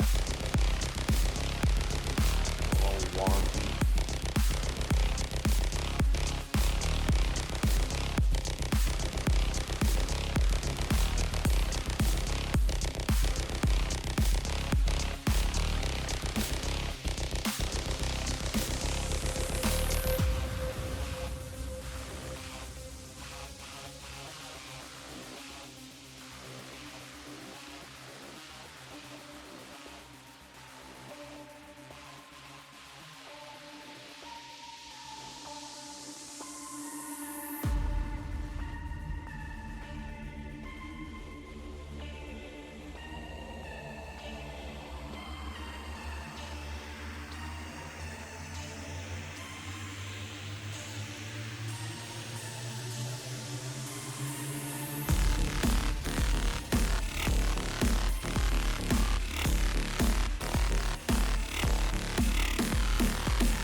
they already?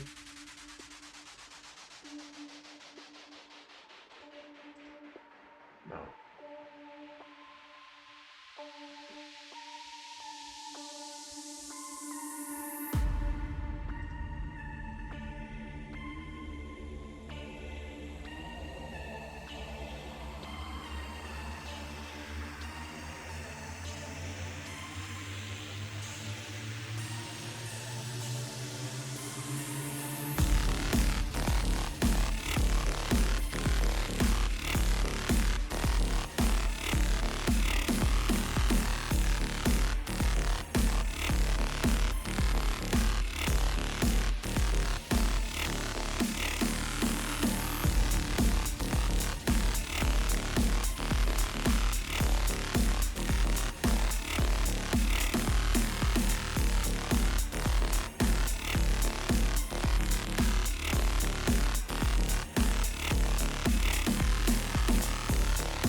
I can read.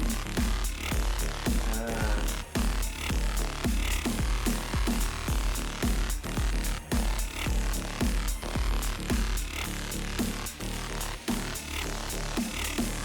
don't think I can re-mirror those together again.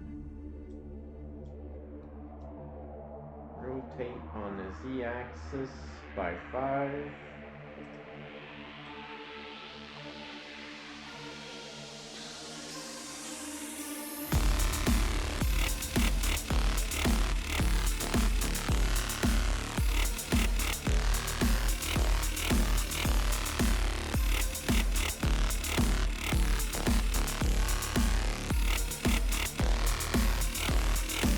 Okay, the curve's probably minor. I'm just looking at it now.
I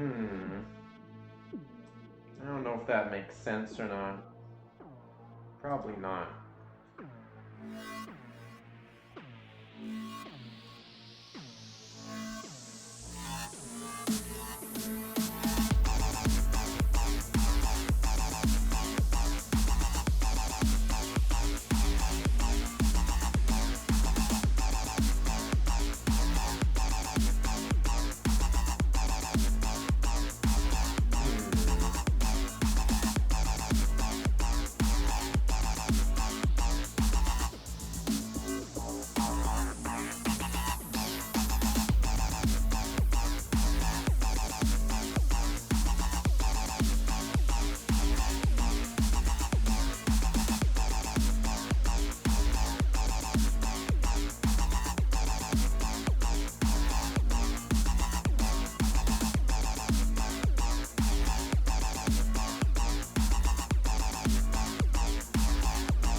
Help is always within reach during the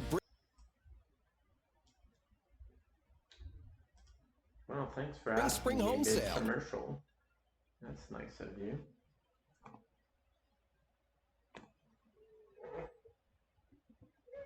Oh, this chair's decently comfortable. Oh, this is new.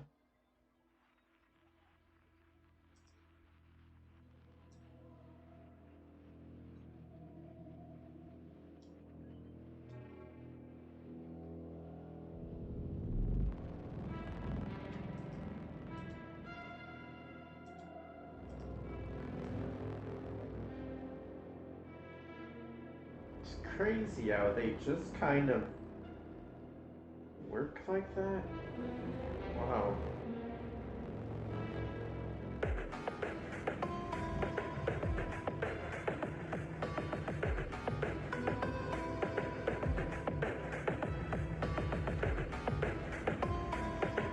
That's starting to look pretty nice, I gotta admit. The effort's worth it.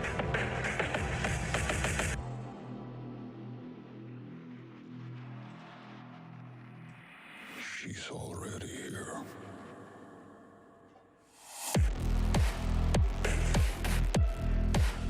This song's got some lyrics to it. Wow.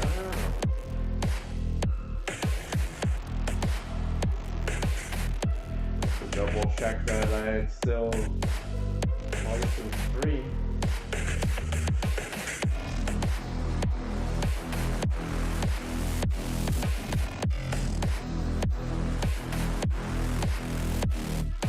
It's in the list, the copyright free, so.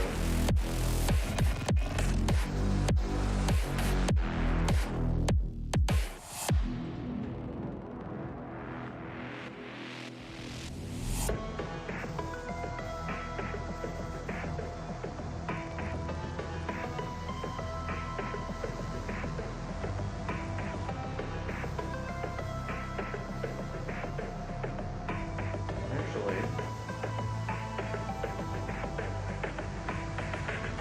yeah, ends right here. Good to have this side too. I didn't think about that. Use this side to line things up.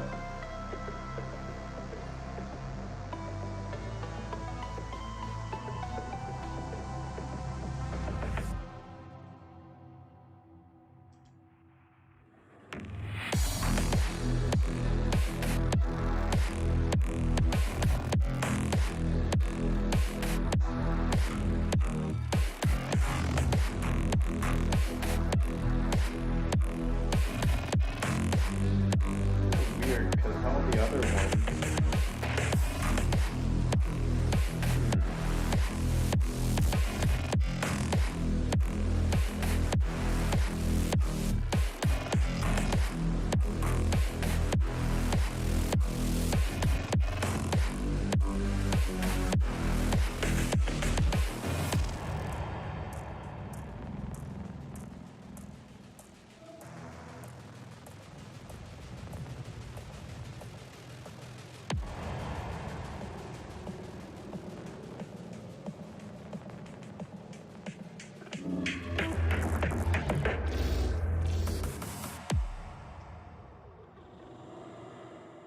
so scary, man. I can't now.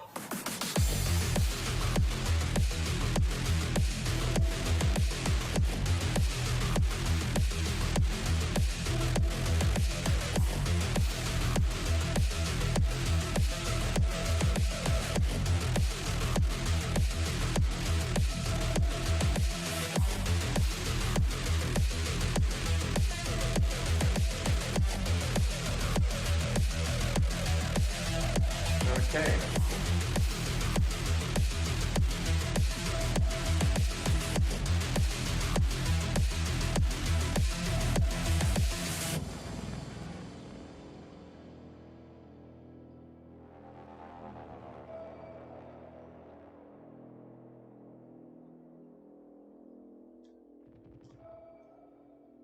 A little bit more organic than the other ones I had.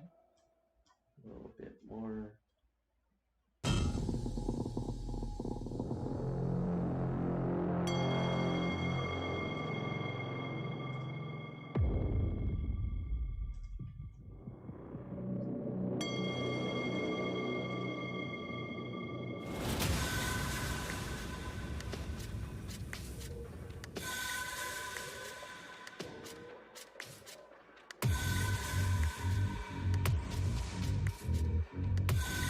Uh-oh.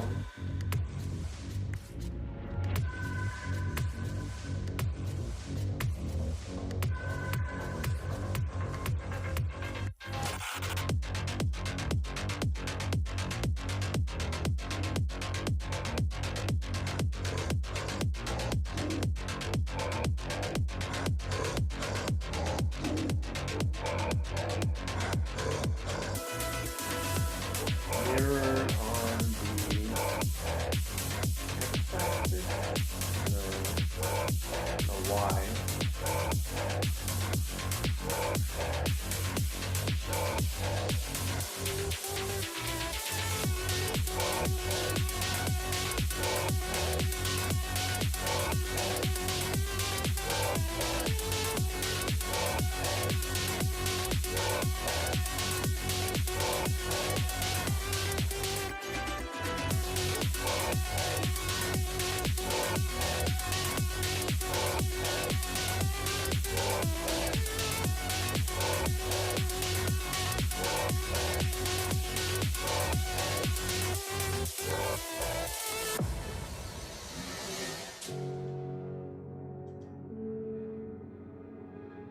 Forget there was a shortcut.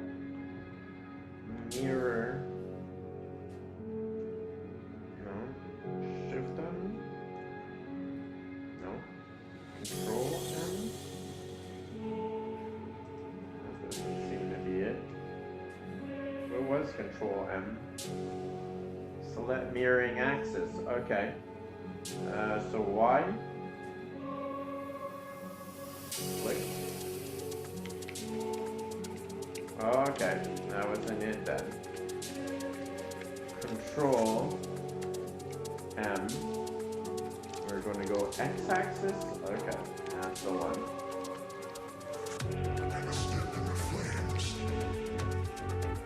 Okay, so everything else is pretty mirrored. So if we look here,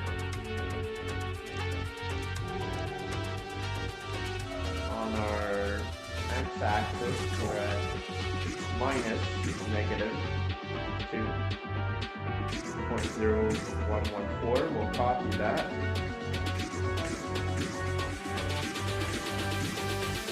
We'll paste that in here, but we'll put positive. Oh, great.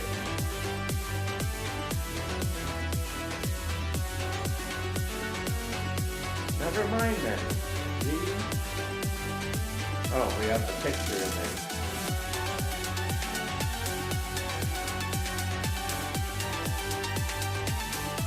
The hell? To be unselected. There you go.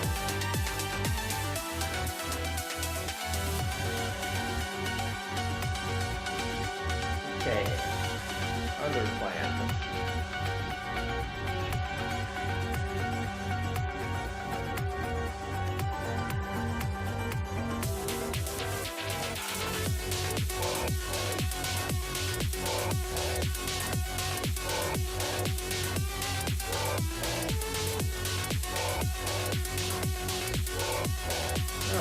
not perfectly symmetrical. Or wait, I still have to get the Z-axis.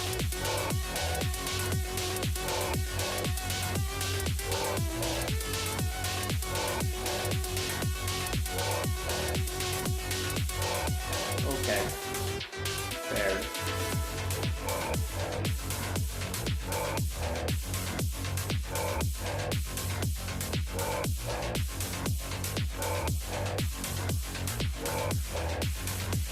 You know what? At least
there we go.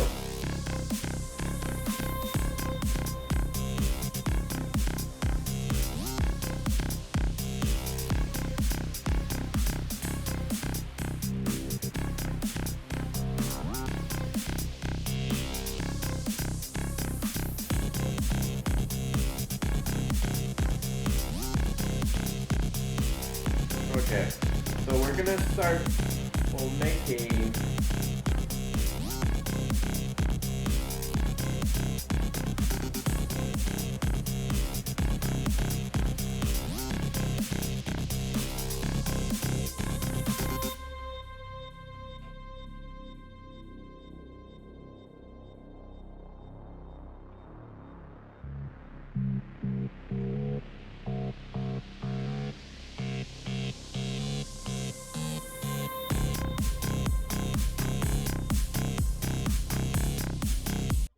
The YouTube Music app can sense what you like from the moment you open the app.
What do you think?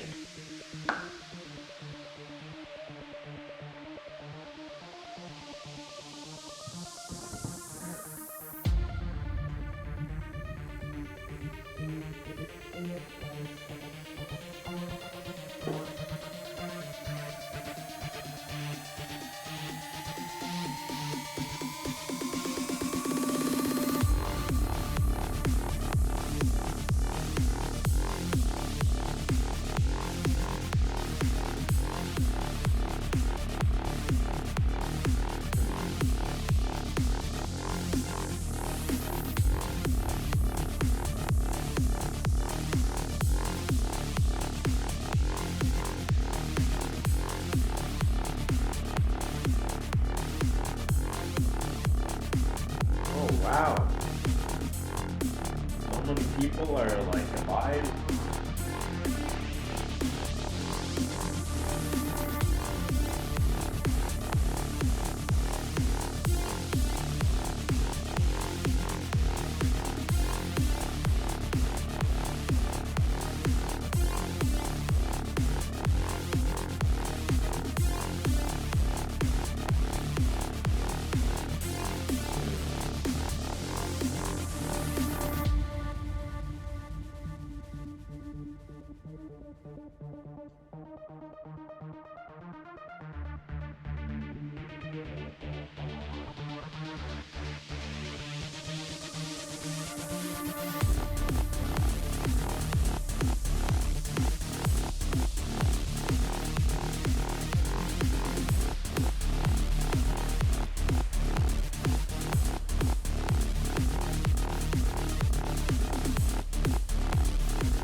could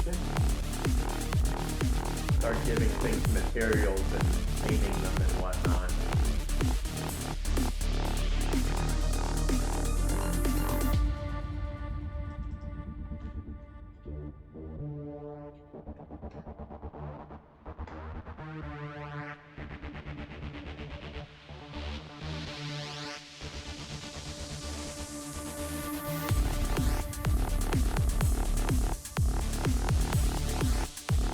That eye is super black.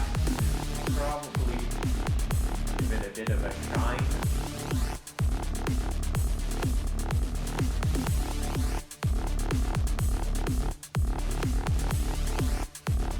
Wonder underneath the feathers what color the hummingbird's body is. Probably just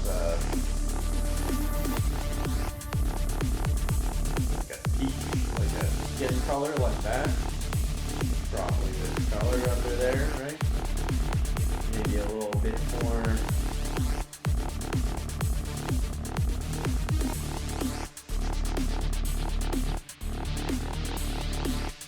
All that was skin. Put that on the wings as well.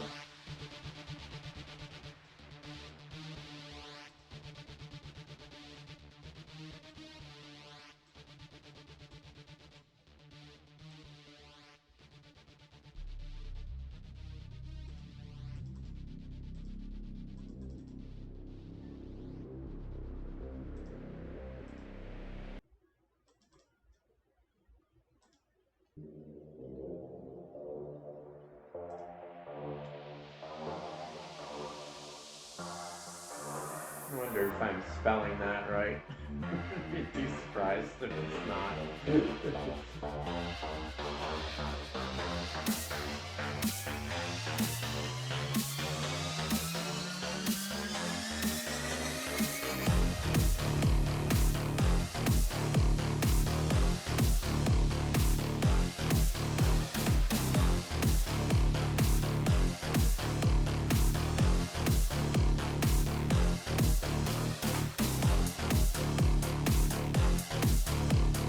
That place is really dark, isn't it? Like almost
doesn't need a texture map.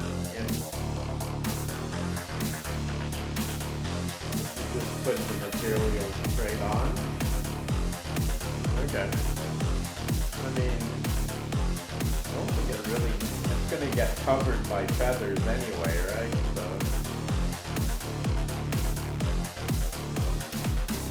yeah.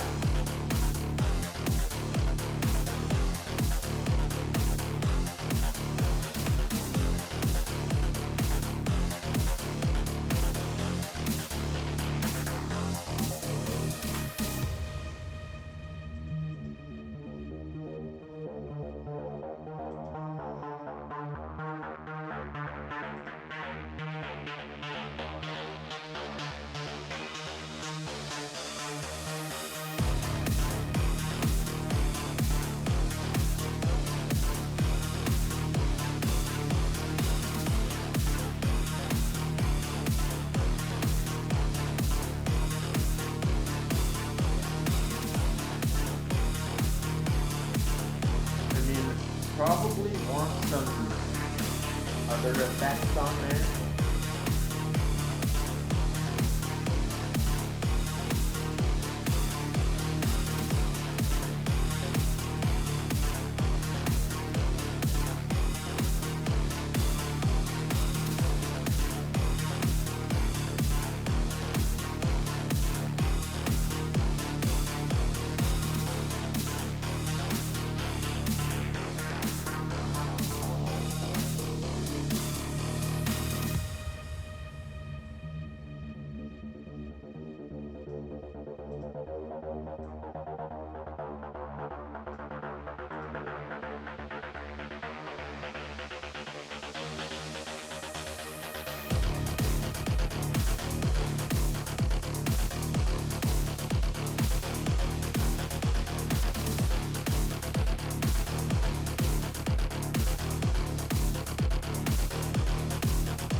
There's an inside and an outside one, true.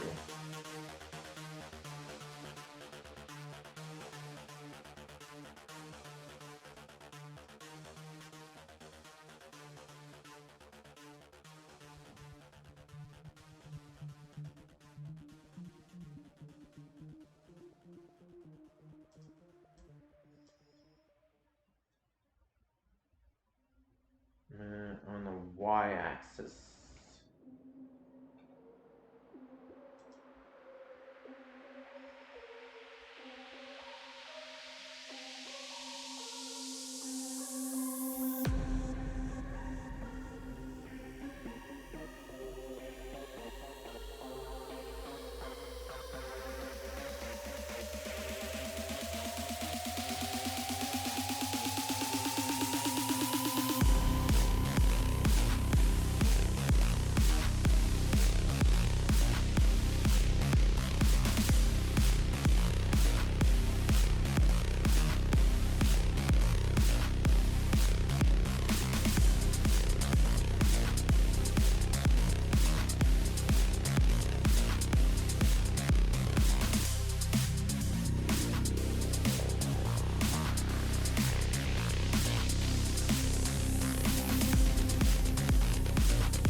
Listen to shockingly good podcasts on the YouTube Music app.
What the heck?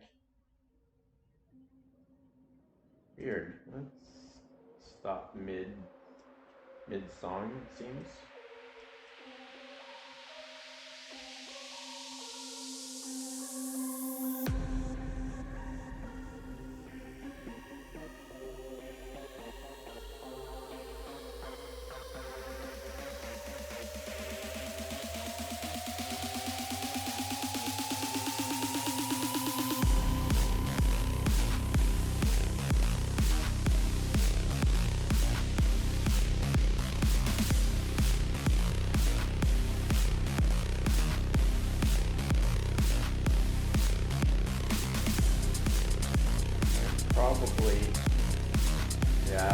Probably gonna have to repaint a bunch of wings or a bunch of feathers.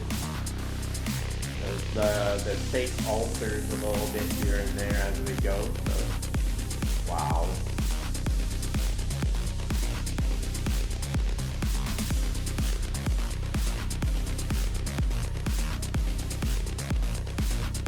Gonna suck a bit. Still worth it in the end, hopefully, though.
Zoomed in so much that one pixel is like, you can see it.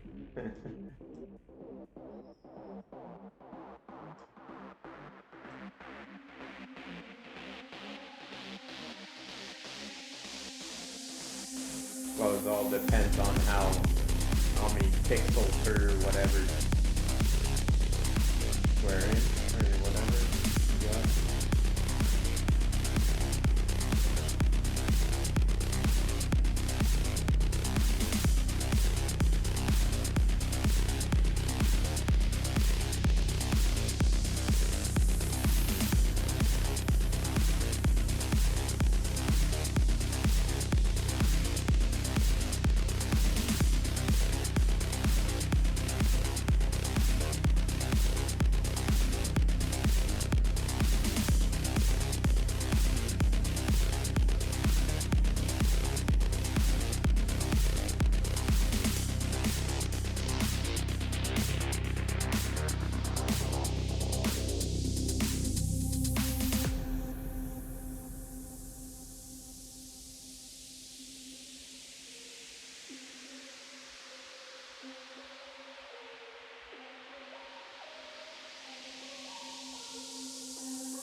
earbuds need to be changed, so do that real quick.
Yeah, that's playing on for you guys, but not me. Okay.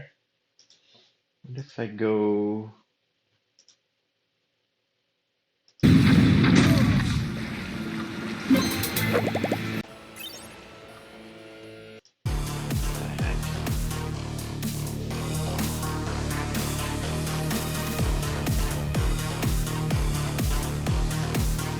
Okay, remove my earbuds and put them back in.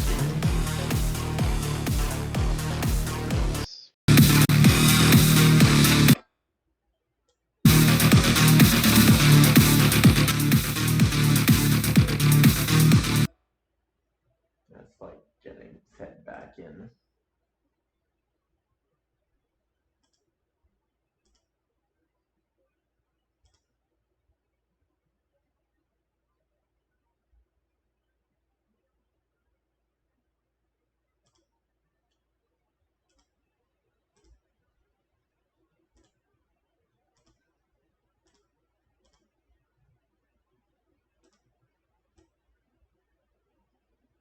Why is it not working? Wait, what? Okay. About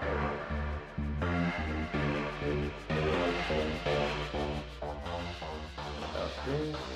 Hear me properly? Okay.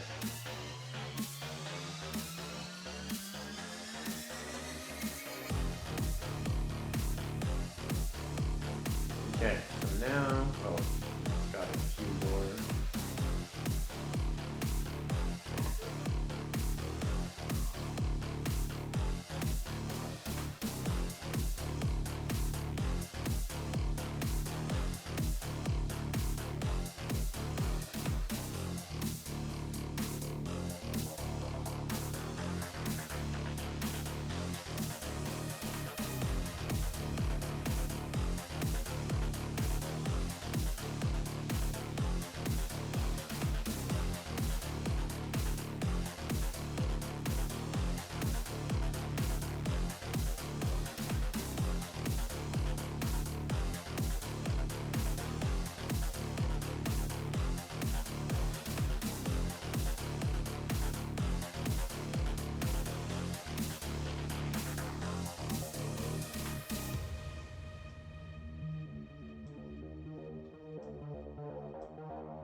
might end up having to do a little bit more to get it right.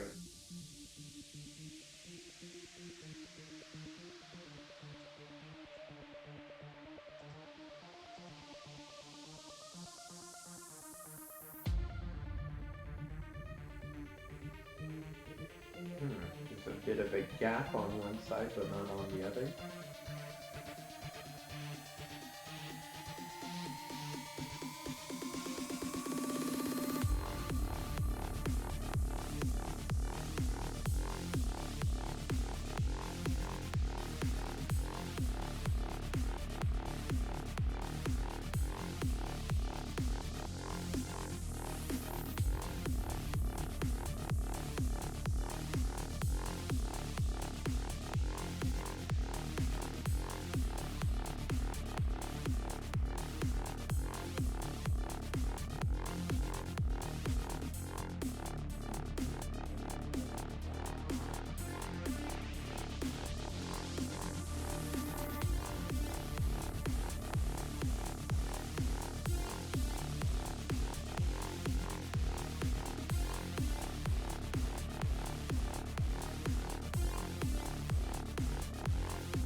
It's interesting that did it flip on its own? Like, or is it maybe that...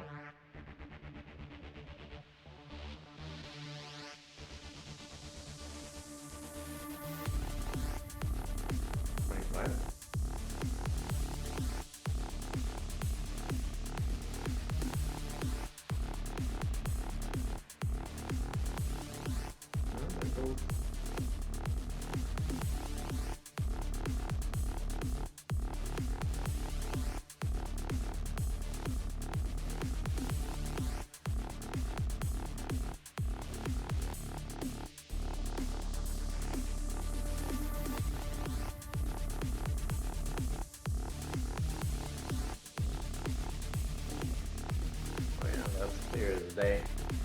Wow.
go?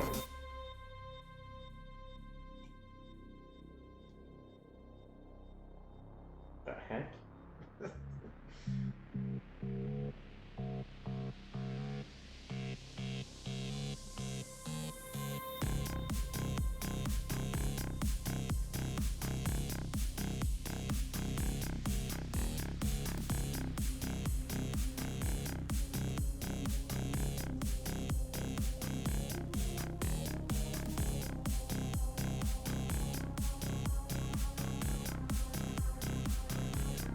Where did it go under shading though?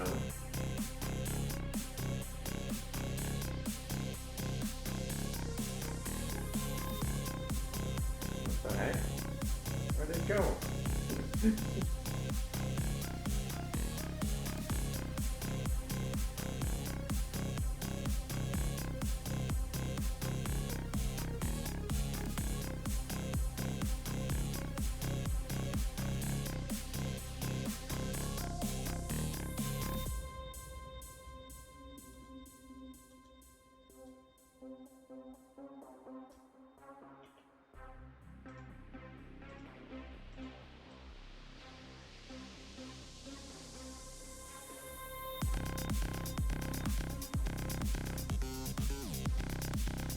Doesn't make sense to me. Where did it go?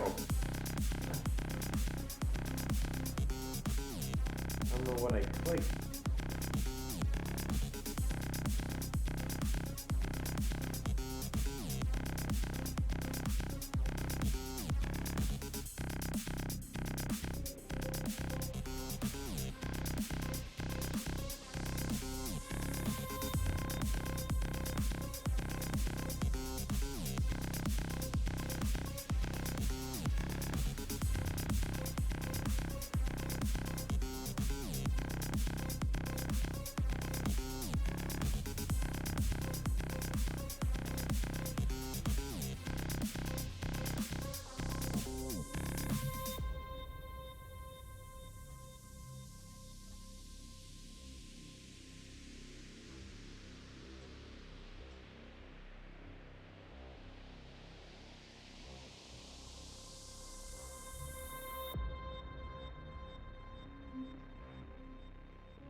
I think I kind of clicked on one of these.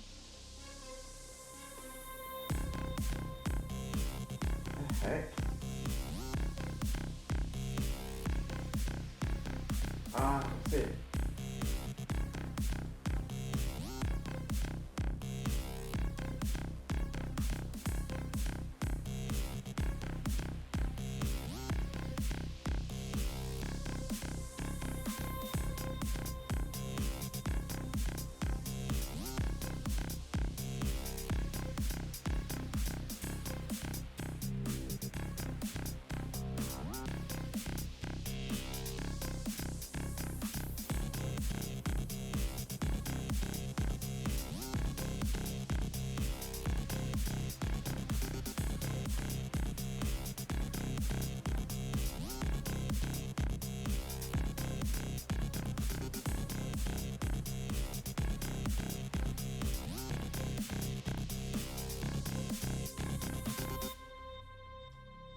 There we go, now it's back. What the heck? I had to click the camera to get... I don't know.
each one with their own UV unwrap.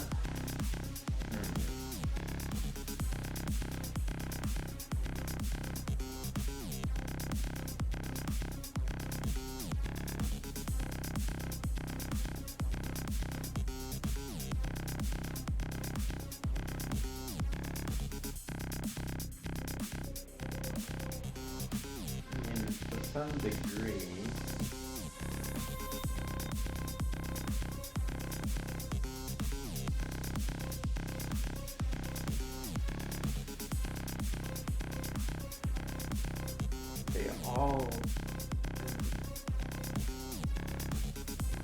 they're all going to use the same material. So let's see what happens here. Like, make sure